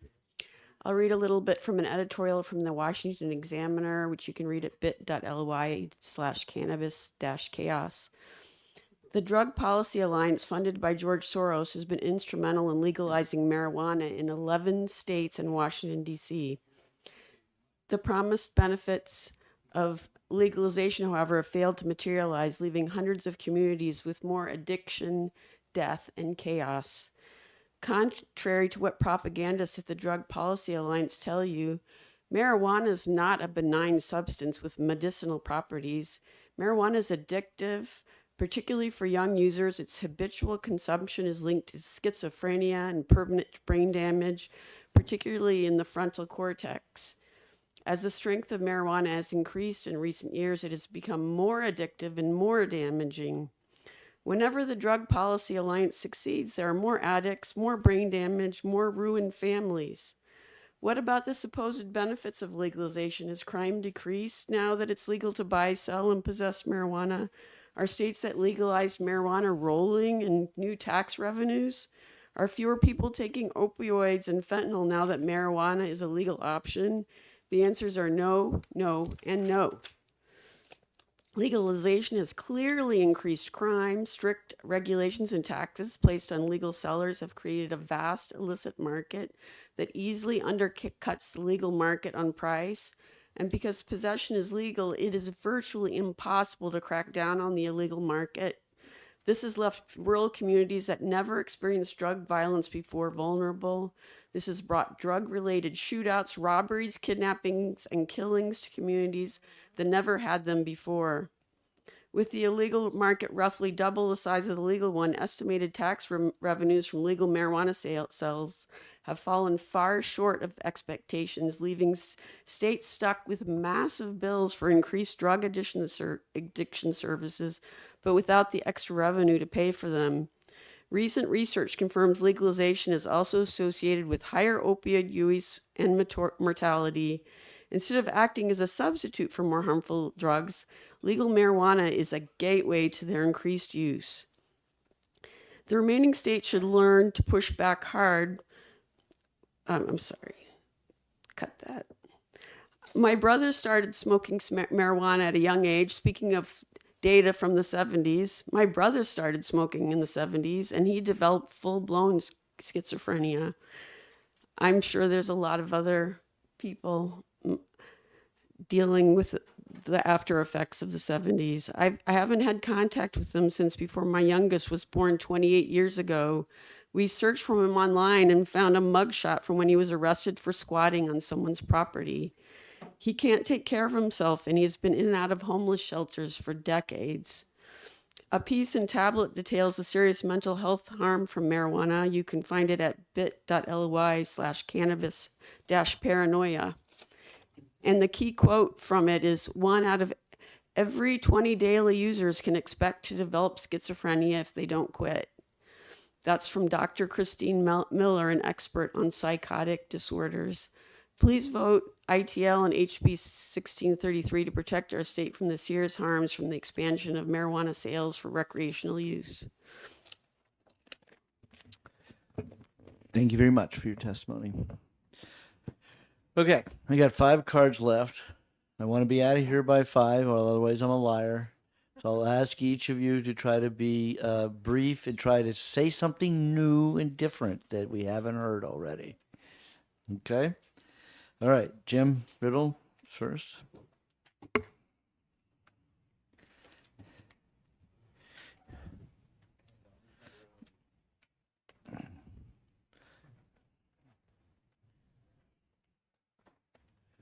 Thank you, Mr. Chair, members of the committee. I'm sending around a handout, but it's not a copy of my written comments. It's just some background material. I live in Hillsborough, New Hampshire. I have a USDA hemp grower license. I've been a farmer my entire life. I also serve on the advisory board of the New Hampshire Cannabis Association. And last fall, I led an effort working with the Farm Bureau and the Northeast Organic Farmers Association, New Hampshire, to survey farmers in New Hampshire to see what their position is on legalization. And 87% of the respondents who currently farm support legalization. And 78% of those expressed interest in becoming licensed growers. So there is interest and there is support amongst the agricultural community. And one of the most surprising results was the level of support for homegrown cannabis, the ability to grow a few plants. 89% of the respondents supported allowing New Hampshire residents to grow 6 to 8 plants. There was not strong support for a state-run monopoly. Only 10% of New Hampshire farmers supported the state being the sole outlet for cannabis products in New Hampshire. I also attended all but the last 2 of the Cannabis Commission meetings, and which was very fascinating. And it was really focused on developing a bill around a franchise model, which did not get forwarded here from the commission. But there was a lot of discussion of a franchise system. And one thing I learned when the Attorney General representative spoke is a franchise system would not protect the state from liability at all. Because to have a franchise, you had to sell something. You have to franchise something of value. So it would be a state brand. And the state would be franchising the sale of New Hampshire cannabis outlet products. And so if someone is harmed at a franchise, they're not just going to stop by suing the franchise. No, the state is the one that owns that by being the franchisor. Another problem was that the structure of the franchise system, the Liquor Commission would be both the regulator and the marketer. Now, that's an inherent conflict of interest. That's a built-in conflict of interest. And franchises are controlled by the Federal Trade Commission. So this is under federal control. So the state would be stepping directly in to control by the FTC over this. And the fees that were talked about were just exorbitant, around $1 million to have a franchise in certain locations around the state. And you may have missed that meeting, Mr. Chair. But yes, that was... You mean when I had COVID? Well, or when you were in Amsterdam. Anyway, the franchise model really stifles free enterprise.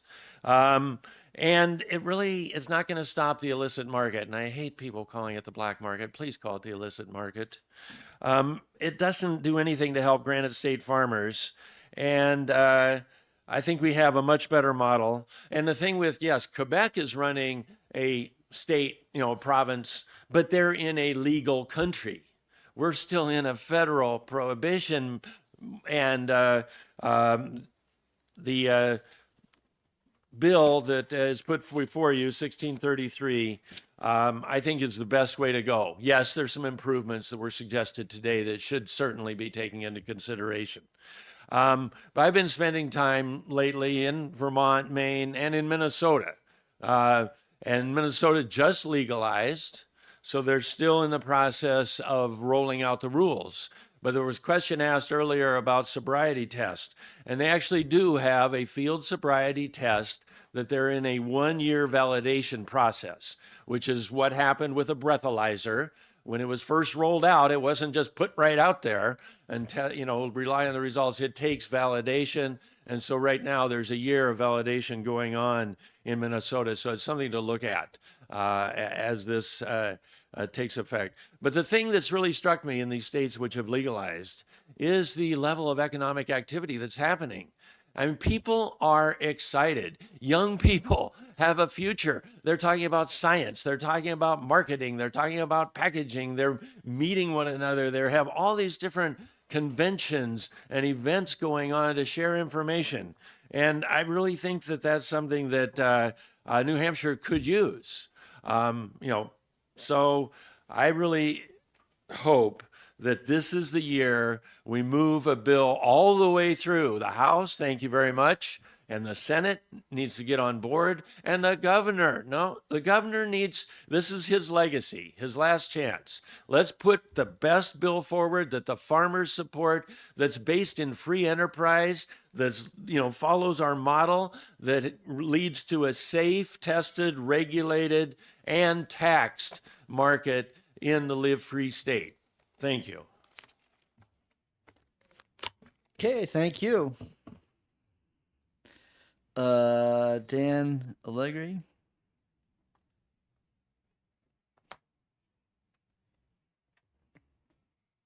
Thank you, Chairman Hunt.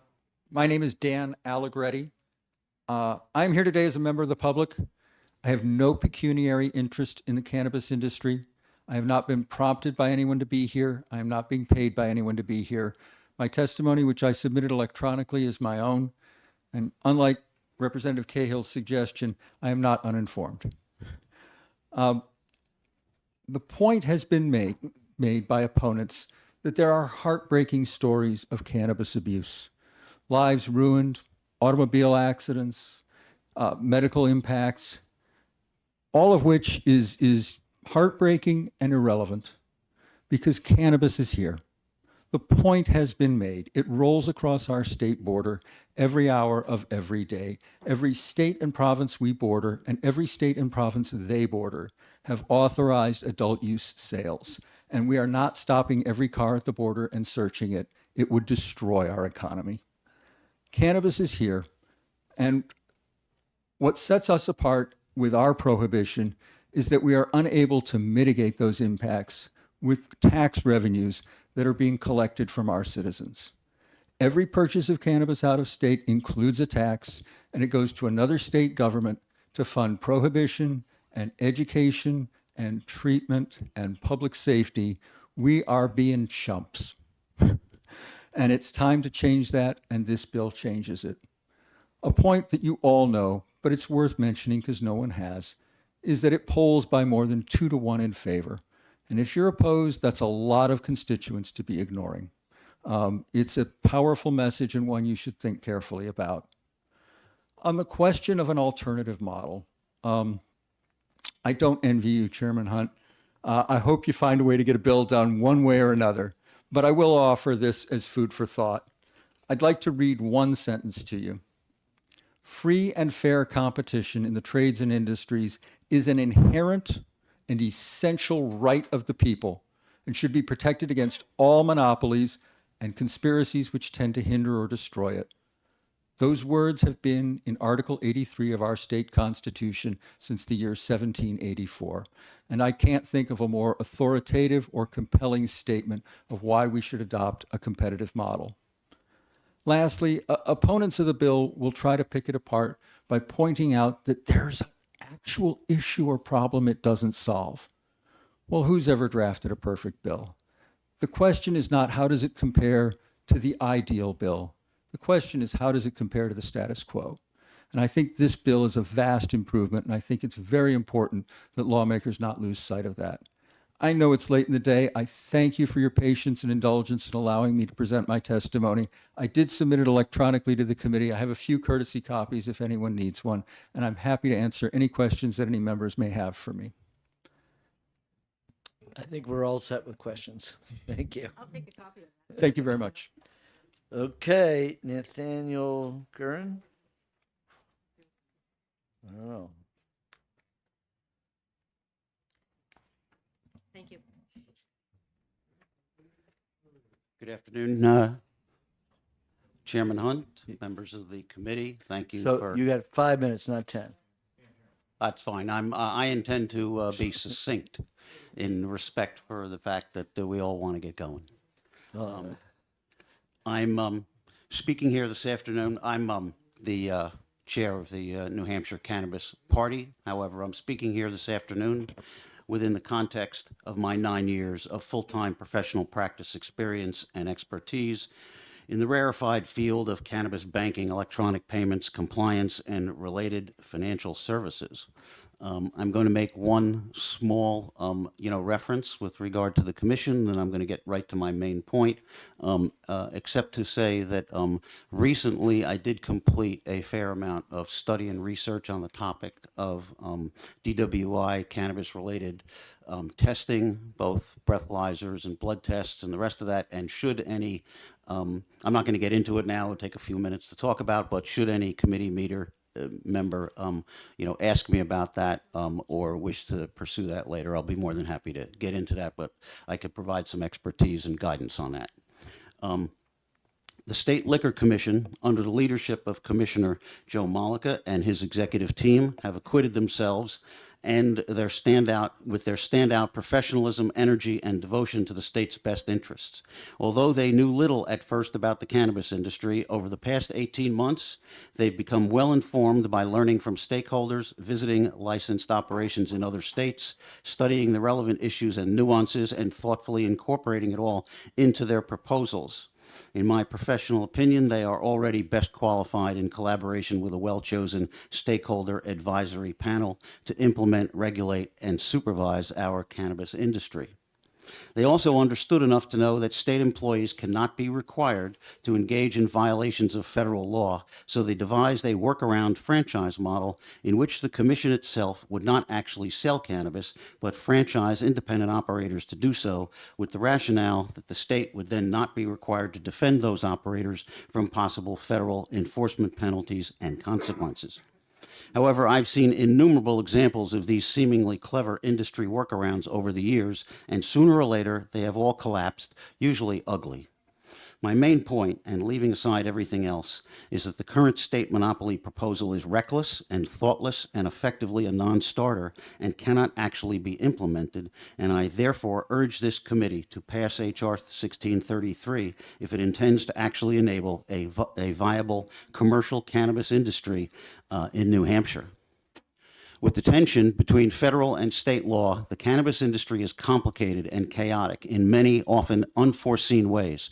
For example, as somebody alluded to here earlier, the commission, as a franchisor, would be required to file what is known as a franchise disclosure document with the Federal Trade Commission, subjecting them to federal jurisdiction penalties and investigations. A criminal enterprise cannot offer franchises of its business model. Please let that sink in.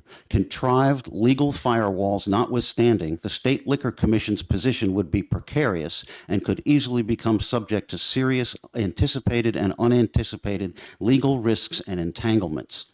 Claiming to not be directly involved in the business of selling cannabis because one is merely a franchisor is as prima facie absurd as McDonald's claiming it's not in the business of selling hamburgers because it has franchisees. The primary miscalculation here is in not understanding the unique and subtle challenges of the cannabis industry that has no modern equivalent. As a result of the tension between states' legalization and prevailing federal prohibition, there are innumerable loose ends and foreseeable as well as unforeseeable consequences that arise constantly to bedevil even the savviest industry pioneers and insiders. Even as thoughtful and as experienced as I and many of my colleagues are in this field, we are often blindsided by unforeseen hiccups, obstacles, and restrictions that subvert otherwise well-considered plans. Our political leaders are utterly ill-equipped to enact cannabis industry policies that tread into such uncharted territory beyond the narrow legal path charted by other states that have implemented sustainable cannabis programs. And to that point, by the way, regarding the proposed Cannabis Advisory Board, it would be counterproductive and negligent to have the governor and executive council appoint its members, since neither have any demonstrated experience or expertise in identifying a representative cross-section of stakeholders. I recently had an opportunity to chat with the governor on this topic, as well as cannabis banking and some other stuff. And his comments were interesting. He basically told me that it was going to be the state monopoly model or nothing. And I said, well, you can't do that. And he said, well, yes, I can. And I said, no, you can't. And he said, well, only one of us standing here is the governor, and yes, I can. So I don't know if that sounds like our governor, but however, and I do understand how he could think that, okay, because under ordinary circumstances that would be the case. But let me give you a couple of examples. The second largest payroll service in the United States is a company called Paychex. They're second only to ADP. And about 2 or 3 years ago, they had a big trade exhibit at a cannabis trade show, and they announced that they were now going to provide their services to the cannabis industry. I pointed out to them that it was certainly doable as long as they followed a clear and delineated path of banking compliance and other types of reporting, that it was a feasible thing to do, but there was only one way to do that. And we actually got to the point of where we were in contract negotiations. They were going to engage my company to actually put together the framework that would allow them to do it legally and compliantly. However, institutional egos prevailed, and they basically felt that, hey, we're a big multi-billion-dollar company, and we tell our banks what to do, and the banks don't tell us what to do. Well, 3 or 4 months later, they exited the cannabis space with their tail between their legs, because it doesn't matter how big you are. This is a very tricky business, and no matter how tough you are, you just can't do it. The other quick example that I'll give you is in the case of MasterCard Visa, who specifically and unequivocally prohibit cannabis transactions on their payment rails. There are lots of people who have done all kinds of workarounds. A lot of my experience with those that have failed are related to that. People come up with all kinds of clever devices like, well, we'll use the MasterCard Visa to fund a virtual gift card or a virtual checking account or a PayPal-style e-wallet or something along those lines. And the problem is that it all works very nicely until they get the bad call from Visa, which says you can't do this. And they have all, to a man, dozens and dozens of them folded like a cheap suit. In 2017, a federal district court in Massachusetts dismissed a RICO case, I have the citation, against a bank on the grounds that merely providing customary financial services to a cannabis state licensee, albeit operating in violation of federal law, did not rise to the level of direction in and control of the enterprise to implicate RICO liability as a co-defendant. This reasoning allows states right now to regulate cannabis industry operators as a customary government function, as long as they are not substantially involved in the operation and direction of the business itself. However, the franchise model proposed by the Liquor Commission envisions quite the opposite, as they would be enforcing strict standards in almost every aspect of franchise operations, directions, and practices. Enacting this scheme could easily invite multiple RICO-based private litigations as well as public prosecution. Frankly, a hybrid state monopoly commercial cannabis business model with both state-owned and private operators side by side may be a pioneering and smart option, and perhaps should be ultimately given some consideration, but only following the end of federal prohibition. Requiring state employees to violate current federal law is reckless and thoughtless and effectively a non-starter. Meanwhile, I have been in contact with the Department of Justice Office of Legal Policy for written clarification of the risk of federal investigation and prosecution that this state monopoly framework might attract, and hope to have something to submit when the Senate takes this up in the coming weeks. I'm pausing again to let this I just sink want you in. to know you've gone now 10 minutes. Okay, and I have the rest of this last sentence, and I'll be done. Okay. Okay. We have two more people that want All right. And we have to be out here at 5. One sentence. And this is the most important one. My testimony here today is intended to serve as a formal, on-the-record, public notice to those who participate in enacting the proposed state monopoly legislative time bomb that they are exposing themselves individually and our state to potentially crippling and multiple criminal and civil penalties up to and including RICO charges and the federal seizure of commission and state property and pension funds. Thank you very much. You're very welcome. You want to submit that? I can if you'd like. Yes, we like to have that. We want to have that in the file. Yeah. Okay, would you like me to just send it electronically, or? Just send it to If you, put it in here. if you, is that, you give us what you have. I'll give that's you good. what Okay. I'll give you what I Matt- have. Matt Simon, you're up next. You got 2 minutes.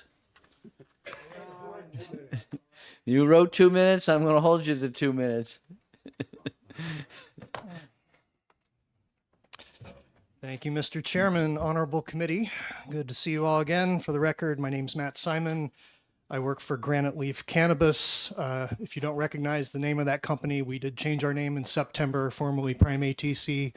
We're still a small nonprofit therapeutic cannabis company with dispensaries in Chichester and Merrimack, focused solely on serving patients in New Hampshire. Very briefly, this is a good bill. It takes a thoughtful approach to adult use legalization. I was not involved in the drafting process for the specific bill. I was part of the coalition that drafted the predecessor bill. Last fall, I was busy dealing with the study commission, so I wasn't weighing in on this draft legislation, but I'm pleased to see that it maintains a lot of good policies. I wanted to touch on 3 of them very quickly. 1, thoughtful integration of the therapeutic cannabis program. This bill is one example of how to do a good job with that. There are other ways that could be done if there's going to be another model that is pursued, but that is an important priority. This bill does it well. This bill also clearly establishes the authority for the commission to regulate hemp-derived synthetic THC products. We heard that referenced by a couple people who spoke earlier.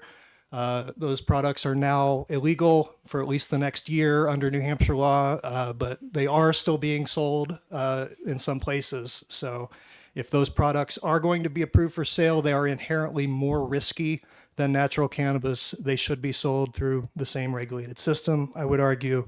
Finally, I love that this bill includes home cultivation for registered patients and caregivers. Home grow is legal for adults in every New England state. If we're not going to do that, I believe we should do what's passed the House 10 times and the Senate 4 times, which is allow limited home cultivation for patients and caregivers. So I think those are important policy priorities, whether it's this bill or some other bill, and I'm happy to hang out with the subcommittee, and I'm happy to get out of here before 5 p.m. Thank you. Thank you very much. All right, Austin Whittemore, you're the last guy. And you have. I'll make it quick. You wrote 3, but I don't think you have 3. All right. Appreciate everyone letting me come here, Chair. My name is Austin Whittemore. I'll be speaking in support of this bill, the Live Free bill.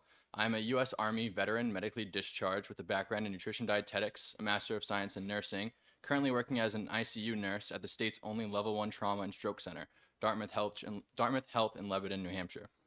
I conducted my master's thesis project on the lack of patient safety surrounding cannabis related to its federal status, lack of evidence practices, and lack of education surrounding cannabis use. I am now in the next stages of my career as I complete my certificate course in cannabis nursing, a profession recognized to be one of the most, for the last 21 years, trusted professions in all of the United States. I say this because, as many of you may not know, the scope of practice of cannabis nursing was published and recognized by the American Nurses Association and the American Cannabis Nurse Association in September of last year. It is the first federally recognized scope of practice related to cannabis for healthcare professions, and serves to give nurses the ability to act as advocates, educators, and navigators to guide patients towards a maximum state of homeostasis through the upregulation of the endocannabinoid system through the use of phytocannabinoids, terpenes, and terpenoids found in the cannabis plant. As we know from the accepted therapeutic program in our state, and the fact that more than 75% of U.S. states have approved some sort of medical cannabis program, the FDA's current approval for derivatives and isolates, as other people have mentioned, such as Marinol, for exogenous cannabinoids, and the recognition of the cannabis nursing by the ANA, evidence-based mechanisms of the ECS and exogenous cannabinoids, as well as the U.S. Department's Health and Human Services descheduling recommendation that prohibition on cannabis and was never based on scientific research and evidence-based practices. Cannabis was in the medical pharmacopoeias and prescribed by doctors until the Marijuana Tax Act of 1937 was passed, which made cannabis burdensome to prescribe in an attempt to discourage the practice as big pharmaceutical companies began to create patentable drugs to treat similar medical disease states and symptoms. Between this time and the late 20th century, several state officials, including the New York City Mayor LaGuardia, and a couple of U.S. presidents, to include Nixon and Reagan, formed committees to examine cannabis for medical therapeutics and addiction potential. Two common themes came from these committees: unanimous support for medical potential and low addiction/abuse potential. Yet federal officials were quick to call these findings unscientific, continuing the reefer madness and say no to drug campaigns. The domestic policy chief of Nixon, John Ehrlichman, even came out to reporters saying that they criminalized marijuana was easier to arrest and vilify minority groups, or as we better know as the BIPOC population, people, Black, Indigenous, and people of color. And he added, in quotes, "Did we know we were lying about drugs? Of course we did." And this was the conscious reaction to anti-government, anti-war organizations. This stigma has been maintained in our society, greatly affecting our citizens' ability to access safe, natural herbal remedies and stigmatizing the use of a herb that was once in the medical pharmacopoeia. It has also driven injustice to our BIPOC populations as they continue to face national and statewide racial disparities related to cannabis. Based on a 2018 summary from the American Civil Liberties Union, Black individuals were 4.1 times more likely to be arrested for cannabis possessions compared to whites in the state of New Hampshire. This is higher than the 3.64 times of the national average. The United States Department of Health and Human Services states that stigma is considered to be the most formidable obstacle to future progress in the area of mental illness and health. Stigmas reduce the utilization of healthcare resources and services, such as our therapeutic cannabis program, and do not allow medical professionals to expand and operate within their scope of practice.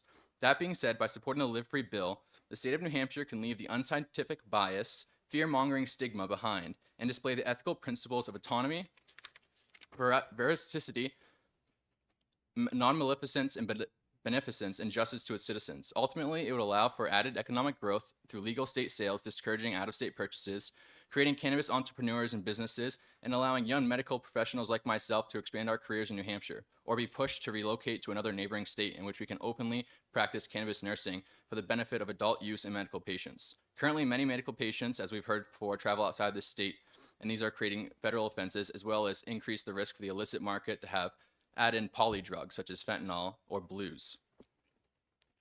I have found in speaking with patients at the hospital, fellow healthcare professionals, and local residents, as I also work in the restaurant industry in Concord, that the illegal status in the state is one of the many reasons individuals do not disclose the use to healthcare professionals. This brings on risks when patients go under anesthesia or other operations, whether it's planned or emergent. And many fear the stigma associated with speaking with a healthcare provider to obtain a medical card. By supporting this bill, it would change the stigma associated with cannabis and allow for adult citizens, again, adult citizens, to be open, truthful, and educated about safe cannabis use while retaining the promising financial gains from the adult use cannabis industry. And that is all I have to say. Thank you very much. That was very informative. Thank you.